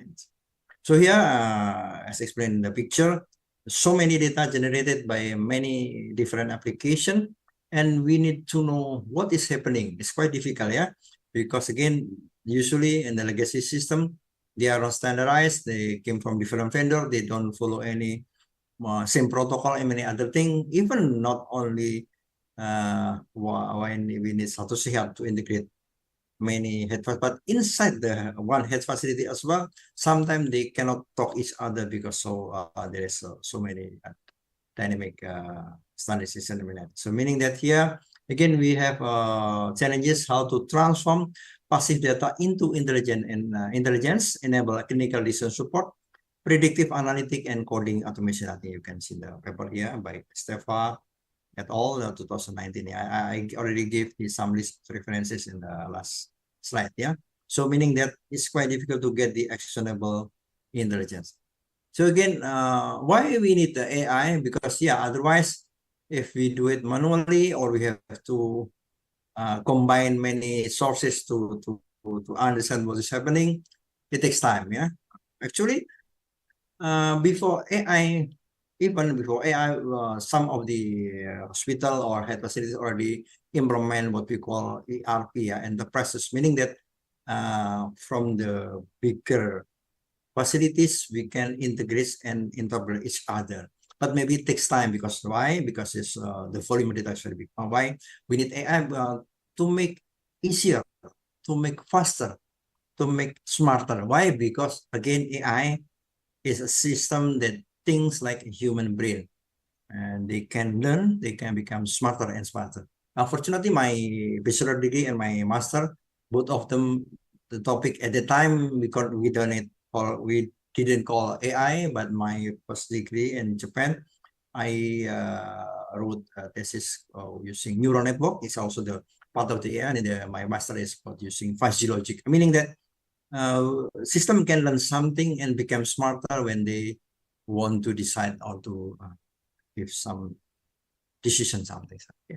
So here, by using AI, we can have assistant in clinical documentation, so they can generate draft notes, summaries, and discharge letter. Yeah, reducing physical documentation burden. I mean, at the moment, it's quite a lot of administration tasks. I think some of my colleagues in hospital or university like Bu Diana, we have so many things to write on the paper and borang, and so on. This takes time. Yeah, by using AI, they can just summarize and put all the things together and write this here.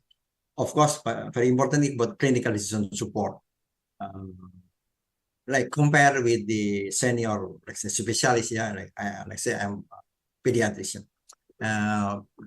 My decision might be different with the junior one. Why? Because I have, let's say, 20 or 30 years experience. So when I listen to the patient and I go to some assumption and diagnosis and so on, then I can predict well what should be treated and something. But from the junior one, it takes some time because this just start as pediatrician like 2 or 3 years ago and something. So meaning, yeah, we can replicate the expert knowledge to be implemented in AI, and then when we want to decide something as a clinical support, we can much be faster and more accurate. Why? Because in AI, we put everything there. So AI in the beginning usually is stupid, it's dumb jobs because they don't know anything. But once we fit with a lot of knowledge and becoming smarter and smarter, so meaning that by using AI, we can have real-time alert, drug interaction guideline, like as I mentioned as example before, when you visited Yogyakarta in the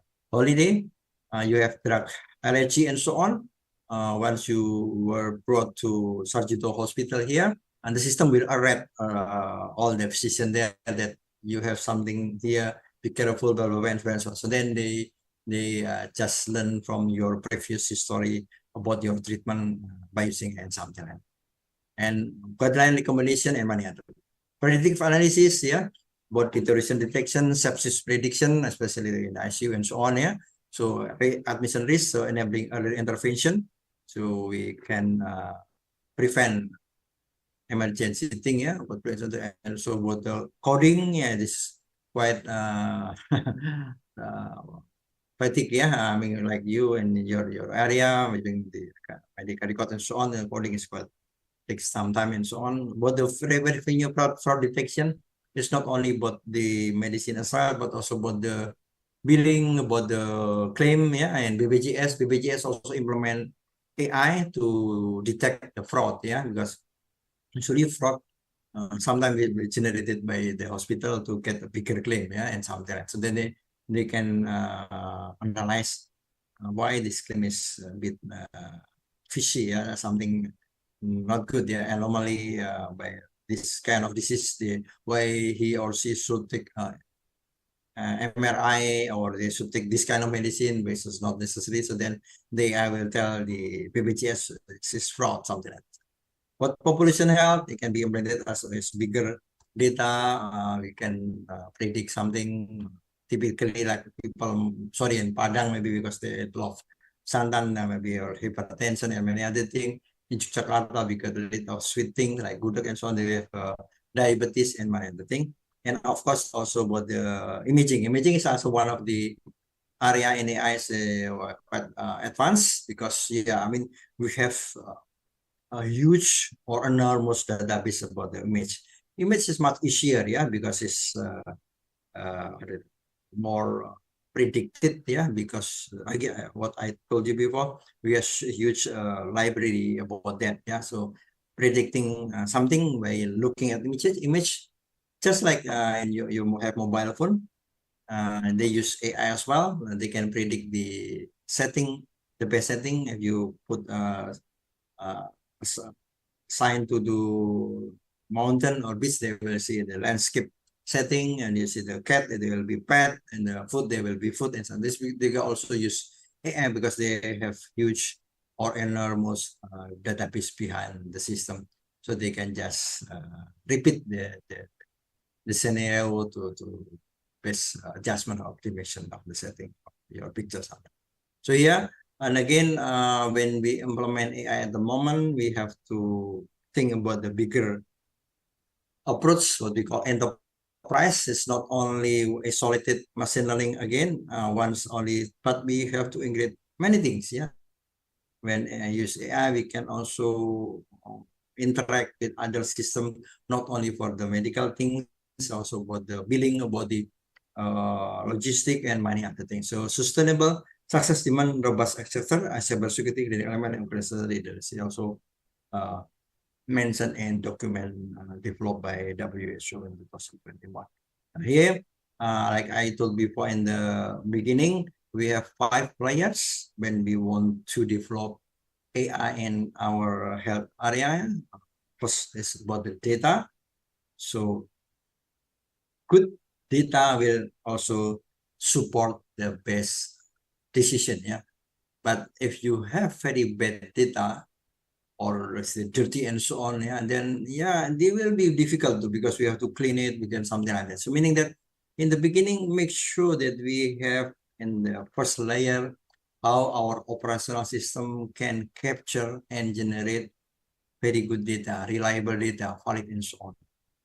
Comply with some standard in MR, in HRS, in laboratory, and DICOM impacts, and many other things.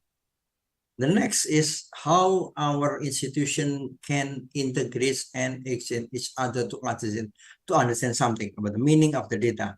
Meaning that we need to have API, application interface, that you follow with some standard like HL7 for messaging, FHIR, I mean the last of the modern standard to be integrated, like in SatuSehat now we have FHIR, FHIR, DICOM for the medical image, SNOMED, yeah, for the clinical documentation and so on, lawyering for the laboratory and many other things.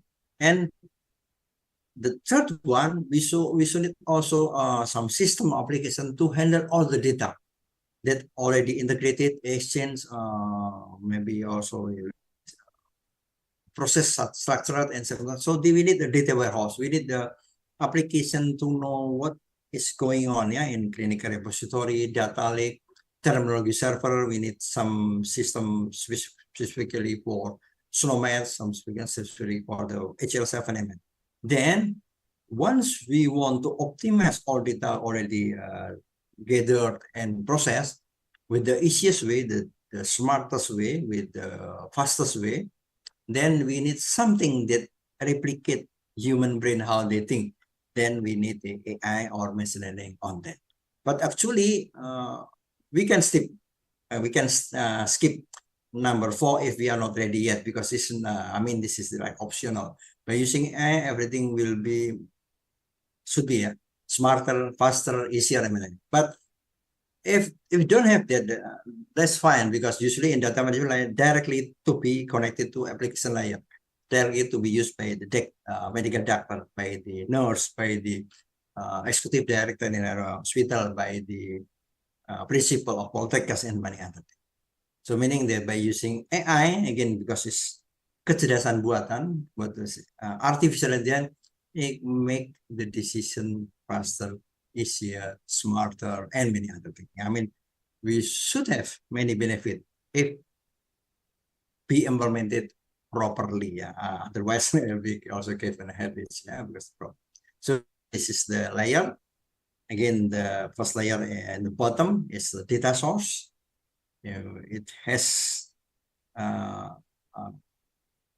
generate very reliable data from many other applications. I mentioned before in the previous slide, registration, laboratory, and polyclinic pediatrician, from the dermatology, from the peeling, from the then next second layer is how we integrate each other to understand each other. And once we already collect everything, we need to have how to manage all of this properly and manage them with data management. Then we can put a layer that help us to process all the data and more easier, faster, smarter, and so on.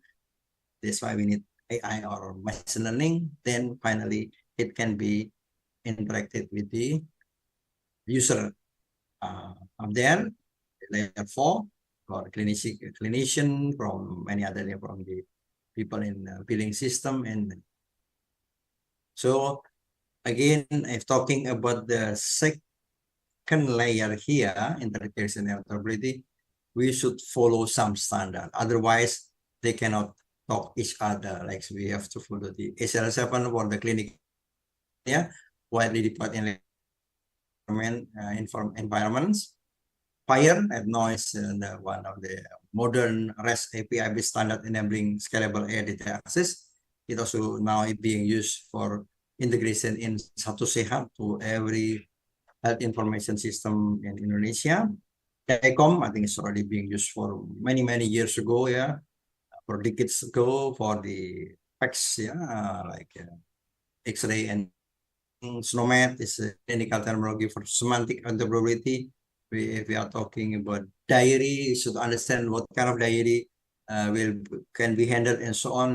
Logging is about the laboratory clinical observation. ICD-10, the diagnosis classification, because once your doctor in Tasikmalaya decide you are being diagnosed by this kind of disease, when you are transferred to Sarjito, because you are already, they understand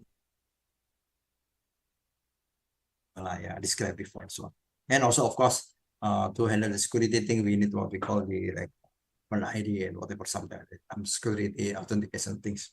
So here again, as you see in the picture, we have so many legacy system, old system that maybe cannot be standard and so on. So we need to standardize. We need to clean it. We need to support the interoperables. Then finally, we can have data that can be processed properly by using any kind of technology, not only AI as well, but also from any kind of system. So here we got global standard required, and we got also local imperative, because now we live in Indonesia, we should follow some standard they are provided by Minister of Health, by BPOM, by BPJS, by any other thing, something like that. It's not support the payment to the banking industry and so on. So here again, based on the paper by Pitts et al. 2020, data fragmentation remains the single largest barrier in scalable implementation. Again, why also again implementation of IT is like behind in health sector compared to banking industry, financial, retail, because so many things. I mean in health sector, because the number one is patient safety. But the diagnosis, we have 1,000 things. It's more complex than the banking industry and so on. So we have to make sure, if I say I have having cough, batuk, it's proper one, because of the infection, because of what, and many. So Excuse also me, Mr. Surahyo. How many minutes? 10 minutes left. Okay, sure. Thank you. And remember, in national system, we have to follow, comply with some standard for Satu Sehat, BPJS, SISRUTA, BPOM, banking industry, and many other things. So again, the third layer, we need system to manage all the data properly. We need the what we call technology like data warehouse, clinical data repository, we got data lake, master patient index, also very relevant with your field at now about the medical record, the terminology server, and data quality governance and so on. So here, all the data generated in the first layer, and also we have to follow the second layer about the standardization, and the third one, how we can manage and integrate the other so can be used to decide something, to make some decision in the top, so data like we filter in terminology server and with the metadata catalog, quality governance, and finally we can have the repository. Models trained on refined data become clinically dangerous. So it's make sure this everything. So here again, the challenge also in AI is because again, clinical workflow can be changed. By the time patient population becoming bigger and bigger, we need to retrain. We need to teach again how system react with the system, with the data. Sorry. So again, core requirement is static software deployment fails for AI. System require feature stores, drift monitoring, and so meaning this we have to learn just like us a human. Every time we need to learn to make sure that our decision is much better because so dynamic and our environment and so on. So here is why also the clinical workflow must be adjusted all the time. So AI must be very dynamic because the chain, sometimes regulation for the government ministry, they give new regulation, medical doctor, nurse, and many other people inside the hospital should change their workflow. So meaning that also how the system also adapt with that. So meaning that then we can have predictive dashboard, radiology prioritization, resource automation, and many other things as a benefit of the AI itself. So and the AI itself is also not easy. Inside that, there are many things to be handled or to be managed, like the training environment, what the GPA cluster, that node, and so on, the inference engine. But good things nowadays, the processor now is very high speed. Memory also becoming cheaper and cheaper. We have so large memory. Also in the algorithm of the application itself, we have to define the model logistic, feature sort, explanatory module, drift monitoring, and many other things. So again, it's quite difficult also to maintain. AI give the best performance. Sorry. So what kind of AI can be implemented? The first one is embedded AI. It's already in the hospital information system. It's seamless integration, easy to handle, but sometimes it will be vendor lock-in, dependency. The other one is we call API-based sidecar AI. It's something outside. So the hospital system or our dinas or protectors can interact each other to change there. It's like now we can use ChatGPT and so on, and somewhere outside there. In the cloud, we just use prompt in the chat, type something, and they will process. But again, this requires integration maturity because our system must be interoperable with their system. The other one is the government, the institution by the enterprise AI platform is the bigger one, like from Ministry of Health or Poltekkes or RSUD. We can use together to use it, but it's high governance overhead on the contract and federated AI is distributed AI, we can share each other, but I think it's quite difficult because nowadays we don't have any reliable AI system in our health area. So here there are some options, actually many. I just divided into four big group: embedded AI, API-based enterprise platform, and federated. So again, inside the AI itself, there are many steps should be followed or should be done. Like number one is for the problem definition. So as an engineer, we should understand the health problem. Detect sepsis earlier, how we can detect sepsis earlier, how we can reduce documentation burden, how we can make automate ICD coding, and so on and so on. So meaning this quite difficult. Yeah, the developer, the development system is not easy because in health area is very specific. Yeah, and once we understand how it works, so we also have how we handle all the data engineering about the mapping, extraction, cleaning, normalization. I told you before, there are so many sources of data in our health information system. Yeah, from pendaftaran, yeah, registration, clinic, from the billing, and so on, so on. We need to make sure that we have very good data to be processed. Yeah. The next one is about the model. How we can make a model to make easier decision. Model. What kind of model to detect sepsis earlier? How to kind of model to predict in EGD and emergency. Let's say there are 3 patients came together, which one should be have a highest priority because this kind of decision. So we need to have the model development. And once the system done, we need to validate with the physician, with the people who are in the health area, clinical validation. And finally, we deploy or implement and monitor. Again, we have to adjust, adapt, and so on, because our environment is very dynamic, changing. Yeah. So again, this problem definition, first make sure it will work in this kind of hospital, this kind of disease, and then so on, so on. All data should be okay. Model will be developed according to the workflow in our health system. Make sure that it's validated by the physician, and finally we deploy it and also adjust it something. And again, we have to make a balance among between the technical elegance and also the clinical thing, because number one still again is about the patient safety impact, post-alarm burden, and workforce. So in clinical reality, sometimes even we have high technology, it doesn't mean that we have very good system to be operational. Yeah. Healthcare demands transparent, trustworthy evaluation, and many other things sometimes.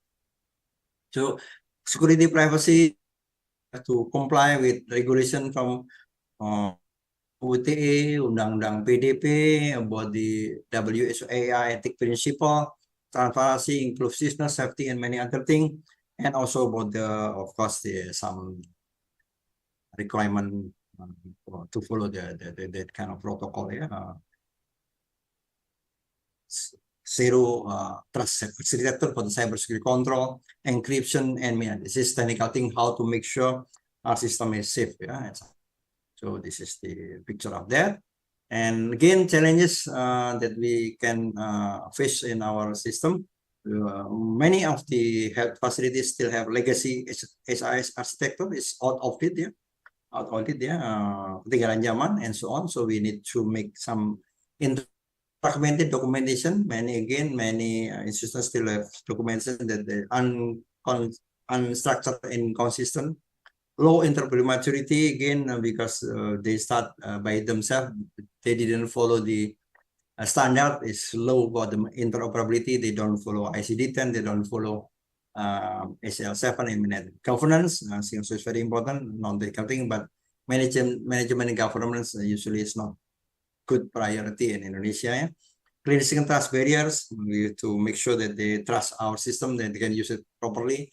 Infrastructure, okay, well, of course, but nowadays is not a bigger problem. I think nowadays is our infrastructure becoming better and better, and regulatory again. At the moment, government is not ready yet to support all the digital transformation, especially in health. So meaning that we have to have very good regulatory to support this. Okay, and if you're talking about hospital and university on an academic institution, and it's very good opportunity to use it as base us to implement AI in the health area, because we can use AI as assisted education, using for research analytics, for the predictive clinical intelligence, and workflow automation. Meaning, and if we are supported by academic hospital, it much easier for us also to implement AI, because yeah, we can support each other. In hospital, we focus on how to treat the patient, but in the academia and the faculty, they can support us for the research, for the giving the clinical intelligence, predictive intelligence as a model in the AI, and also maybe also optimize the workflow automation and so on. So again, as a conclusion, AI integration in the hospital environment is fundamentally an enterprise digital transformation, not merely a technical deployment, but of course, technical deployment is very important as a foundation. Success require enterprise architecture discipline, interoperability by design, trustworthy governance and cybersecurity resilience, workflow-centered implementation and leadership, sponsorship, and organizational readiness. How many minutes still left, Bu Diana? I think it's over. Okay, baik. I think I just skip my video. I got video, but maybe later. Welcome to The I think Explainer. stop Today here. we're Back to you. Terima kasih. Okay, maybe you can play the video in our discussion session, Pak Surahyo. Thank you so much. We would like now to invite questions for the audience. The audience may type the questions in the chat box or use the raise hand feature if you would like to speak directly. Please don't hesitate to share your thought or questions. Maybe while waiting the question from the audience, I would like to ask, I'm curious for these things related to AI. Pak Surahyo, based on your experience, because you have the very high experience related to this matter, how far has the implementation of AI within electronic health records progressed in Indonesian hospitals? And are there any successful real-world examples that demonstrate meaningful clinical impact? Yeah. Yeah, thank you very much. I think it's a very good question about that, because now AI is a hype. Yeah, everyone is talking about AI. But unfortunately, based on my experience, the implementation is still low. And the most established one, based on my experience, is more in the AI using for the medical imaging. I mean, because the one is quite established, especially not also supported by faculty of medicine or faculty and nurse or medical record, but also supported by the engineering department in university. Usually, like in Indonesia, in UGM, we have very good collaboration with university, faculty of engineering. But I told you in the presentation as well.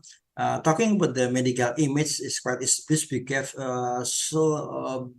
very large library to support it. I mean, it's quite easy to use, even the open source application like when let's say scan our retina using some application, then they can predict my heart condition based on the my eyes, about the blood line and something like that. So many, but in the medical record is still actually. From the technical point of view, it's not so difficult because it's more structured. It is quite structured data in medical record, but somehow it's more in the regulation, also in the willingness, because medical records are quite sensitive. So using AI, maybe they are afraid that they can give some incorrect result, something like that. But in the scope of the, let's say, in the research, I think it's quite easy, Bu Diana, to implement if you want to start as well, because in medical record, everything is structured, is based on some protocol and standard as well. So then we have large data, we can predict something and so on. So, but again, more in real life for the adaptation, is more in non-technical things. But yeah, again, because still, if you see in the layer 1, 2, 3, and most Indonesian health facilities still struggling in layer 1, 2. Yeah. You know. Yeah, that's true. Once they got it very good, they can just actually not that difficult to implement. But if you don't have very good layer 1, 2, 3, then we will not have very good result, because it based on some assumption, like in ChatGPT and so on, we call it hallucination, right? They give you a result, but actually it's just ngarang, something like that. It's very dangerous for the patient safety as well. Yeah. You understand what I'm saying? Yeah. I got it. Yeah, Yeah. Did I answer your question? Yeah. Oh, yeah. Yeah, you answered my question. And actually, I'm still curious with our big health data in Indonesia. Yeah. Actually, like in abroad, usually Mhm. the health big data is only one big data, like the Yeah. insurance health data. But in Yeah. Indonesia, we have the insurance health data under Yes. BPJS, and also we Yes. have the Satu Sehat under MOH. Yeah. So Don't I want to know don't what's your forget about insight. PayPom as well. Yeah, Talking about Bebas. drug. Yeah. Yeah. And body source. So meaning once Yeah. everything is integrated, like Satu Data Indonesia, Yeah. especially Satu Sehat, Mm. BPJS, Mm. PayPom, and so on, then we can utilize on it using first of all, make sure that we have big data analytic on that, and we can put AI on top to give us an easier way to understand what is going on, something like that. Yeah, so do you think that this is still the homework for Indonesia for the Yes. health big data? But a good progress at the moment. I think compared like Yeah. 1 or 10 years ago, we have very good progress in integrating many things. Yeah. And also with the development of the Satu Sehat International Digital Health Ecosystem, do you think Indonesia is ready for the large-scale AI integration within EHR systems? Yeah. If at the moment in Minister of Health we have the STS, Digital Health Transformation 2.0. If they succeeded at least until 2029, we will be ready. Because in the last 5 years, very good progress compared to other ministry. Even I'm saying that Kemendikbud Saintek is also one worst implementation. But in health, we are okay. We are in a good track too. So if they follow the digital health transformation strategy, hopefully in the next 3 or 4 years we have a very good system. Yeah, we hope so. And also the health system also need the people like Mr. Surahyo to help. And Pak Surahyo, we have three raised hands. Yeah. Okay. The first is for Berliana. Berliana, time is yours. You can open your microphone. Berliana. Yes, Hello. Berliana, please. Okay. Yeah, thank you, Miss. Let me introduce myself. My name is Berliana. I want to ask about how can hospital measure the real clinical value of AI beyond technical performance metrics such as accuracy or AUROC.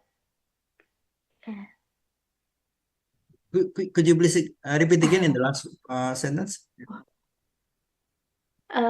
How can hospital measure the real clinical value of AI beyond technical performance metrics such as accuracy or AUROC?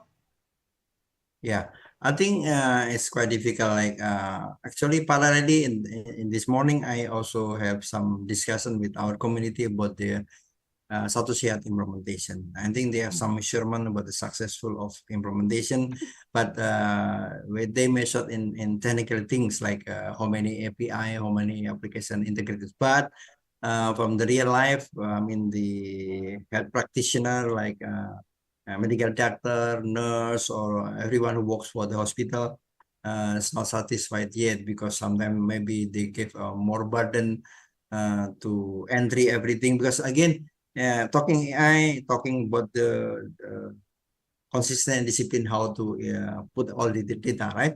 Because AI just on top of application to evaluate or to understand something. So meaning that, actually it's not easy to measure the effectiveness of the using AI in the health area. Something like at the moment because it's an early stage at the moment. Also, again, I also join some AI seminar about the health and so on. Still many misconceptions from the people who works in the health area about AI. They think that just put AI and everything will be okay, but they don't understand the very basic foundation that they should have. Before AI, we need to have very reliable system. We have to very good data management, and then finally we can use AI to make us easier, right? As you see, using ChatGPT, in the beginning it's very dumb. Yeah, in the moment when you put a lot of things, something in the paper, you understand, they understand how you work and so on. They give you more precise. So this is just general answer, but yeah, I think this one. But at the moment we have to pass through the technical things first to make our basic infrastructure ready yet. Then afterward, and the utilization of the health area can be achieved and optimized. Did I answer the question for the in general? Yeah. Yeah, thank you, Mr. Yeah. Okay. Thank you. Okay. Yes. Next, please. Yeah. Okay. Now, Nashwa. Nashwa, time is yours. Thank you, Ms. Diana, for the opportunity. And thank you very much for your insightful presentation, Mr. Sorahyo. And my name is Nashwa, and I am student of Medical Record and Health Information at Poltekkes Tasikmalaya. I have a question. You mentioned that garbage data leads to dangerous AI. If a hospital has full legacy data, is it even realistic to implement AI now? Or should they focus on fixing their data quality for year first? And if they choose to focus only on data quality, aren't they worried about falling behind in this AI era? Thank you, Mr. Sorahyo. Yes, yes, thank you for your good question. Yeah, I think my first answer is yes, they are ready yet. No, I mean, we should finish or fix all our problem about the reliable data in health area something. But still some area AI can be implemented. Like I mentioned before to Budiana about the medical imaging. And this area is quite mature at the moment. We have very good resources or reliable supporting resources to use it.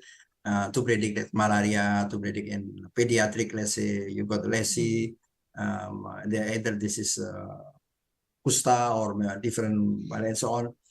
Maybe you got from the Dr. Mata and so on, something like that. Okay, but to be used in the hospital and like in operational to help medical doctor make easier diagnosis on still dangerous because we don't have reliable data behind that at the moment. First finish the first 3 layer in our health area, not mostly in Indonesia, we have 1,000 hospital. It's not ready yet, but if you're talking about very big hospital in maybe in RSCM in Jakarta, Sarjito in Jogja, I don't know, in Tasikmalaya, Hasan Sadikin in Bandung, and so on.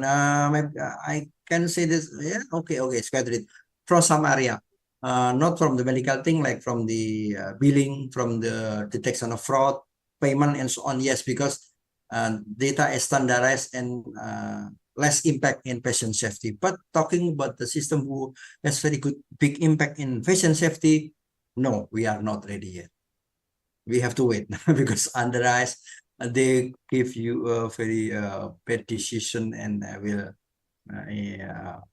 give some impact to the patient safety. Did I answer the question, Nashwa? I get it. Thank you, Mr. Okay. Thank you. Now the last question will be from Bilsa. Bilsa, time is yours. Thank you, Miss. Let me introduce myself. My name is Bilsa Eredra Jaya Zamana. So my question is, as far as I know, many hospitals struggle with fragmented and low quality data. In your experience, what should be prioritized first at this case? Is it about AI implementation or data governance maturity? Thank you. Yes, I think Pilsa, for your question, I think it's similarly with Nashwa question as well. First of all, I think we need to fix here all the hospital information system in many areas, especially from the how they regulate, how they manage the data itself. Yeah, I mean the most talking about integration to sources as well. We still have some problem, yeah, because not many hospital can support the standardized data to be integrated to satu siap comply with fire and other ICD-10 and so on. So meaning, yeah, data governance, data management is in the most important thing at the moment for many hospital in Indonesia. So once they are all stabilized, integrated well and so on, and even we can just use the classical dashboard to monitor the performance in the hospital and so on, then you can use AI to help them, to make easier, to make faster, to make smarter decisions, something like that. Just like before you use AI, you can still work, right? Writing your paper, doing your assignment, but using AI, but if you don't know how to work, AI is useless, right? So meaning that we have to make sure our workflow, our data analysis is working properly. Then using AI, giving us more advanced to make us smarter, easier, cheaper, and many other something like that. Yeah, yes, of course. I agree with you. First of all, finish this 3 layer, and then we are ready to implement AI. Okay. Yeah. Thank you, Mr. Yeah. Thank you so much, Bilsa. The questions from Bilsa is the last question for the discussion session today. Before we close this session, we would like to present a certificate to Pak Surahyo as a token of our sincere gratitude for your outstanding presentation. Okay. The committee will send the PDF to you. Thank you so much. Thank you so much, Pak Surahyo. Hope we can invite you and we can meet again in the next event. Okay, give the applause, yeah, to Pak Surahyo. Yeah. Okay, I will close this discussion sessions. Thank you so much, and I will give a hand to the Master of Ceremony. Assalamualaikum warahmatullahi wabarakatuh.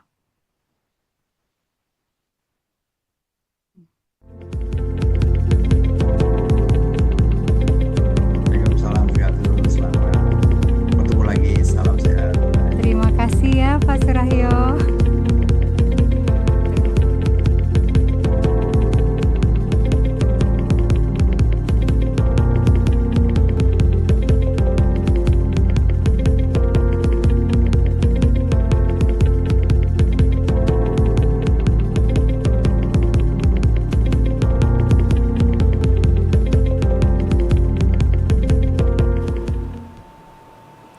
Thank you so much to our moderator, Ms. Dayana Bersasela, for your valuable contribution and dedication to this session. We would like to extend our sincere appreciation to all distinguished speakers for sharing their knowledge and insight during the presentation sessions. And now we would like to present a certificate of appreciation to our moderator. May we invite the committee to display the certificate of appreciation to Ms. Dayana Bersasela.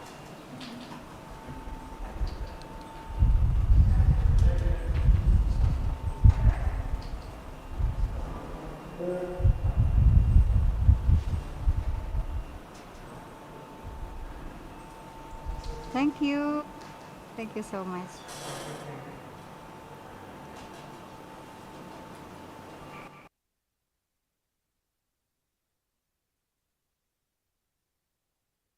Thank you, Ms. Dayana Bersasela, for your excellent moderation. You're welcome.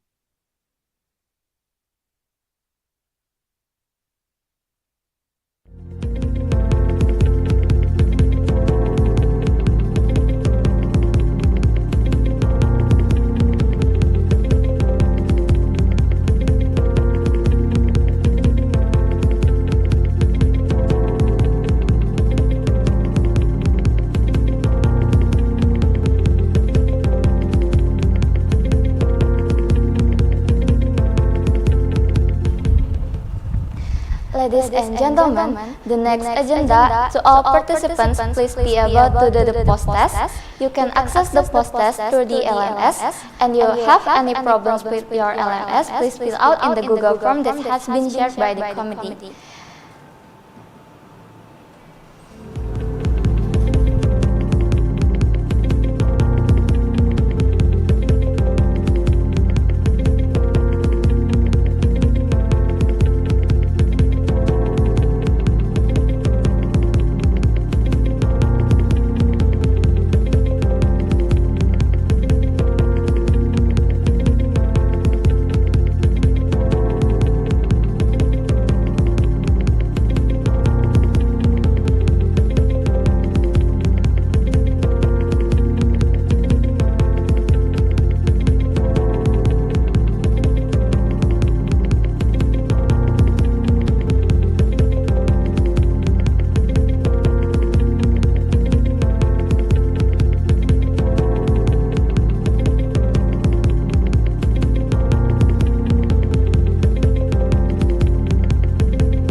Ladies and gentlemen, we kindly remind all participants to fill out the second attendance form as part of today's international seminar attendance requirement.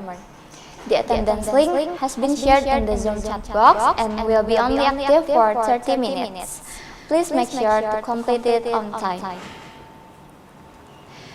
Now we would like to announce one participant who has been selected as the most active participant for actively engaging in the discussion session and delivering insightful questions. Congratulations to Najwa Nafisa Nurfadila. To the participant who has been mentioned, please contact the committee for further information regarding the Appreciation Award. Ladies and gentlemen, we have now reached the end of today's international seminar Medical Record and Health Information with the term AI-driven innovation in medical records from documentation to clinical intelligence. Before we officially close the event, we would like to kindly invite all participants to turn on your cameras for the documentation session. Please get ready and give your best smile for our official group photo. I will count down from slide 1. 3, 2, 1. Slide 2. 3, 2, 1. Slide 3. 3, 2, 1. Slide 4. 3, 2, 1. Slide 5. 3, 2, 1. Slide 6. 3, 2, 1.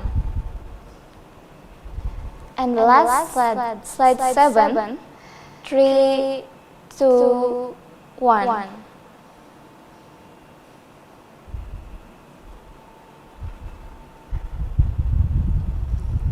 Thank you for your participation. We hope this international seminar brings valuable insights and inspiration to all of us. See you in our next event. Wassalamualaikum warahmatullahi wabarakatuh.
Poltekkes Kemenkes Tasikmalaya is not merely an educational institution. It serves as a crucible for shaping the future professionals who will occupy every sphere, respond to every challenge, and contribute across dimensions of the healthcare sector. We are at home for aspiring health practitioners who are prepared to meet the demands of a rapidly changing era. Founded with the spirit of service and commitment to health education, we have now advanced further, emerging as a center of innovation, collaboration, and transformation in the field of healthcare. Within an inclusive and dynamic academic environment, Poltekkes Kemenkes Tasikmalaya provides fertile ground where new ideas are cultivated, potential is fun, and the future of Indonesia's healthcare is in vision. Students arrive from diverse regions, carrying aspiration and burning passion.